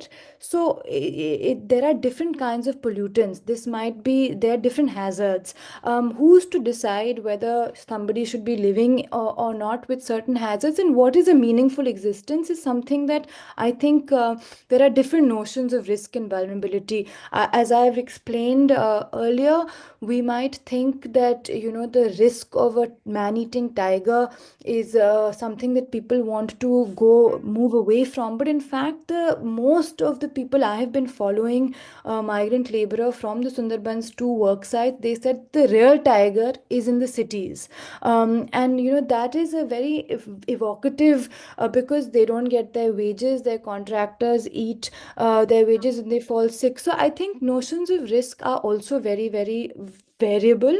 And so just thinking about why I think in fact planned retreat is a planned green partition is because it is a form of double dispossession. At one level, I think it is a way that you remove people from their lands and their relationship to their land, which is both a relationship to humans, so social connectedness, social networks that we were being told about this morning in the keynote, as well as non-human worlds. And yesterday somebody spoke about intangible heritage or intangible assets. So we want people to be removed from their land, and instead, what is the proposal of a planned retreat? That on that land we will grow the vision for this 2050 is on that land we will grow mangroves that will be enmeshed into the carbon offset market. Now this is I call it a green partition or a green because planned partition, because this is the line, and this is, you know, some of our authors might be in the audience here, which is, again, I would love to see the data sets that these simulations and projections have been made on, that all of this area will be submerged by say 2015, so all of these people have to move. I think, you know, we need to really rely on much more nuanced, localized global, not just global data sets of climate change and projections, but also local data sets, and the wave modelers need to be able to take into consideration the ship vessels, take into consideration the whole range of erosion, you know, whether it's the Farakka, which is causing sediment trapping, or the Haldia Port Trust, which is what is submerging Ghoramara. It is not sea level rise.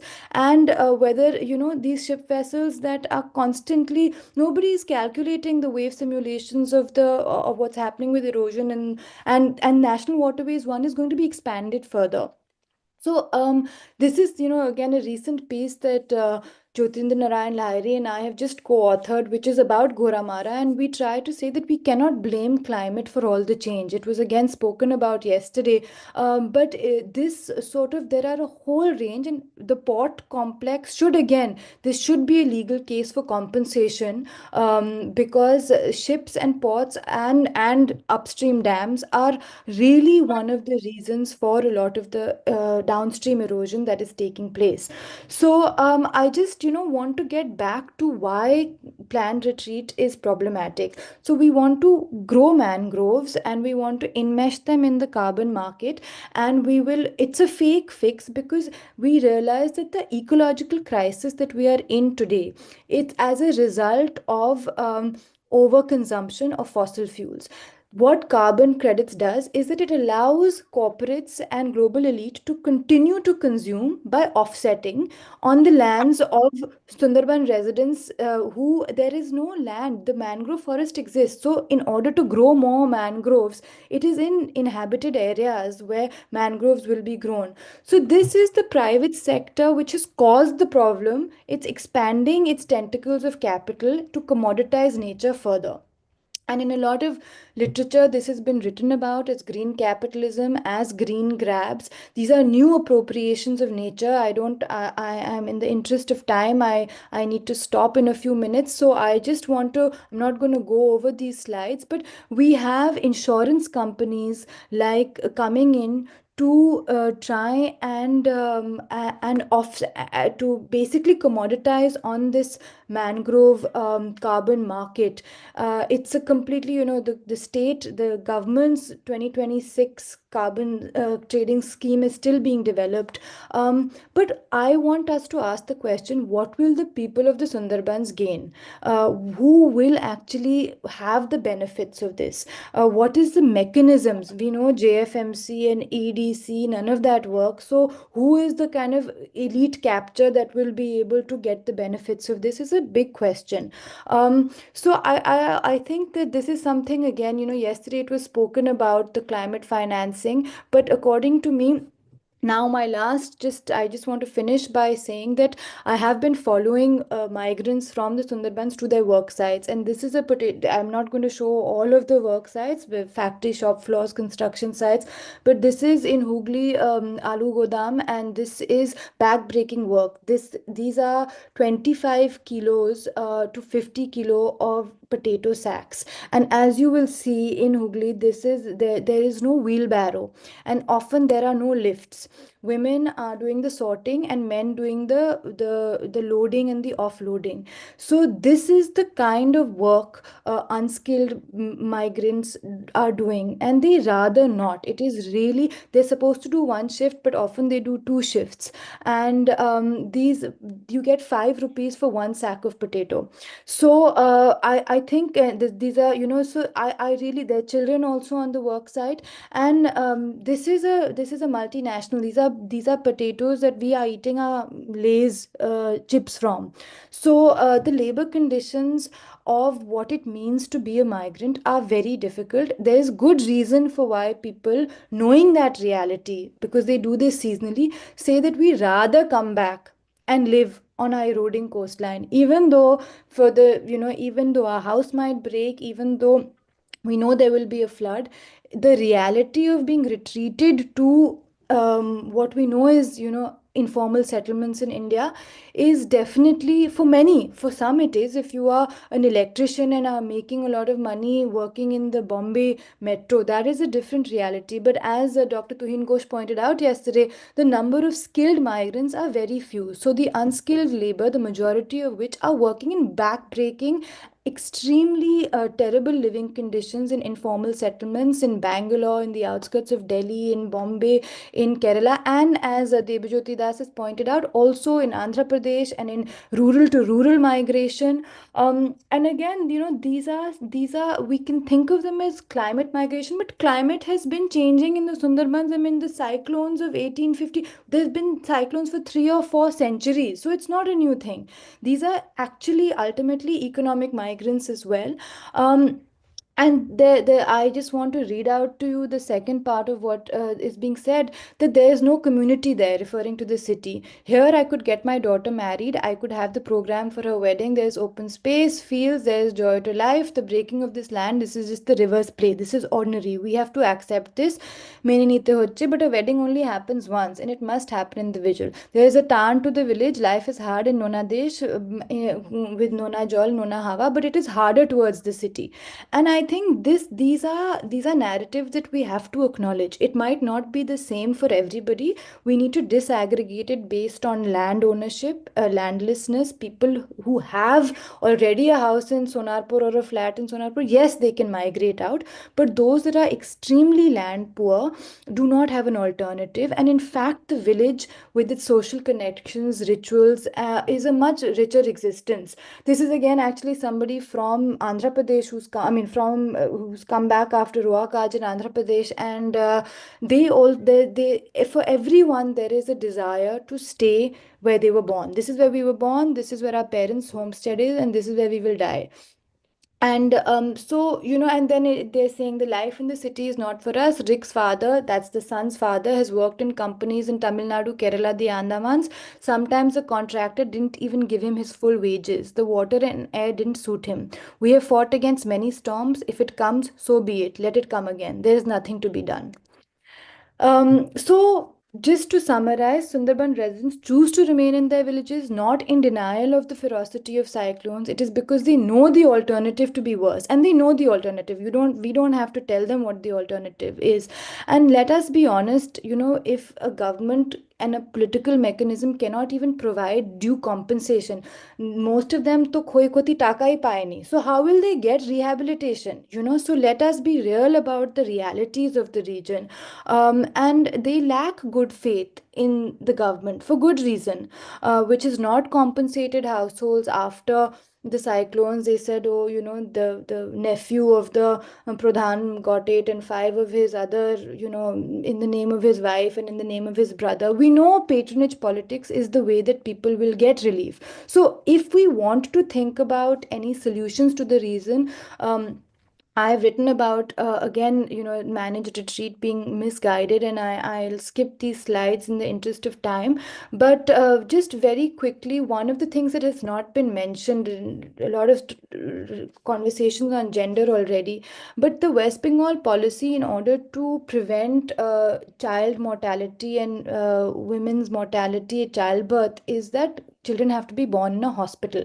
Now, I don't know, I have studied this, I have been working with ANMs and ASHAs trying to follow this. There are no hospitals. So I have followed women who have given birth, and the umbilical cord, to cut it, they have taken a nauka and have crossed 2 rivers to have the umbilical cord cut at a hospital so that the child can get a birth certificate. So these are policies, again, which are supposed to be beneficial, that the idea is that have a birth in a hospital so you prevent any deaths. But where there are no hospitals, how is that a progressive policy? And as we all know, there are still, in many regions, not even a primary healthcare center that is fully functioning, and the infrastructures of travel, of what it means to be a woman. So I think these are some of the vulnerabilities. And yesterday, there was conversations on Bone BB, and the idea of intangible assets. And I just think that we don't want to commodify everything. I think some things cannot be commodified, some things should not be put a monetary value on. There are different forms of governance. The non-human forms of governance are very important. But I will end now. I think I've taken a half an hour and everybody wants to take a break. But I do want to say that it is the only part of the world. There's no other part of the world where at panchayat elections, anything from 40 to 50 people are murdered, killed. So if there is to be a solution, we have to address governance. We have to, and all the students in the room and the researchers here, perhaps, instead of looking at spicy hot topics like climate change, maybe you can understand local politics. Maybe you can understand governance structures. Maybe you can understand the long-term vulnerabilities that were not caused by climate change. Climate change did not cause poverty. Poverty existed. Climate change will exacerbate it. So yeah, these are, just elections is an important time. But to summarize, we are living in a climate of poor governance in Bengal, and there are many issues that fishermen cite for coastal erosion, which is the construction of guide walls around Kolkata, Haldia port, ships. They're increasing in numbers. Their concern is around healthcare, and that is the biggest cause of indebtedness. Their anxiety is not sea level rise, but the lack of dignified work. And the opposite, the forests opposite their homes have become increasingly hard to earn a livelihood. So tourism has expanded, fly ash ships have expanded, but we've stopped the nokas, and it is just we've normalized that form of conservation. A conservation is ban, a conservation is dispossession.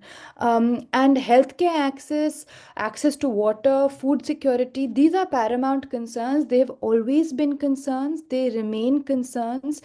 These, again, I will repeat, are issues of long-standing governance, not of a warming world. And so I just would like to end for the students to say that the Sundarbans is also an over-researched field site. There are a lot of people who have household survey fatigue. People will come, we want to learn about indebtedness, we want to learn about tiger widows, we want to learn about agriculture, we want to learn about, and while I'm all for further exposure, yesterday one of the speakers says that they do trips with students to the Sundarbans, and yet I want to just be cautious. There are many power dynamics at play, and I think this tourism, because of the Bengal tiger, is different from research, and I really would, just as my last comment, would say that there should be long-term commitment to this research and to this field site. So if anybody desires or wishes to start, I hope that this is something that they continue on for the rest of their lives, because it is not something, the issues are complex, whether it's patterns of sedimentation to the tidal river management to the vulnerabilities of communities. There's a whole host of issues,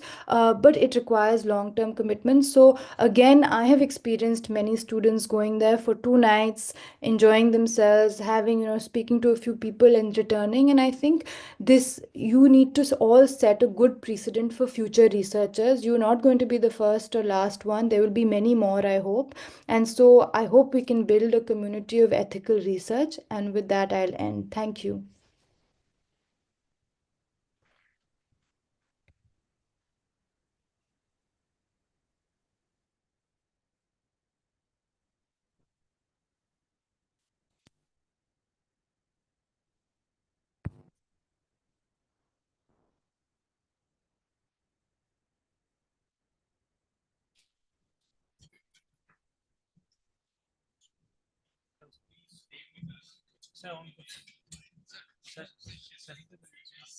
Sir.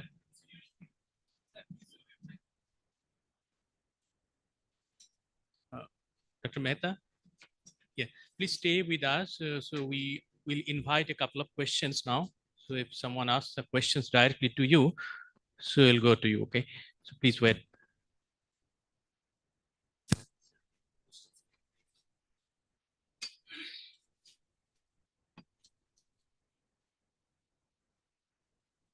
So after considering the total session, that which one is the major driver of the migration in the Indian Sundarbans, whether it is the human vulnerability or the climate stress?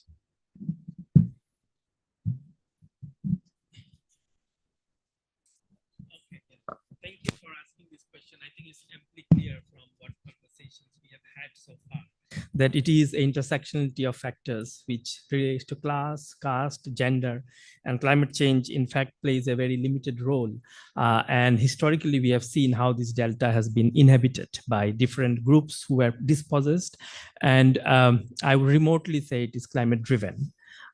Yes, climate does play a kind of role, which is kind of a consequence of people's inability or inaccess to kind of have productive livelihood, or kind of, looking at the whole production system, the food system that is declining in terms of production of crops.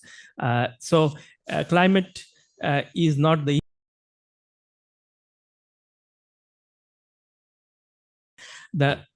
kind of bureaucracy that we have inherited from the colonial state. Yes, very much. Yeah. So we kind of need to address the human vulnerability first, and then we can talk about other forms of vulnerabilities that are manifestations of the human vulnerability. And that is very much entrenched in the political economy of the land. And we need to kind of identify them, address them. One of the solutions that I did not mention can be universal basic income. We talked about MNGRS programs, but they are not necessarily kind of helping all households. It is only the people who have access to power, who are politically connected, they can get kind of access to MNGRS employment job cards. So if we can develop a system of universal basic income in which every household who is below the poverty line gets a minimum support every month, that would be one of the ways of looking at, how can we resolve the current contemporary crisis. Yeah, I think I'll ask others to kind of contribute. No, just to add to what Dr. Das mentioned, because there is structural poverty, climate change becomes one of the reasons that leads to further vulnerabilities among communities. So structural poverty is already there. So how do we deal with both now at this point in time? You want to add something?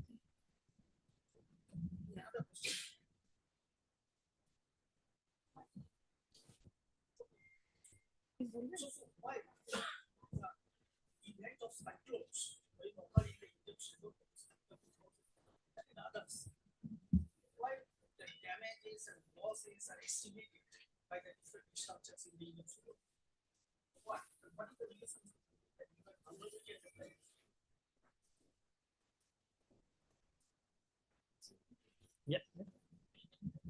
Yeah, I think after every disaster, the government takes stock of the kind of losses. But we cannot just look at loss from one angle, from the economic cost. We also need to look at the social dimension, the political dimension, the cultural dimension, in terms of, as some speakers yesterday mentioned, about intangible heritage, and how intangible heritage, if it is lost, is a loss of culture. We also don't think much about biodiversity loss.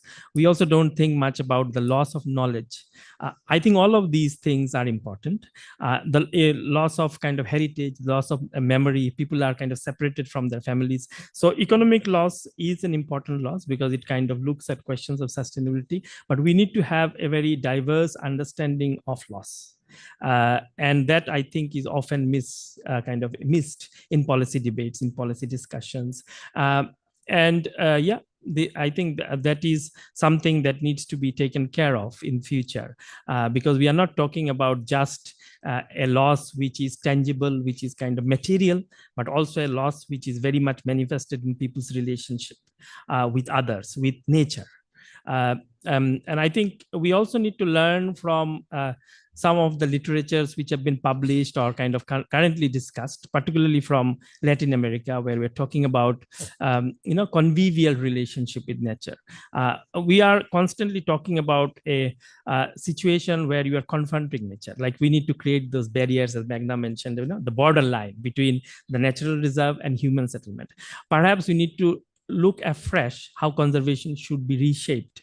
Conservation discourse should be reshaped by bringing in different stakeholders into the conversation. And one of them will be the forest department, which is one of the biggest landlord in the country. One of the things that we have inherited from the British Raj is the forest department. And we don't appreciate the fact that that is the biggest landlord. Compared to any other institutions in India, the forest department is the biggest landlord. And the forest department and the government of India has taken many steps in the past. All of them have perhaps failed. Like, for example, we have joint forest management projects and many other things. But at the time has come that the different stakeholders in society, both at the level of the state and at the central administration, need to bring all into conversation. At present, we don't see that. Like, if you go to the Sundarbans, you'll see there are boat license, there are many kinds of restrictions. And those restrictions are not really helpful for farmers and fishers who are actually dependent on the commons. So the idea of commons has actually evaporated. It is no longer existing. Everything has become very much private and controlled by the state, or let's say other institutions and agencies. And there needs to be a kind of reconciliation, a dialogue between these institutions and stakeholders. And there, I think there is a big challenge when you're talking about governance issues, how the governance is not only decentralized, but also become made more democratic and accessible to people. Because as I said in the beginning, that we have the right to franchise, that's well and good, but then democracy has to be more, participatory, not just franchise. Yeah, Meghna wants to kind of add to it, yeah.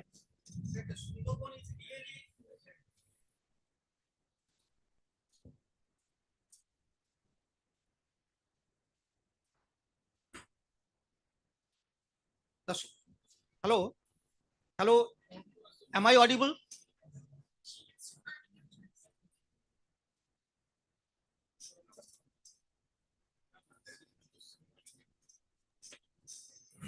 Yes, the host had muted me, but I can't hear your question. Yeah, please.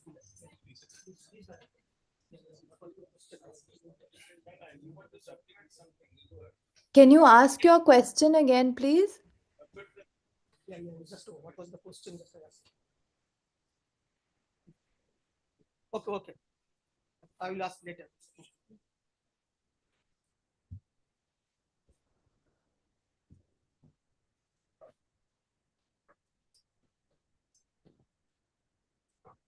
Dr. Mehta, am I audible to you? Yes. Yeah. If I didn't get you wrong, you are talking about the crustacean farms, the prawn farming in the freshwater or sweetwater farmings of the prawns. So they are basically meant for the international markets in the Southeast Europe and Asia.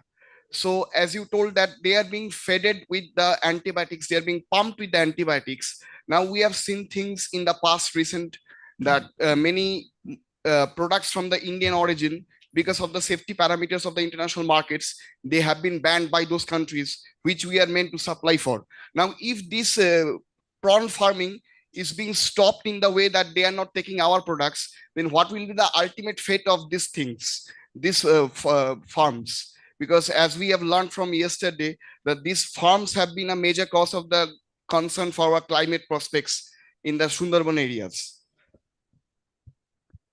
There are many concerns around shrimp farming, especially the sort of commercial aquaculture. There are issues with as I mentioned, it's not going into the nutritional intake of the people. It is a export commodity only, but it is also changing fresh water, so paddy cultivation, chash jumi into the Bagda Chingri chash. So their Nona Jol is basically getting into what used to be fresh water.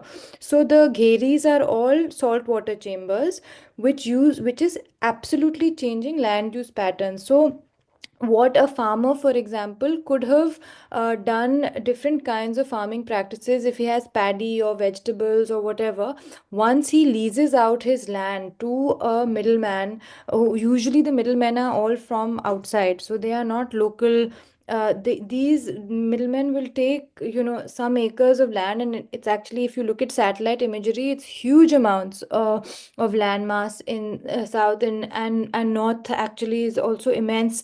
And of course, Odisha has had this as well, and Bangladesh. There are many reports, so we know actually the literature is out there that it is basically changed land use pattern from freshwater cultivation to only being able to be for this Vietnamese shrimp cultivation. Now, what happens with Vietnamese is that it has booms and busts. There are market booms and busts of the commodity itself, but there are also outbreaks of diseases often, even though, fertilizer, antibiotics, everything. So when there is a crash, for example, if a market doesn't accept the commodity, or if there's a disease outbreak, it is the farmers who are also suffering. And once the chamber is abandoned, after 5 or 6 years there's no chamber, then the farmer can't actually cultivate paddy on it again, because there is now saltwater ingress down to the water tables. So this is an ecosystem and ecological problem. It is a social problem, and what is the saddest is that it is often in some areas being promoted as a climate adaptation. So it is thought of as a solution, but it is actually quite maladaptive, and it is causing, further damage than good. And the evidence is out. But again, as we know, and as again in the past 2-3 years of Bengal politics, if you read, most of these gheris and these areas are also owned and have political cohorts that are landowning party members, political party members I'm referring to. And so it is in some ways a big mafia. I mean, it is really problematic because it is a public private partnership for profit. And even our government, our West Bengal government, acknowledges in its reports that it is a huge way of getting foreign exchange. So foreign revenue is brought through these exports of Vietnamese shrimp for the Reserve Bank. So that's a great export. But what it's doing ecologically and to social vulnerability is extreme. So yeah, but there's a lot of papers already written and research on this, but it's a matter of I suppose profit trumps people's livelihoods and ecology. And my another question to Dr. Ghosh, you are talking about the cross-border migration. So in that case, we often see that intrusion from Bangladesh is happening in the case that they are not settling over here. They are taking away the resources, the forest produce, the fish and other products from Indian side of Sundarbans and then going back. Also smuggling activities, trafficking is over there. So could you kindly shade on that thing in an elaborative way? Could you kindly focus on that particular thing that they are taking our produce? We are being deprived of those things. That's our part, and we are being deprived of the things that they are taking away instead. The first thing we have to understand that India and Bangladesh Sundarban, this is majorly a common land. It just divided by the political border. So আমার যদি মনে হয় যে আরে আমার just সামনের গ্রামটাতে একটু বেশি ভালো জিনিস পাওয়া যাচ্ছে, I'm not talking about the pirates. Those things are different. But I'm talking about the general public, the general villagers who are stressed in that side also, who are stressed in this side also. So this is also again a political kind of narrative. It's a very political narrative যে ওরা সব এসে আমাদের এখান থেকে নিয়ে চলে যাচ্ছে। আমরা সত্যি কি জানতে গেছি যে এখান থেকেও লোক গিয়ে ওখানে কিছু নিচ্ছে কিনা, বা তাদের মধ্যে কোনো ইন্টারাকশন আছে কিনা। সুন্দরবনের ইন্ডিয়া বাংলাদেশ লোকজন, it was always kind of a mobile population. এখান থেকেও গরু চলে যায় চড়তে বাংলাদেশে, আবার ওরা এখান থেকে ইন্ডিয়া থেকে গিয়ে আবার ফিরিয়ে নিয়ে আসে। It's very common. So I would rather say it's a very political narrative. সাধারণ মানুষের এর মধ্যে কোনো ইয়ে নেই। আর এটা একটা ট্রেন্ড যেটা দেখা যাচ্ছে, বিকজ বাংলাদেশ অনেকদিন আগে থেকেই ক্লাইমেটিক স্ট্রেসে আছে, বেশি স্ট্রেসে আছে। তো সেই কারণে there are a lot of migration from Bangladesh part to Indian part. And again, it has increased after the Rohingya crisis. So, I mean, I would again further stress on that it's a political narrative. আরে যে মানুষগুলোকে মেরে ফেলছে রোহিঙ্গা মানে মায়ানমারে মারছে, বাংলাদেশ তাদের ওখানে গিয়ে তারা যখন শেল্টার দিচ্ছে সেখানে ক্লাইমেট স্ট্রেস আসছে, লোকগুলো যাবে কোথায়? তাদেরকে কি আমাদের এইভাবে দেখা উচিত যে তারা এসে আমাদের থেকে সব নিয়ে চলে যাচ্ছে? নো, বেসিক্যালি না, সাধারণ মানুষ সেটা করে না। So I mean, I explain this like that. You may like to differ, but yeah.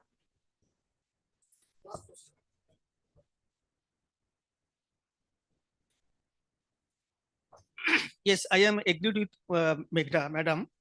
The Sundarban is really over-researched from different perspectives by different persons.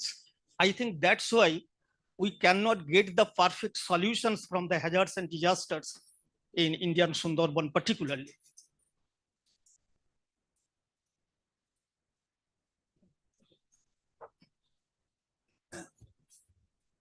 Thank you. Yes, no, I just, sorry, before responding to your comment, I just wanted to say to the earlier student's question as well, that, I would really urge you to read some of the histories of our subcontinent, the history of partition, the history of the creation of Bangladesh, and I think this narrative of the state, Bangladesh, India, Pakistan, whatever it is, this is one community, one people. People still have relatives, people still have kinship across the border. So the border was very porous for many, many decades. It is only, and the river, you cannot divide the river or the forest. You cannot put a barbed wire or a fence on it. So, I just want to say that this narrative ki opar theke asche, ekhan theke জিনিস নিয়ে যাচ্ছে, this is again a really disturbing narrative, because it's a snapshot of right now. But 2 or 3 centuries and much longer, as Upasana has pointed out, these were moving communities, and movement is still very much, even the kind of fixity we have in the embankment, that is a problem. These were areas which were fluid landscapes. Water and land separations were made by the British, so was the border. Please read about the history of partition before you start speaking again in a way that feels quite problematic, instead of actually towards the solution. And in terms of the over researched, I would like to say that I also really enjoyed your presentation yesterday. I attended it, and I want to say that it was, at one level, we need much more creativity, much more energy, much more thought into the commitment of the Sundarbans. We still, if you read, the reality of it from 35 years ago to now, some things have not changed. There's still very poor healthcare. There's still no hospital. So even though it's over researched, I think the challenges remain. But when I was trying to say it's over researched, I also meant to say that there has to be an ethics for the ways in which we want to expose people. Because of the conservation, because of the tourism, there is also a particular kind of problematic kind of research come tourism that is happening in the Sundarbans. And hopefully there will be a possibility, sir, for many researchers from many different disciplines to find, trans-boundary Bangladesh and India Sundarbans, a collective to, like you've organized in this symposium, for further for practical and implementations of some of these issues, to make change. So I think we really need more forums like this to work together and share research from different disciplines. Thank you. So thank you, Dr. Meghna. It was for your very candid, very bold, and very animated presentation. We have picked up many of your points, which are certainly we're going to put it in our framework. Now, this debate with retreat or remain, this debate has been going on. And people are suffering. While we are debating, people are suffering. So now probably a time has come. We have to all put our minds together. There have been a lot of research, but research has not been communicated to policymakers. There is a huge gap in policy. We are trying to put this knowledge together to address some of the issues in very concrete terms and then put it before the government and see what can be done. I think constructively, positively, there are a lot of areas which can be done for, for because there are layers of injustices. There are structural injustices, there are social injustices, the economic injustices, and now over top of that, there is now the climate injustice. These 4.5 million people who have contributed least to the carbon emission, and they are suffering the worst consequences of that. And it is the responsibility for the global community to address. And in fact, basically, we are doing this workshop to highlight this globally because this has not been highlighted, and trying to mobilize resources to see what can be done. So there have been a lot of work in the field of science and technology, in the applications of science and technology, different kind of technologies, whether it is engineering or bioengineering, or it is from nature-based solutions or agriculture or fisheries. I think there have been a lot of good pilot studies, and there we have to now put this together to see what we can do really on the ground to develop the capacity, to increase the opportunities for livelihood, and to give so many options to the people, and at the same time keep it open for the people to migrate. Because there is always a migration will take place. The younger generations with aspirations, they are those educated. Certainly they want to build up their career. So we should have a policy of migration within open-ended policy for encouraging migration also with opportunities, and at the same time regulation to see that there is no human trafficking, etc. But basically you have to see the people who are living there, they live there with their dignity and created the opportunities so that their livelihoods are strengthened, and that is what we are working. So you would be coming forward with a framework. Will be tomorrow around noon time. We will be circulating it very briefly, and then we'll have an open session to discussion. So I would also request you, because of your commitment to this cause, please join us to the discussion to see what we can further improve. This document we'll try to finalize the past draft. It will be work in progress. Then another week or 10 days, when you give all ideas, assimilate all ideas, we'll try to give a shape. Thank you so much for your contribution. Thank you, sir.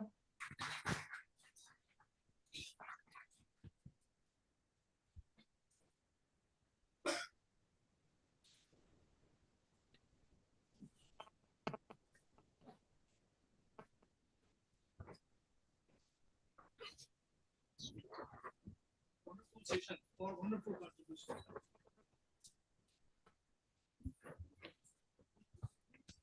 Excuse me, sir.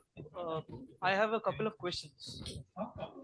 Yeah, actually, sir, I'm the youngest in the conference. Oh, please, you have a right to say. So Hello. I hope I am audible. Yeah. I am the youngest in the conference, and so I have a lot of questions and I seek a lot of answers. I had been waiting for my turn. So yeah.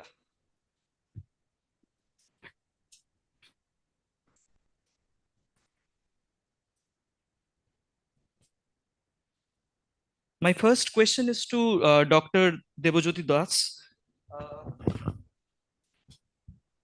Sir, you had mentioned about the photo voice technique. The photo voice as a technique to capture community voice. But my question is, photos don't speak. So how do we understand what the community actually wants, or what is the scenario over there? If they are asked to smile, they will smile in the photo voice camera, and they will just say, we will just conclude that they are okay. So how is it effective? And the second question is about, you mentioned about the eco-swaraj or the radical ecological democracy. So how do you expect to implement radical ecological democracy when in India, democracy itself is a big question? Yeah. There are a lot of other questions for the other speakers too. I had noted them down, so I would like to continue after you answer. Yeah. Can you spell your name? Like, can you? Okay. Okay. Can you tell me your name? Sir, my name is Imon Roy. Yeah, I think I'm very grateful that you've asked these two questions, and they are very central to what we've been discussing. So to answer your first question, photo voice is a technique which has been developed recently in the last 20, 30 years. And I think I did not explain what photo voice is. It's not that we go and take people's pictures. We train people to take pictures when they are meeting as a working group or as a, in a long table or in the field, and people choose what they want to take, and then they come back in a workshop where they discuss with us what they have taken. So it gives them agency, it gives them that kind of habitus to kind of really express themselves, so we don't impose on them. It's kind of a collaborative ethnographic exercise which helps our respondents to kind of express their understanding of a particular thing. So in that way, it is kind of quite important to kind of not just kind of allowing the researcher to investigate, but it's more of a creative engagement. So that is the first question. And in relation to your second question, the idea of eco-Swaraj, Swaraj, as you know, emerged from our colonial kind of resistance to the colonial power. And it was introduced by Mahatma Gandhi. Right. And eco-Swaraj is further developed in the post-colonial period by people like Smitu Kothari, who runs this organization called, Bikalp Sangam. So they do kind of annual marches all over the country, and they're a group of NGOs. And their idea is to kind of really empower people from the grassroots. So the whole idea of radical ecological democracy, if you read the literature, is about creating a collective, a pluriversal collective across the globe to find alternatives to ideas of modernization, modernity, the Western idea of capitalism, neoliberalism. So it is at the heart of a democratic process which goes beyond adult franchise, which goes beyond the idea of democracy as has been invented by Western powers. So we actually try to challenge the Eurocentric ideas of development, the Eurocentric ideas of progress. It's all about looking at indigenous ways of understanding nature, right? So eco-Swaraj is a broad term, and I can see there are challenges of implementing it in countries like India, where it has emerged. The idea has emerged from India, and it is now kind of exported to the global north for them to be kind of reciprocal, in the sense that the problem is we often kind of import ideas from the global north and try to adjust it to our situation. Rather, we should kind of introspect and kind of pick up the ideas that have emerged from the global south countries, particularly from Latin America, Africa, and Asia. And eco-Swaraj is one such concept. In fact, the whole idea of open school education that we have in Shantiniketan is perhaps the only idea that has been adopted in the global north. Like we had this university which was opened in the UK. Now it has unfortunately closed down. But then it kind of generated ideas from the global south. The whole idea of pedagogy, how do we teach? So there are kind of radical thinking that is taking shape.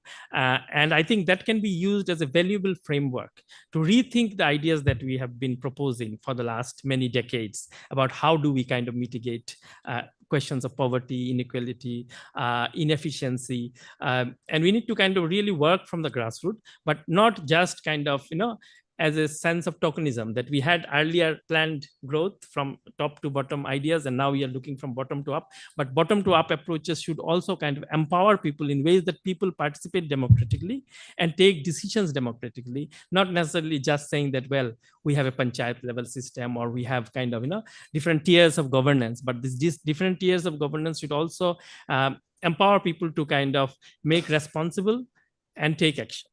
Which is not happening currently in the context of India, and it's more problematic in the context of West Bengal because of the kind of political situation, the kind of power structures and patronage politics. So we need to kind of really reflect on these ideas. Thank you. I hope it helped you to get clarity on this. Thank you for the answer. Yeah. You're already 1.5 hours. You can always, you are welcome to ask question individually to everyone. Please join us in the. Ma'am, you have the maximum number of questions.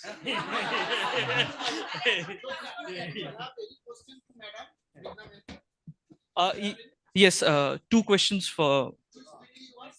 Yes. I would just shorten it up. Yes.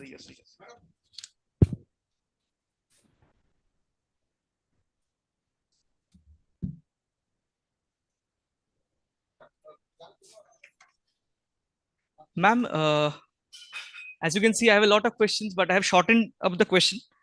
Sundarban is facing a major issue on a social context, economic corruption, as well as non-environmental conservation plans.